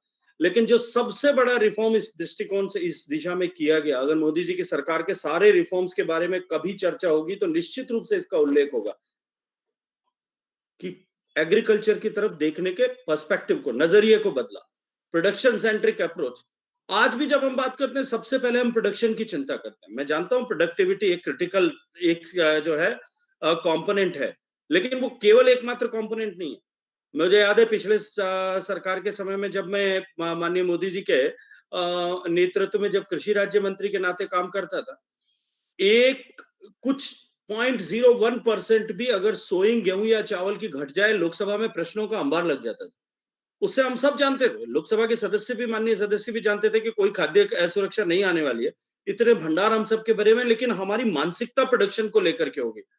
इस दृष्टि से, इस दृष्टिकोण को बदल करके इसको प्रॉफिट सेंट्रिक अप्रोच की तरफ से देखना शुरू किया, which was I suppose the biggest reform in the sector after green revolution। मित्रों, माननीय प्रधानमंत्री जी ने 28 फरवरी 2016 को किसानों की आय दुगना करने के विजन की घोषणा की। उससे पहले इन्होंने लैंड रिफॉर्म्स पर, सॉइल हेल्थ कार्ड पर, sustainable supply of fertilisers and pesticides के ऊपर बात की थी, और लक्ष्य रखा 2016-17 से 2022-23 तक।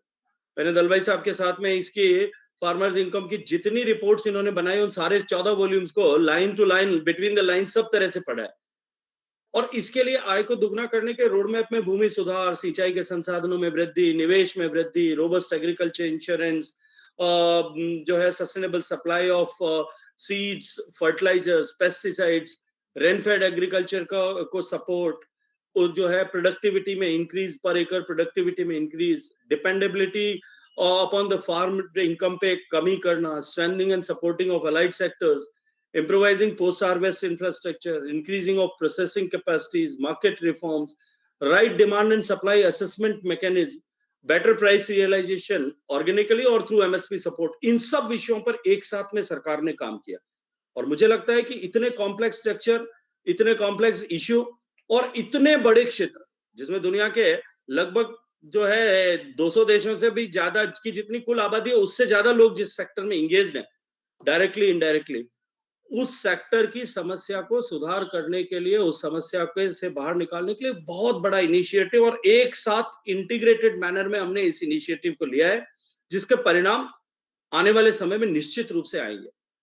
भारतीय कृषि हम सब जानते हैं कि जो है 40% आबादी की प्रत्यक्ष परोक्ष रूप से जो है वो आजीविका का आधार है और निश्चित रूप से हमारे अर्थव्यवस्था का भी, चाहे वो उसका कंपोनेंट डिक्रीज हो गया हो, लेकिन एक बहुत बड़ा सेगमेंट है। हमने एक और बड़े परिवर्तन के और कदम उठाए और that is increase in agriculture export. और बेसिकली हमको आवश्यकता आज ये है कि अब हमें एग्रीकल्चर के में रिवर्स इंजीनियरिंग फॉर्मूला के ऊपर काम करना शुरू करें। We all are aware that we are blessed with we are blessed that we have all sort of temperate regions in the world, and our country has a potential to grow whatever is edible in the world. Having this strength, the time has come कि अब हम जो है let us start growing for the global market. We need to identify market first, और उस market की demand, उसकी quality, उसके जो है पैरामीटर्स और उनके जो है प्रोसेसिंग कैपेसिटीज, उनके अकॉर्डिंगली प्रोसेसिंग कैपेसिटीज डेवलप करके हम उसके बाद में खेती करना, अपने यहाँ पे क्लस्टर्स को आइडेंटिफाई करके इस तरह से डेवलप करें, उसके ऊपर काम करना शुरू करें। अभी बात कर रहे थे horticulture can be a very big thing in the country, बहुत स्कोप है उसमें देश के लिए भी और एक्सपोर्ट के लिए भी। नेशनल हॉर्टिकल्चर बोर्ड ने बहुत सारे क्रॉप्स को, बहुत सारी ऐसी हॉर्टिकल्चर क्रॉप्स को प्रमोट भी किया, लेकिन उसमें भी एक फोकस्ड अप्रोच की कमी ऐसा अनुभव किया जाता है। हमने जो है से मैं एग्जांपल देना चाहता हूँ, पोमोग्रेनेट को प्रमोट किया, एक जिले में 2 जगह दिया, एक तहसील में 2 जगह दिया, दूसरी जगह फिर 2-4 जगह पे दिया। पीस मील में जब हमने किया, अब उनके लिए मार्केट एक चुनौती बन गया। मेरे क्षेत्र में डेजर्ट में भी लोग अनार उगाते हैं, अब उनकी समस्या ये है कि उनका अनार 10 रुपए किलो में भी नहीं बिकता। यदि ये एक ही जगह पे हमने अनार का एक क्लस्टर डेवलप किया होता तो वहां प्रोसेसिंग यूनिट भी आ जाती, वहां एक्सपोर्टर भी आ जाता, वहां सभी लोग आ जाते और अल्टीमेटली वो एक पूरा जो है एक जोन इस तरह का बन सकता था। ऐसे बहुत सारे प्रयोग देश में हुए, लेकिन हमको इन सब को वापस रिविजिट करके इसको आगे बढ़ाने की आवश्यकता है। मित्रों, सरकार ने एक्सपोर्ट बढ़ाने के लिए भी कदम आगे बढ़ाए हैं, उसके लिए लक्ष्य निर्धारित किए गए हैं, अपॉर्चुनिटीज और स्ट्रेंथ्स को आइडेंटिफाई किया है। हमने जो हेड ऑफ मिशंस की कॉन्फ्रेंस की थी, मुझे याद है उसमें दलवाई साहब ने जो है जाकर के, और उसमें मैंने जब प्रधानमंत्री जी से जाके निवेदन किया था कि हमको उसमें टाइम स्लॉट चाहिए 30 मिनट का, आई थैंक ऑनरेबल प्राइम मिनिस्टर कि ही वाज काइंड इनफ कि उन्होंने एक निवेदन पर हमें 30 मिनट का समय दिया। उसमें जो जब दलवाई साहब ने जाकर के अपना जो है विजन हमारा रखा था, हमारी रिक्वायरमेंट्स को देश के सामने रखा था, तो उसके बाद में मुझे याद है कि हम वहां बैठते थे, जो लगातार कई दिन तक बहुत सारे हेड्स जो है हमारे मिशंस के हेड्स, एम्बेसडर्स हमारे जो है वो हमसे बातचीत करते थे कि हम उस देश के लिए क्या कर सकते हैं। और माननीय प्रधानमंत्री जी ने तो इससे आगे बढ़कर के मार्गदर्शन दिया है कि अब हमको उनके असेसमेंट की, वो उनके परफॉर्मेंस के असेसमेंट में भी इस स्केल को रखना चाहिए कि उन्होंने हमारा एग्रीकल्चर एक्सपोर्ट को किस हद तक बढ़ाया। तो निश्चित रूप से हमें agriculture export, agriculture not for the country, agriculture for the global market, इस दृष्टिकोण से हमें काम करना पड़ेगा। और कुछ बहुत सारी कनेक्ट डॉट्स हैं जो मिसिंग है, उनको कनेक्ट करने के लिए हमें काम करना पड़ेगा। मुझे याद है त्रिपुरा में जब हम एग्रीकल्चर में थे, तो जो है क्वीन पाइनएप्पल वहां पैदा होता है, वर्ल्ड का बेस्ट क्वालिटी का पाइनएप्पल है, लेकिन मार्केट नहीं है, 2 रुपए भी एक पाइनएप्पल का नहीं मिलता था। आई thank the government of Tripura और वहां के मुख्यमंत्री बिप्लब जी का कि उन्होंने, हमने एक डिस्कशन किया, उन्होंने एक प्लेटफॉर्म बनाया, एक जो है कोऑपरेटिव बनाया, 20 रुपए में फार्मर से खरीदना शुरू किया, ऑटोमेटिकली किसान की आमदनी 10 गुना बढ़ी। और उसके बाद में अपना एक जो है कोऑपरेटिव का एक जो है प्रॉफिट को जोड़ करके 10%, और फिर उसके बाद में उन्होंने जो है एक एयरलाइन के साथ में कांटेक्ट किया और वो एयरलाइन अब जाकर के ग्लोबल मार्केट में उसको बेचती है। एवरीबॉडी इज अर्निंग, सभी को परिवर्तन हुआ, एकदम से एक चेंज हुआ।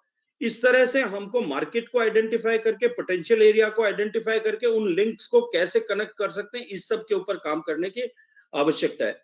दुनिया में जो है अभी एक ट्रेंड और बहुत तेजी के साथ में बदलने वाला है। आदरणीय रमेश चंद साहब यहाँ बैठे हैं, वो निश्चित रूप से इस विषय को जानते हैं, इस विषय को समझते भी होंगे। एक बार हमारी इस विषय को लेकर के पहले भी चर्चा हुई है। देखिए, अब से पहले पूरी दुनिया में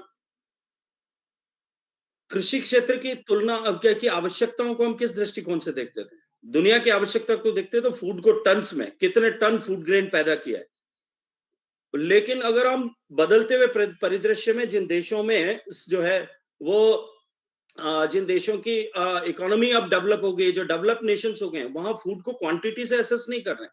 आज दुनिया फूड को उसकी न्यूट्रिशनल वैल्यू पे असेस करने लगी है। और अगर आप 30 साल पुराना मैप उठा करके दुनिया का देखें कि फूड की अवेलेबिलिटी के हिसाब से कौन से देश जो है फूड सरप्लस नेशन थे, कौन डेफिसिट नेशन थे, कौन जो है वो सस्टेनेबल उस पे इंडिकेटर पर थे। अगर आप दुनिया के नक्शे को उसके हिसाब से 3 अलग-अलग कलर्स में मार्क करेंगे, आपको पता लगेगा कि दुनिया में बहुत सारे ऐसे देश थे, यूरोपियन नेशंस, दे वर एग्रीकल्चर पावर हाउस उस समय, वो सारे दुनिया को खिलाने के लिए काम कर रहे थे। लेकिन वेयर एज दूसरी कंट्रीज जो भारत जैसे देश थे, जो फूड डेफिसिट नेशंस थे, जो बिल्कुल रेड मार्क थे। लेकिन आज 30 साल बाद में अगर उस स्केल पर देखें तो जो है चाइना जैसे देश आज जो है पिछड़ते हुए दिखते हैं। भारत जैसे देश ने अभूतपूर्व प्रगति की, दुनिया में बहुत सारे देशों ने प्रगति की। लेकिन अगर आप न्यूट्रिशनल वैल्यू पर हमारे प्रोडक्शन को असेस करेंगे तो दुनिया का नक्शा एकदम से बदल जाएगा।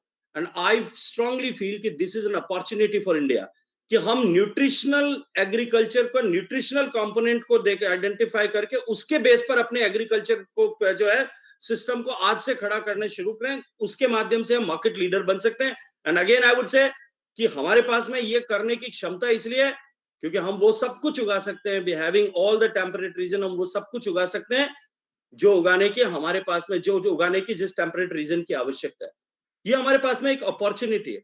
अभी हमने जब माननीय प्रधानमंत्री जी ने हमको काम दिया था रूरल इकोनॉमी के ग्रोथ पर, में संजीव जी, पुरुषोत्तम जी, आदरणीय तोमर साहब, हम सब ने बैठ करके विचार किया था। एक बातचीत करते हुए, बातचीत के क्रम में हमने जब अध्ययन करना शुरू किया, हमने अपिडा के साइट्स को देखा। अभी अपिडा के साइट्स की लिमिटेशंस को, अपिडा की लिमिटेशंस के बारे में संजीव जी बात कर रहे थे। अगर उसके डेटा को देखो तो डेटा मिसमैच है। लेकिन इसके अलावा दुनिया भर के डेटा को हमने हेड ऑफ मिशन से, सब हर एक मिशन से अपना डेटा मंगवाया। उस देश में क्या इंपोर्ट होता है, कितना इंपोर्ट होता है, कौन इंपोर्टर्स हैं, कितने क्वांटिटी में इंपोर्ट होता है, कितनी कॉस्ट पर इंपोर्ट होता है। हमने एक एक डेटा, एक एक क्रॉप, एक एक कंट्री को एनालाइज किया और इतना बड़ा जो है एक हमारे पास में ट्रेजर बन गया। मैं अगर क्योंकि मैं पहले जब इस राजनीतिक क्षेत्र में आने से पहले व्यवसायी की तरह काम करता था, मेरा व्यवसायिक दिमाग तो कहता है कि वो प्लेटफॉर्म को अगर मैं कॉमर्शियली यूज करूं, मैं अलीबाबा जितना प्लेटफॉर्म एक उसके ऊपर खड़ा कर सकता हूं। लेकिन देश के लिए वो कितनी बड़ी संपदा है। आज हमने डेटा एनालाइज किया, उस डेटा के ऊपर हम ये देख सकते हैं कि हम क्या एक्सपोर्ट करते हैं, किस कॉस्ट में एक्सपोर्ट करते हैं, किन किन को एक्सपोर्ट करते हैं और कितना एक्सपोर्ट करते हैं, और वो देश दूसरी दुनिया से कितना इंपोर्ट कर रहा है। अब हम उसको कैसे एनहेंस कर सकते हैं, इस दृष्टि से हमको काम करने की आवश्यकता है। चाहे वो फार्म क्रॉप्स हो, चाहे हॉर्टिकल्चर क्रॉप्स हो, चाहे सी फूड हो, चाहे लाइव स्टॉक हो। इस दृष्टिकोण से हमारी प्रोडक्टिविटी को इंक्रीज करने की आवश्यकता है कि हम दुनिया के मार्केट में क्या बेच सकते हैं। इन सब के साथ साथ में तो एग्रीकल्चर एक्सपोर्ट की और एग्रीकल्चर की सस्टेनेबिलिटी की बात हुई, लेकिन एग्रीकल्चर की सस्टेनेबिलिटी जो सबसे बड़ी बात है वो जो है वो इनकम से जुड़ी हुई है। आज जो गांव का व्यक्ति है वो निश्चित रूप से इस बात को अनुभव करता होगा। संजीव मेरी इस बात से सहमति व्यक्त करेंगे कि आज देश में सबसे बड़ी चुनौती जो है वो है किसान के बेटे को किसान बनाए रखना, उसको खेत में रोक के रखना। जब तक हम उसको जो है इनकम की गारंटी नहीं देंगे, जब तक हम इसको इनकम के लिए उसको एश्योर्ड ऐसा स्ट्रक्चर नहीं खड़ा करेंगे, तब तक उसकी सस्टेनेबिलिटी बनाए रखना बहुत मुश्किल होने वाली। लेकिन दूसरी तरफ सुनहरा पक्ष क्या है, उजाला पक्ष ये दिखाई देता, बहुत सारे पढ़े लिखे लोग, आईआईटी ग्रेजुएट्स, आईआईएम्स, मैं ऐसे बच्चों को जानता हूं जो लंदन स्कूल ऑफ इकोनॉमिक्स में काम कर रहे थे, वहां पढ़ा रहे थे, वहां से आकर के छोड़ करके खेती करना शुरू किया, जापानीज मार्केट के लिए वेजिटेबल्स ग्रो कर रहे हैं। उन्होंने हब एंड स्पोक मॉडल शुरू किया है, लगभग 300 फार्मर्स मिलकर के एक एफपीओ जापानीज मार्केट के लिए जो है 100% बायबैक के साथ में सब्जियां उगा रहा है। ये निश्चित रूप से एक नया जो है हमारे लिए केंद्र खड़ा हुआ है। आज पूरी दुनिया की रिक्वायरमेंट्स जो हैं, पूरी दुनिया पर इस पेंडेमिक के बाद में पूरी दुनिया के सामने एक नया होराइजन खुला है। हमारी जो आयुर्वेदिक मेडिसिन थी, जो हमारी ट्रेडिशनल विजडम था, उसके ऊपर एक ट्रस्ट पूरी दुनिया में एकाएक इसके बाद में बढ़ा है। हम ऐसे न्यूट्रिशनल मार्केट को कैसे टैप कर सकते हैं, ऐसे आयुर्वेदिक मार्केट का जो है जो हमारी जो उसकी मेडिसिन है उनको किस तरह से ग्रो करके, उनको रिफाइन करके, उनके साइंटिफिक वैलिडेशन, क्योंकि दुनिया बिना साइंटिफिक वैलिडेशन के नहीं मानने वाली। हम भारत में तो कोई भी कुछ भी अगर हमको बताए, हम उसको प्रयोग अपने ऊपर करने के लिए तैयार ही रहते हैं। लेकिन दुनिया के मार्केट के लिए अगर हमको जाना है, विद साइंटिफिक वैलिडेशन जाना पड़ेगा। उसको हम कैसे बनाएं, उसके ऊपर हम काम करें। आज चाइनीज मेडिसिन का जो मार्केट है, कि एक्स जानवर की खाल से ये होता है और उसके नाखून से ये दवाई होती है और ये स्टिमुलेंट का काम करता है और बाघ के नाखून से ये होता है।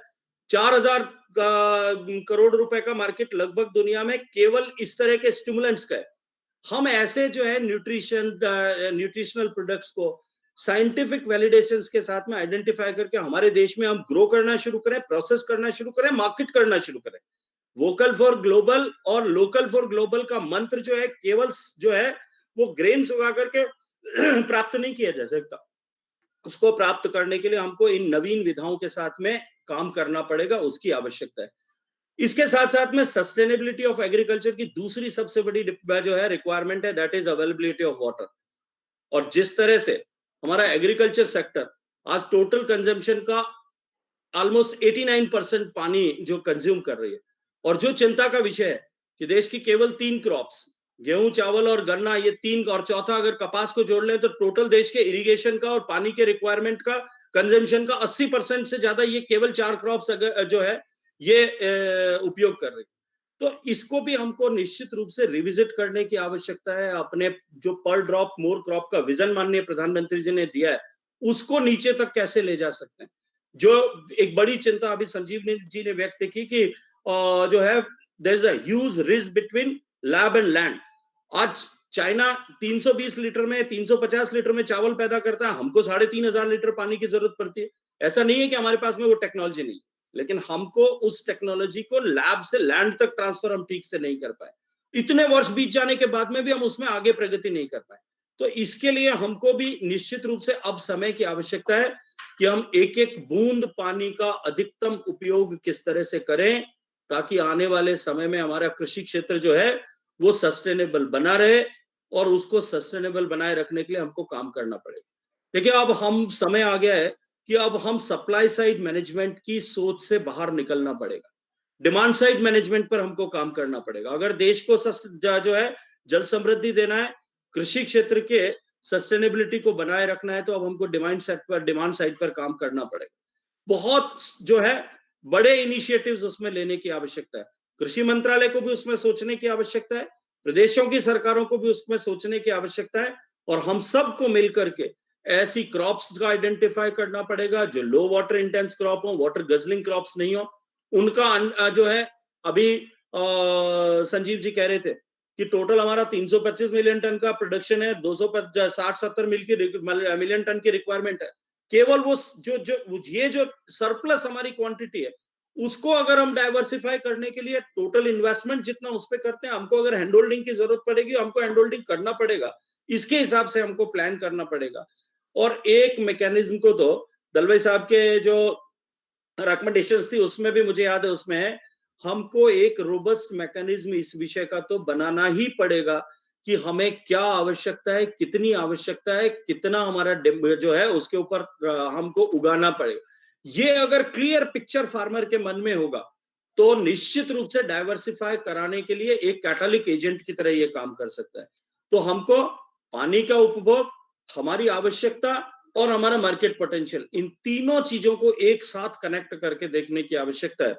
और मैं ये मानता हूं कि माननीय प्रधानमंत्री जी के नेतृत्व में हमने जिस तरह से एक होलिस्टिक अप्रोच के साथ में एग्रीकल्चर सेक्टर के ट्रांसफॉर्मेशन के लिए काम किया है, ये हमें जो है एक नया मार्ग तो मिला है, लेकिन इस मार्ग पर हमको काम करने की गति को बढ़ाना पड़ेगा।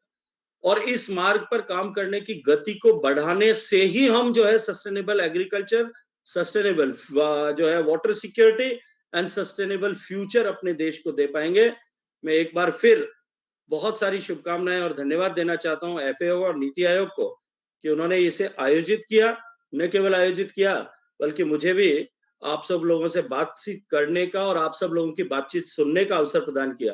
पिछले 3 दिन में इस डायलॉग में बहुत सारे लोगों ने, जैसा अभी इसको सब जो है समअप करते हुए अभी बता रहे थे कि और मैंने बहुत गंभीरता के साथ में सुना आदरणीय रमेश चंद साहब ने, क्योंकि उनकी बात सुनना तो हमेशा ही कुछ न कुछ सीखने को निश्चित रूप से मिलता ही है। और उससे पहले भी जिस तरह से इस पूरी कॉन्फ्रेंस को जो है सागर को गागर में भरने का प्रयास किया था, मैं मानता हूं कि निश्चित रूप से ये डिस्कशन, ये जो फोरम था, इस पे जितने डेलिब्रेशंस हुए ये बहुत हमें उपयोगी हो सकते हैं। लेकिन आवश्यकता यह है कि हम इन डेलिब्रेशंस के बेस पर अपना प्रैक्टिकल काम करना भी शुरू करें। बहुत सारी शुभकामनाएं। जय हिंद। बहुत बहुत धन्यवाद sir. Thank you very much, Shri Gajendra Singh Shekhawat ji, Honorable Minister for Jal Shakti. Thank you very much. Thanks also for stressing on the need to transform policies to align with developments in agriculture and the need for a profit-centric approach, and the importance of sustainability, especially in terms of water utilization. Thank you, sir. Thank you very much. Now, I request Dr. Alka Bhargava, Additional Secretary, Ministry of Agriculture, to provide the word of thanks. Thank you. Thank you so much. As we come to the close of a very successful 4-day deliberation in the National Dialogue India Agriculture towards 2030, it is my proud privilege to thank each and every person at NITI Aayog, FAO and Ministry of Agriculture, and to have organized these deliberations at a very opportune time in the face of all the constraints posed by the current pandemic. At the outset, President of India for having shared his valuable personal insights into Indian agriculture, highlighting also the criticality of nutrition for all. This will help us in charting out a new growth trajectory so that more benefits flow to the farmers and other stakeholders. We are extremely grateful to Honorable Agriculture Minister Shri Narendra Singh Tomar sir and Minister of State Shri Parshottam Bhai Rupala sir for guiding us always, due to which the country's agriculture is reaching the next level, making us food self-sufficient. The country's commitment as set by Honorable Prime Minister is doubling farmers' income. The 7-point strategy includes improvement in livestock production and resource use efficiency, which would lead to savings in cost of production. Therefore, the path set by Honorable Minister of State for Fisheries, Animal Husbandry and Dairying, Shri Sanjeev Balian sir, referring to the much higher growth rate of livestock and fisheries sector, and Honorable Jal Shakti Minister Shri Gajendra Singh Shekhawat sir, underlining the change in perspective from production-centric to profit-centric, to production-centric, through a multi-pronged cluster approach and making India the destination for nutritious food in a sustainable manner. And this will definitely rejuvenate the planning and programmatic interventions for states with greater multi-sectoral synergy for optimizing impacts. Thankful also for the words of Honorable Vice Chairman Sir NITI Aayog, especially with reference to natural farming, which will make way for further strengthening sustainable farming in the country. A special word of gratitude to Professor Ramesh Chand Sir, member NITI, for chairing the steering committee and painstakingly going through the enormous task of preparation of the theme papers and micro-planning of the conference. Grateful also to Shri Amitabh Kant Sir, CEO NITI Aayog, for laying the path for Indian agriculture to be a force to reckon with globally, through collaboration and innovation through the 700 odd agri-tech startups he mentioned, and also acknowledge FAO led by country representative Tomio-san and Mr. Jong Jin Kim, Assistant Director General and Regional Representative of Asia Pacific region, for conceptualizing the dialogue at a very opportune time, as we in India are on the threshold of a fresh 5-year period of program planning and implementation. Extremely thankful to our Agriculture Secretary, Sanjay Agarwal sir, for being the driving force behind the various initiatives being taken in the department for increasing efficiencies and optimizing outputs. I also put on record the efforts put in by all eminent resource persons across the country and abroad for contributing to the invaluable papers over the last many, many months, and to the various panel discussions. Last but not the least, kudos to all the supporting persons of FAO, NITI Aayog and Ministry of Agriculture for working day and night for making this event a grand success. We in the Ministry of Agriculture and Farmers Welfare will look forward to taking these the recommendations emerging in this Manthan forward to together with NITI Aayog to benefit our citizens as well as the global community. Thank you so much, FAO and NITI Aayog, for having this very, very productive dialogue, and we look forward to taking this further. Thank you so much. Thank you, madam. With this, we come to a close. Namaskar. Thank you.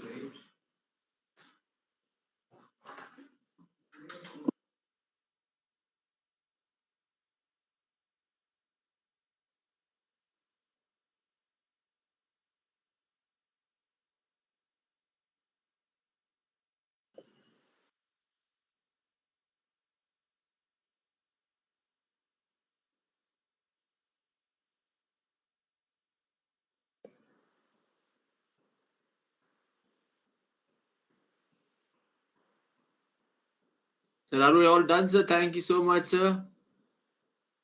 Thank Thank you, you, sir. thank you, Shokji. Your contribution were very valuable, very valuable Thank you.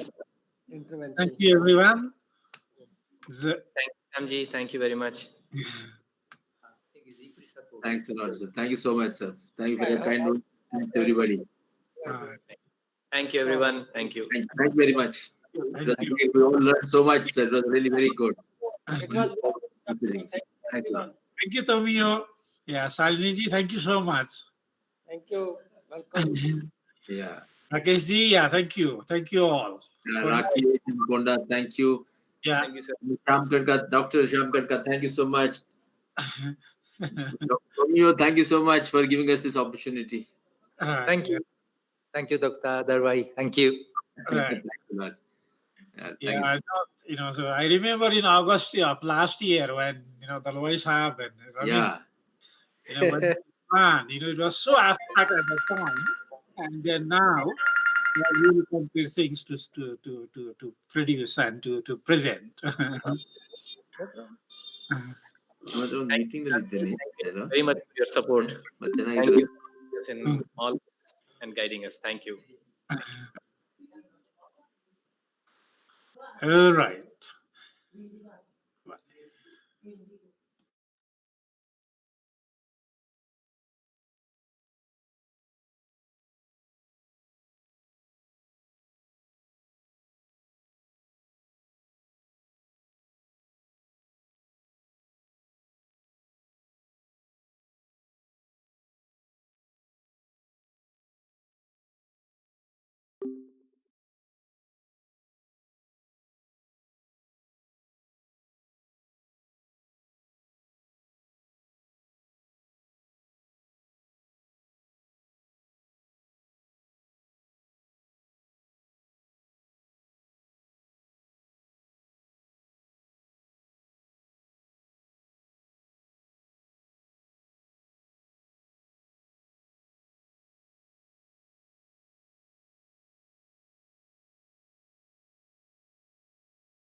Dear friends from media, welcome to this media interaction on ongoing conference of National Dialogue on Indian Agriculture towards 2030.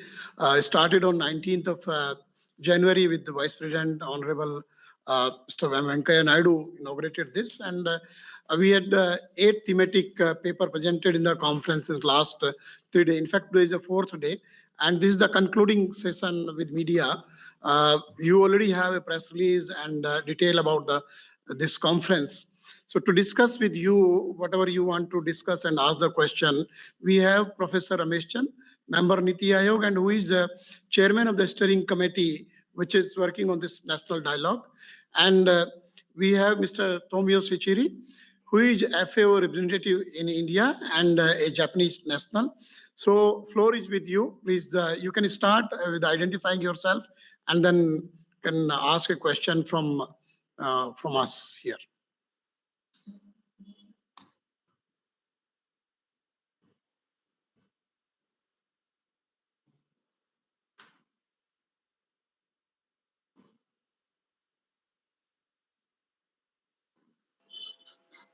Would it not be better if you say some opening remarks?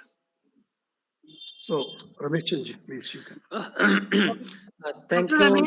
Dr. Ramesh Chandji, this is Gargi here. Yes, I can see you. Thank you for that. I was thinking it, but then I thought it doesn't look nice if I myself suggest. No. I think let there be some opening remarks and then we can ask. Yeah, Thank you, sir. Yeah. Thank you, friends. The initial thought for organizing this dialogue came from FAO. They identified, I think, 13 people who have expertise in different area and constituted a steering committee. And then we have been discussing all these things. The main background and rationale of organizing this dialogue was that next 10 years of agriculture, but they should be.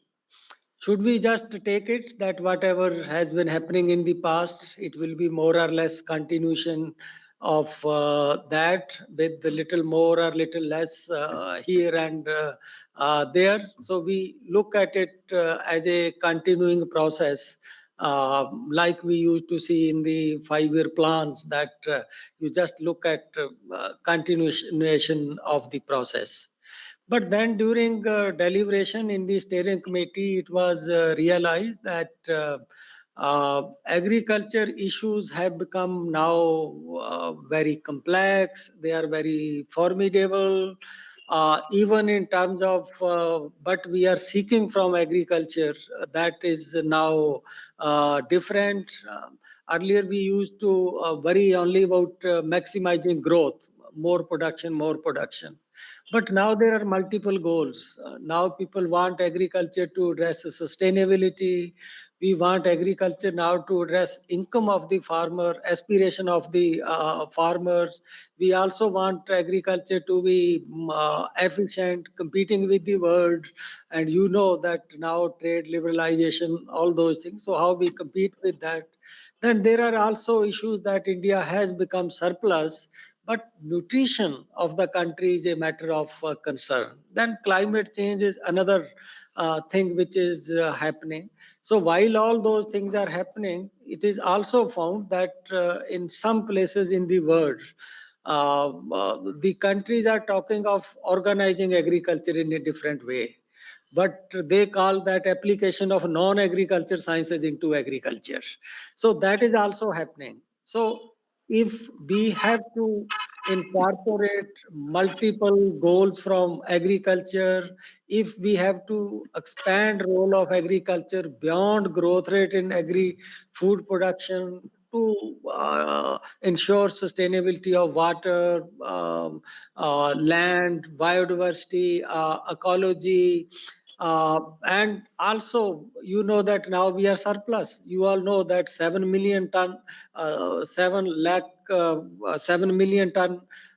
extra production of sugarcane compared to what is demand.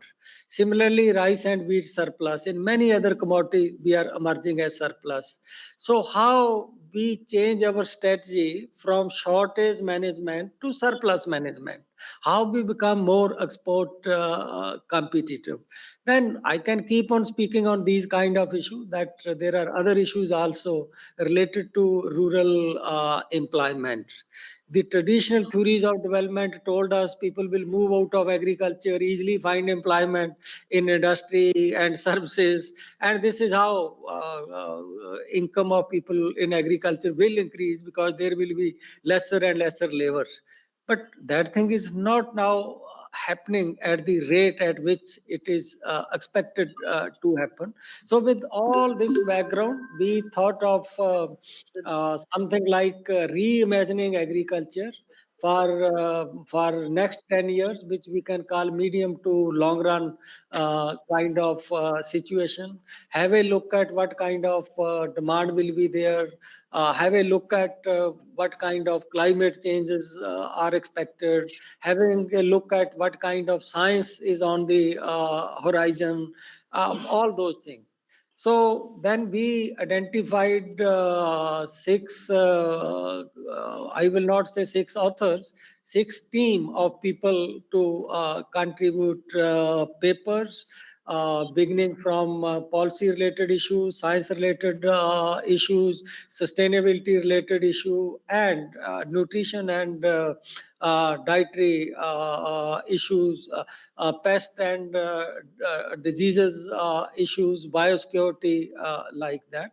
So during these 4 days, I think you have already been giving some press release. We had a detailed discussion on the paper presented. A lot of useful comment came from people who voluntarily participated. After seeing the information, many people joined. Lot of questions they raised. So this is how we have proceeded. If I start picking up every theme and start speaking, it will take a lot of time. I think this is sufficient background. I would love to take your question. Maybe you have curiosity about certain things, so I welcome those.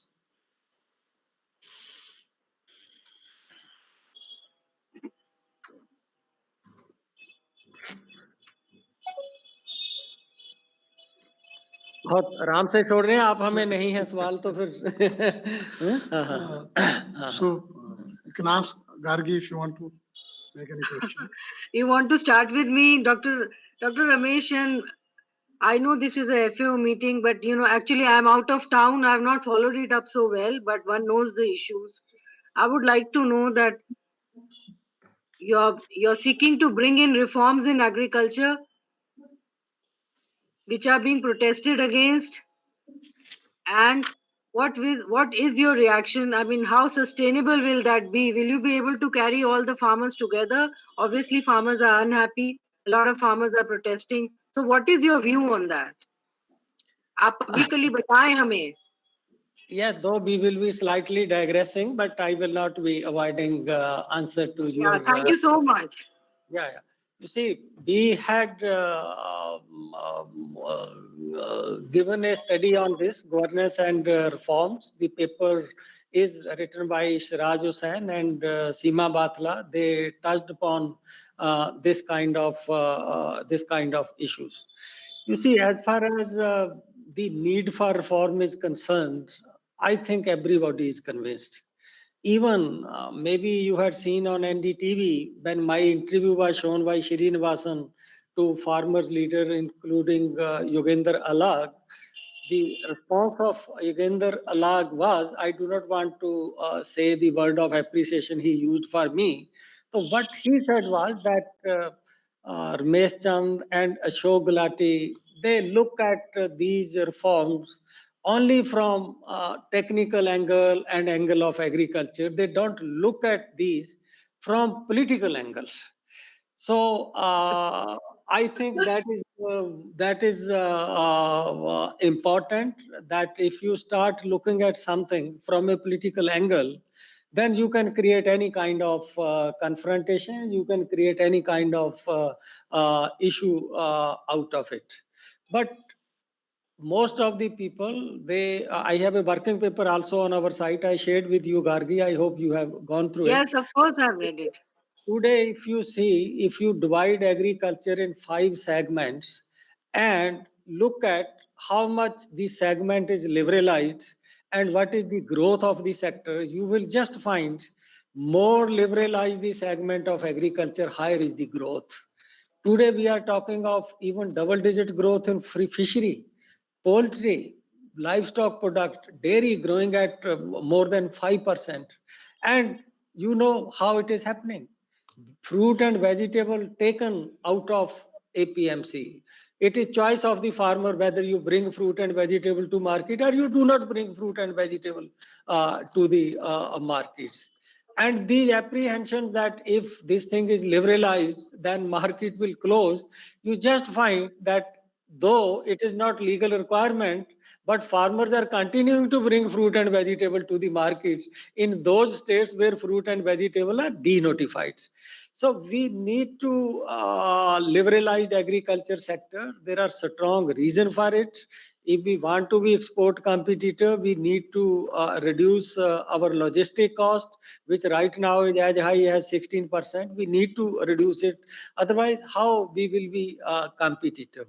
We need to see to it that the signal of changes in demand are transmitted to what we are producing.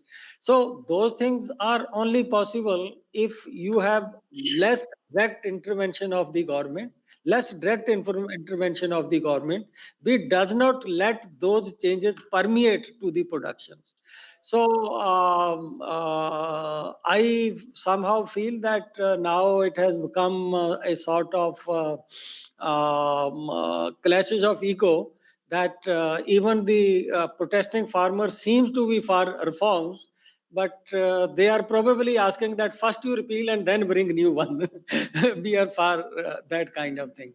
So as a professional, I can't answer ego-related question or question which are seen from political angles.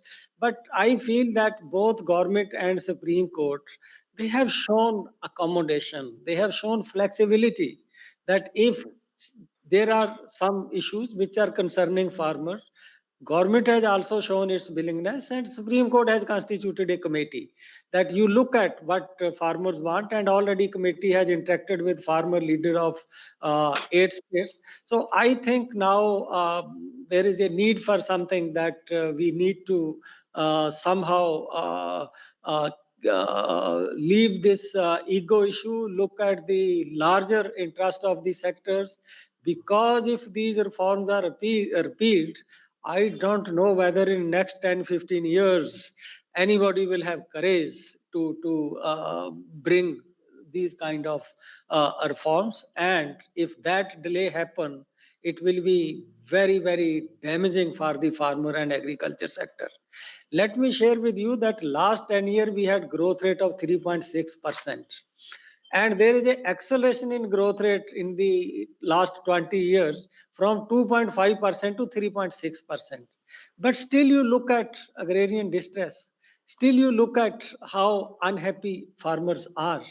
So if we want all those things to be addressed, lot of thinking was given to these things.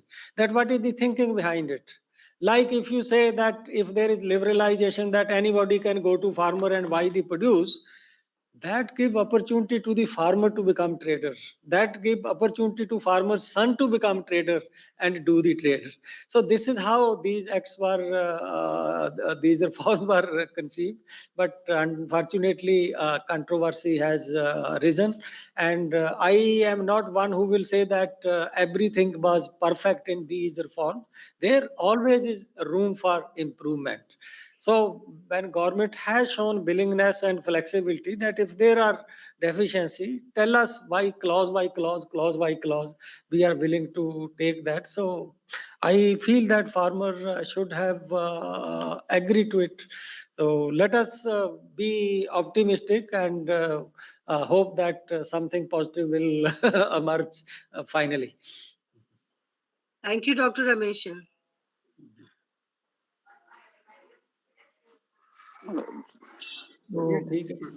Yes ji sir नमस्कार धर्मेंद्र पूछिए आपको जी मेरा question sir ये है कि 2030 तक जो आपने एग्रीकल्चर के हिसाब से वो किया है सर, दो चीजें मुझे जाननी है। एक तो ऑर्गेनिक खेती और नेचुरल फार्मिंग की जो बात हो रही है उसको 2030 में आप कैसे देखते हैं? दूसरा ये है सर कि जो इंडिया की जीडीपी ग्रोथ है उस जीडीपी में जो हिस्सेदारी है इंडिया की इकोनॉमी में वो लगातार एग्रीकल्चर की घटती जा रही है। तो 2030 तक आप किस तरह देखते हैं कि कितना योगदान हो जाएगा ओवरऑल इकोनॉमी में एग्रीकल्चर सेक्टर का सर? जी जी क्योंकि लगातार बढ़ा है और सर्विस सेक्टर का लगातार सर योगदान बढ़ रहा है जीडीपी में और एग्रीकल्चर का लगातार घट रहा है सर। तो इस कॉन्टेक्स्ट में सर कुछ बताएं। हाँ हाँ धर्मेंद्र जी, मुझे खुशी है कि आपने जो चीजें डिस्कस हुई उन्हीं पे सवाल पूछे या उनसे रिलेटेड सवाल। मैंने नहीं पूछा। ये जो सवाल है ऑर्गेनिक फार्मिंग का, अब हमारी पॉपुलेशन का ग्रोथ रेट जो आज से 20 साल पहले 2% से ऊपर होता था वो कम हो गया 1% पे आ गया है। और आने वाले समय में आप देखोगे कि पॉपुलेशन का ग्रोथ रेट फर्दर 1% से भी नीचे जाएगा। तो ये एक सोर्स है हमारी डिमांड का। दूसरा सोर्स है कि इनकम कैसे बढ़ती है। तो जब हम इन दोनों को कंबाइन कर लेते हैं तो हमारी जो मेरी कैलकुलेशन है कि इंडिया में डोमेस्टिक डिमांड फूड की 2.5% से ज्यादा नहीं बढ़ेगी, इससे कम में बढ़ेगी।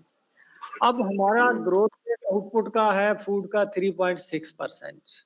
तो एक किस्म से वो जो ग्रोथ रेट प्रोडक्शन का है वो जो डिमांड है उससे काफी ज्यादा है, लगभग 30-40% ज्यादा है।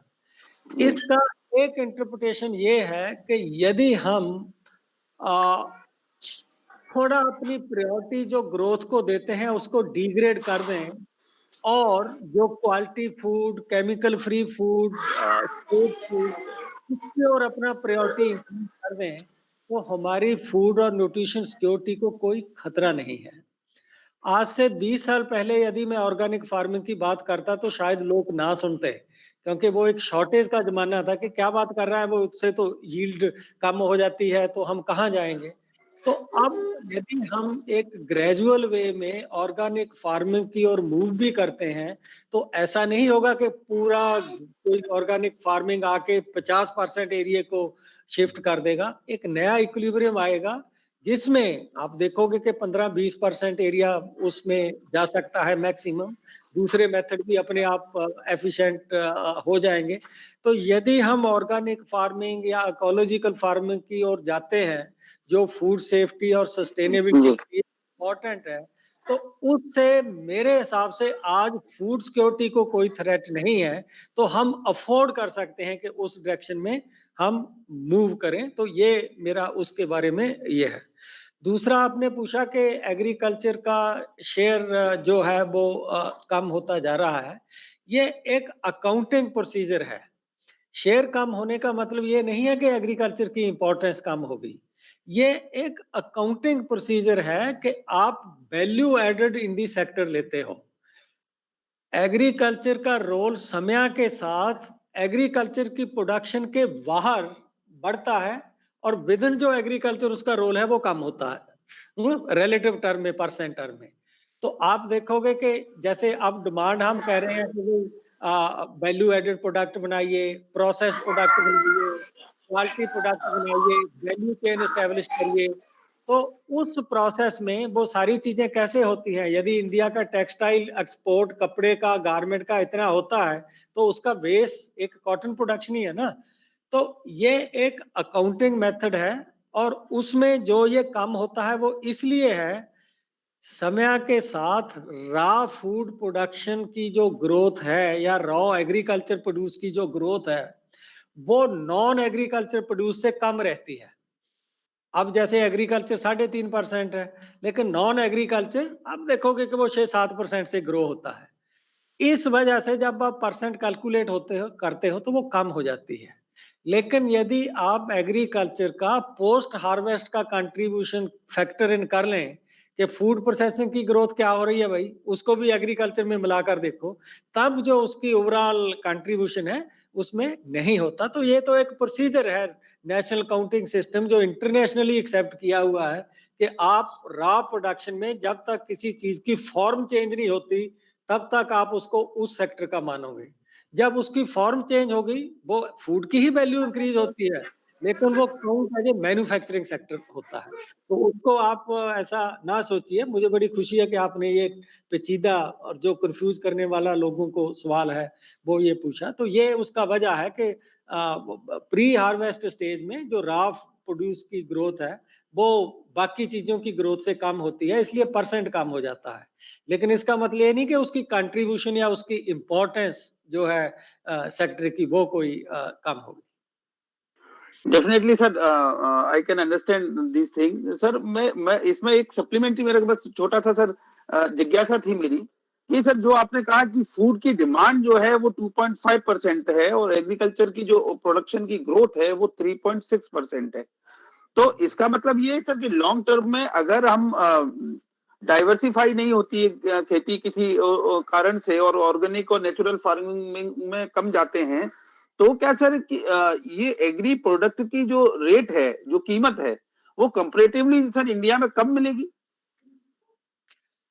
वो इंडिया में कम मिलेगी। जो प्राइस है वो अकेले सप्लाई से या प्रोडक्शन से डिटरमिन नहीं होती।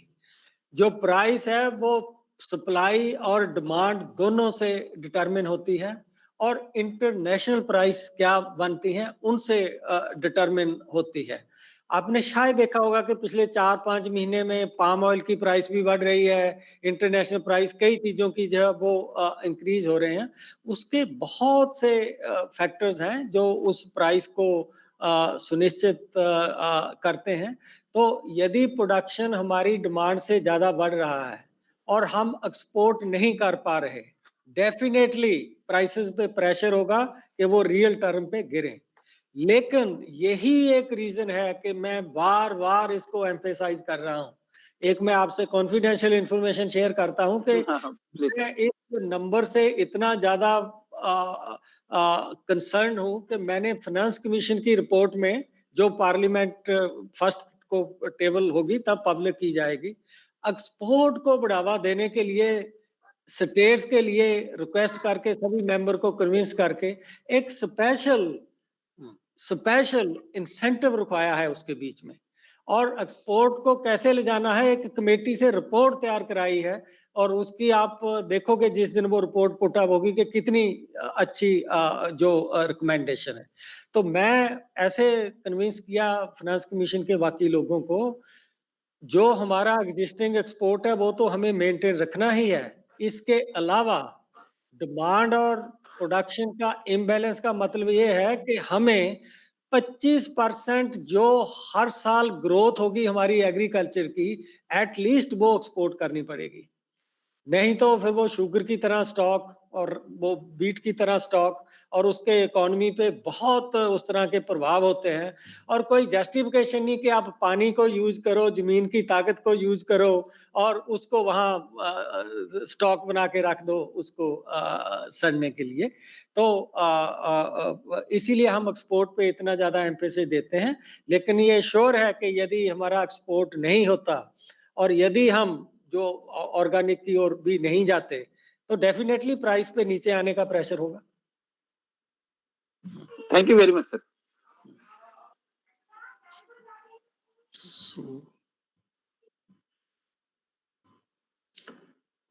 चलो ठीक है।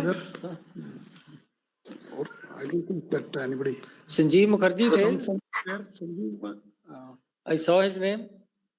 Sanjeev? Yeah, I'm there, sir. I'm there. Yes, I Sanjeev. was patiently listening to your Trains. Acha, he's there. So Sanjeev, please ask your question. No. Yeah, I was patiently listening to you, sir. Okay, okay. चलिए No, ठीक no. है फिर. What I wanted to, Okay, I was okay. following the sessions. Can I ask my question? Why not? Yes, yes. Please ask. I was following the sessions, and one of the most interesting one was on the water and agriculture. I think you were also part of that, and Dr. Dalwai and others were also part of that. It was, I think, Mr. Mihir Shah was a former planning commission member, was chairing that. Yes, yes, yes, yes. So one thing which which came out in that session also, which many people asked, even asked you, is that we talk so much about crop diversification, and there is so much emphasis on diversifying crop to reduce the load on water and other things. But until and unless we put more emphasis on marketing those crops or procuring those crops, which are part of the diversified basket, how can we convince farmers that if you shift from X to Y or Y to Z, you will get a better remunerative price that you were not getting earlier? I'm talking in context of what is happening in Punjab, Haryana. A lot of things have been written also. Because until and unless I'm convinced that I'll get a better option in maize by shifting from paddy, or I get a better option in any other crop shifting from obviously paddy, as you said in that thing in that session also. The paddy is the main culprit, which grabs most amount of water. So in that, I wanted to know that until unless we have an alternative MSP mechanism or alternative marketing mechanism for crops, diversified crops, how can we move forward and convince farmers to shift from paddy and wheat, at least in Punjab and Haryana? Sanjeev, my take is that diversification within MSP crop is not going to yield much economically. Diversification within MSP crop can give you some desirable achievement in terms of sustainability, etc. But in terms of crop substitution, it is not going to make a big difference economically, at least in those parts who are growing rice and wheat, because their yield advantage is so high. Their R&D has been so much done in these two crops that your oilseed and pulses do not come closer in that ecology. When we talk about diversification, there are three patterns of diversification. One pattern is that you diversify toward high value crops, fruit and vegetable, which is already happening. It is not that it is not happening.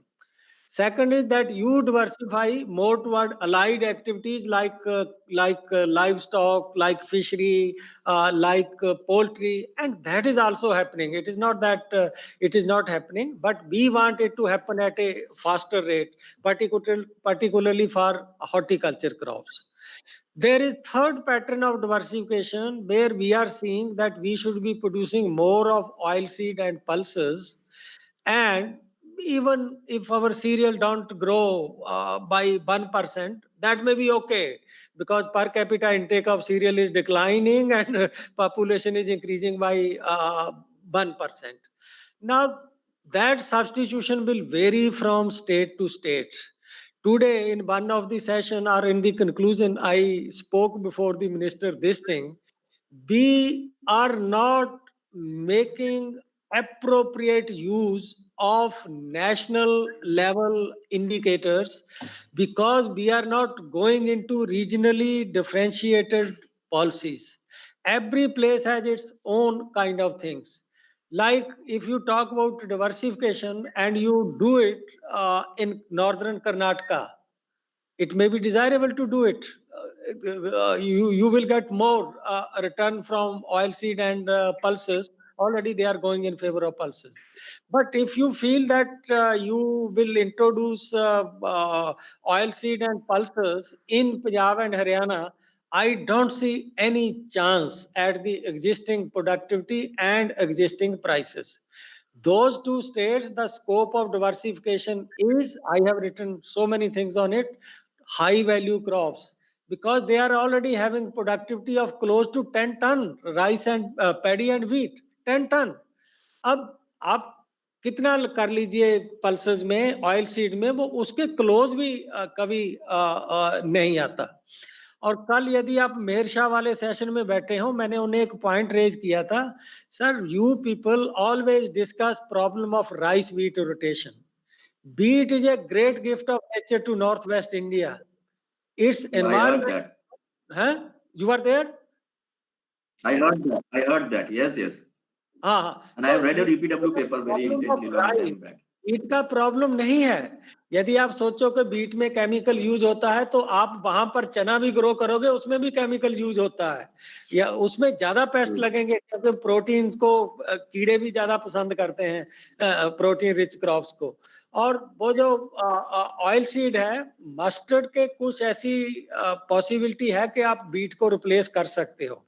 But real problem and real need for diversification in Northwest India is how you reduce area under paddy. That is the main challenge there के उसके अंदर आप कैसे करोगे। अब आपकी it's not easy, but methods can be found. और वो मेथड कहाँ से कैसे आएंगे, that has to be worked out. पर वो इजी नहीं है क्योंकि राइस की, पैडी की प्रोडक्टिविटी 6 टन पर हेक्टेयर। अब यू इमेजिन कि there is no risk in yield, price is assured. लेकिन some time back I did some estimation that rice technologically has become so superior because Agriculture University, ICR, for 40 years they have been working on improving it, coming with basmati, which is now having as much yield as non-basmati. So who would then like to go for pulses and oil seed? Somebody was telling me that there are 14 professors who are working on rice and wheat in PAU, whereas there is only one professor who is working on oil seeds.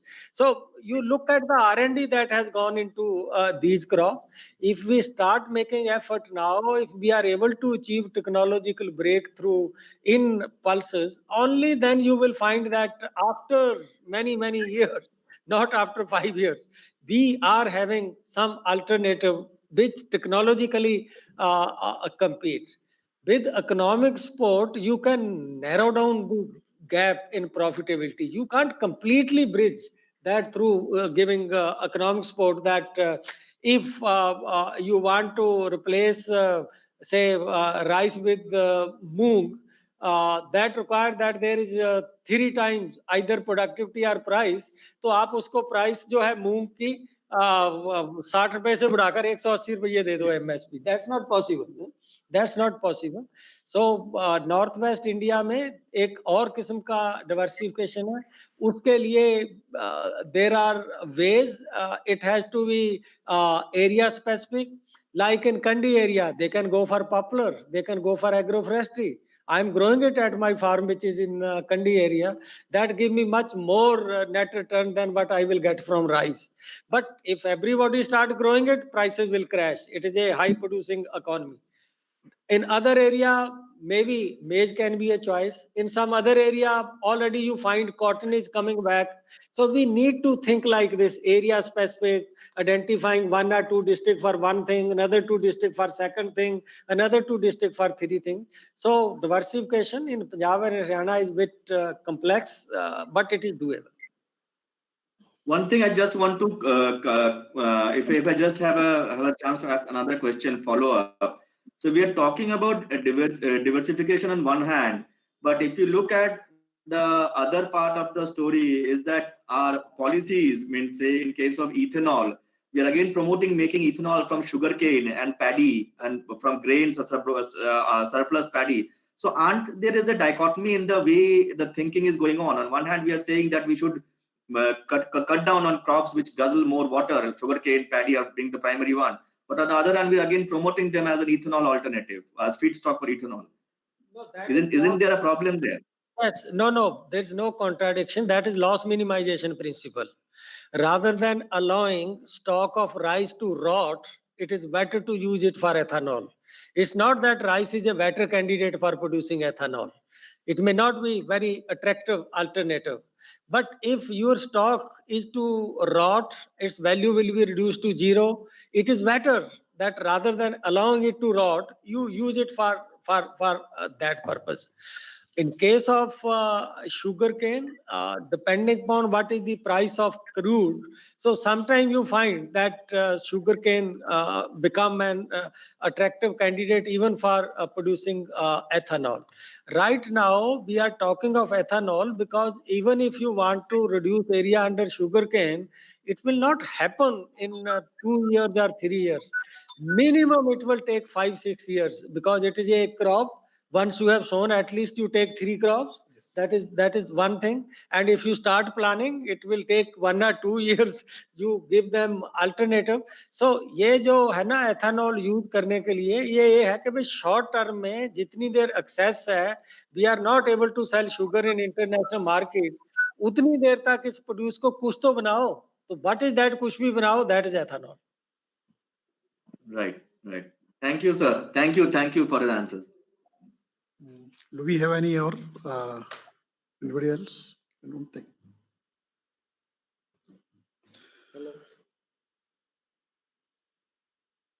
So, is there any other journalist who can?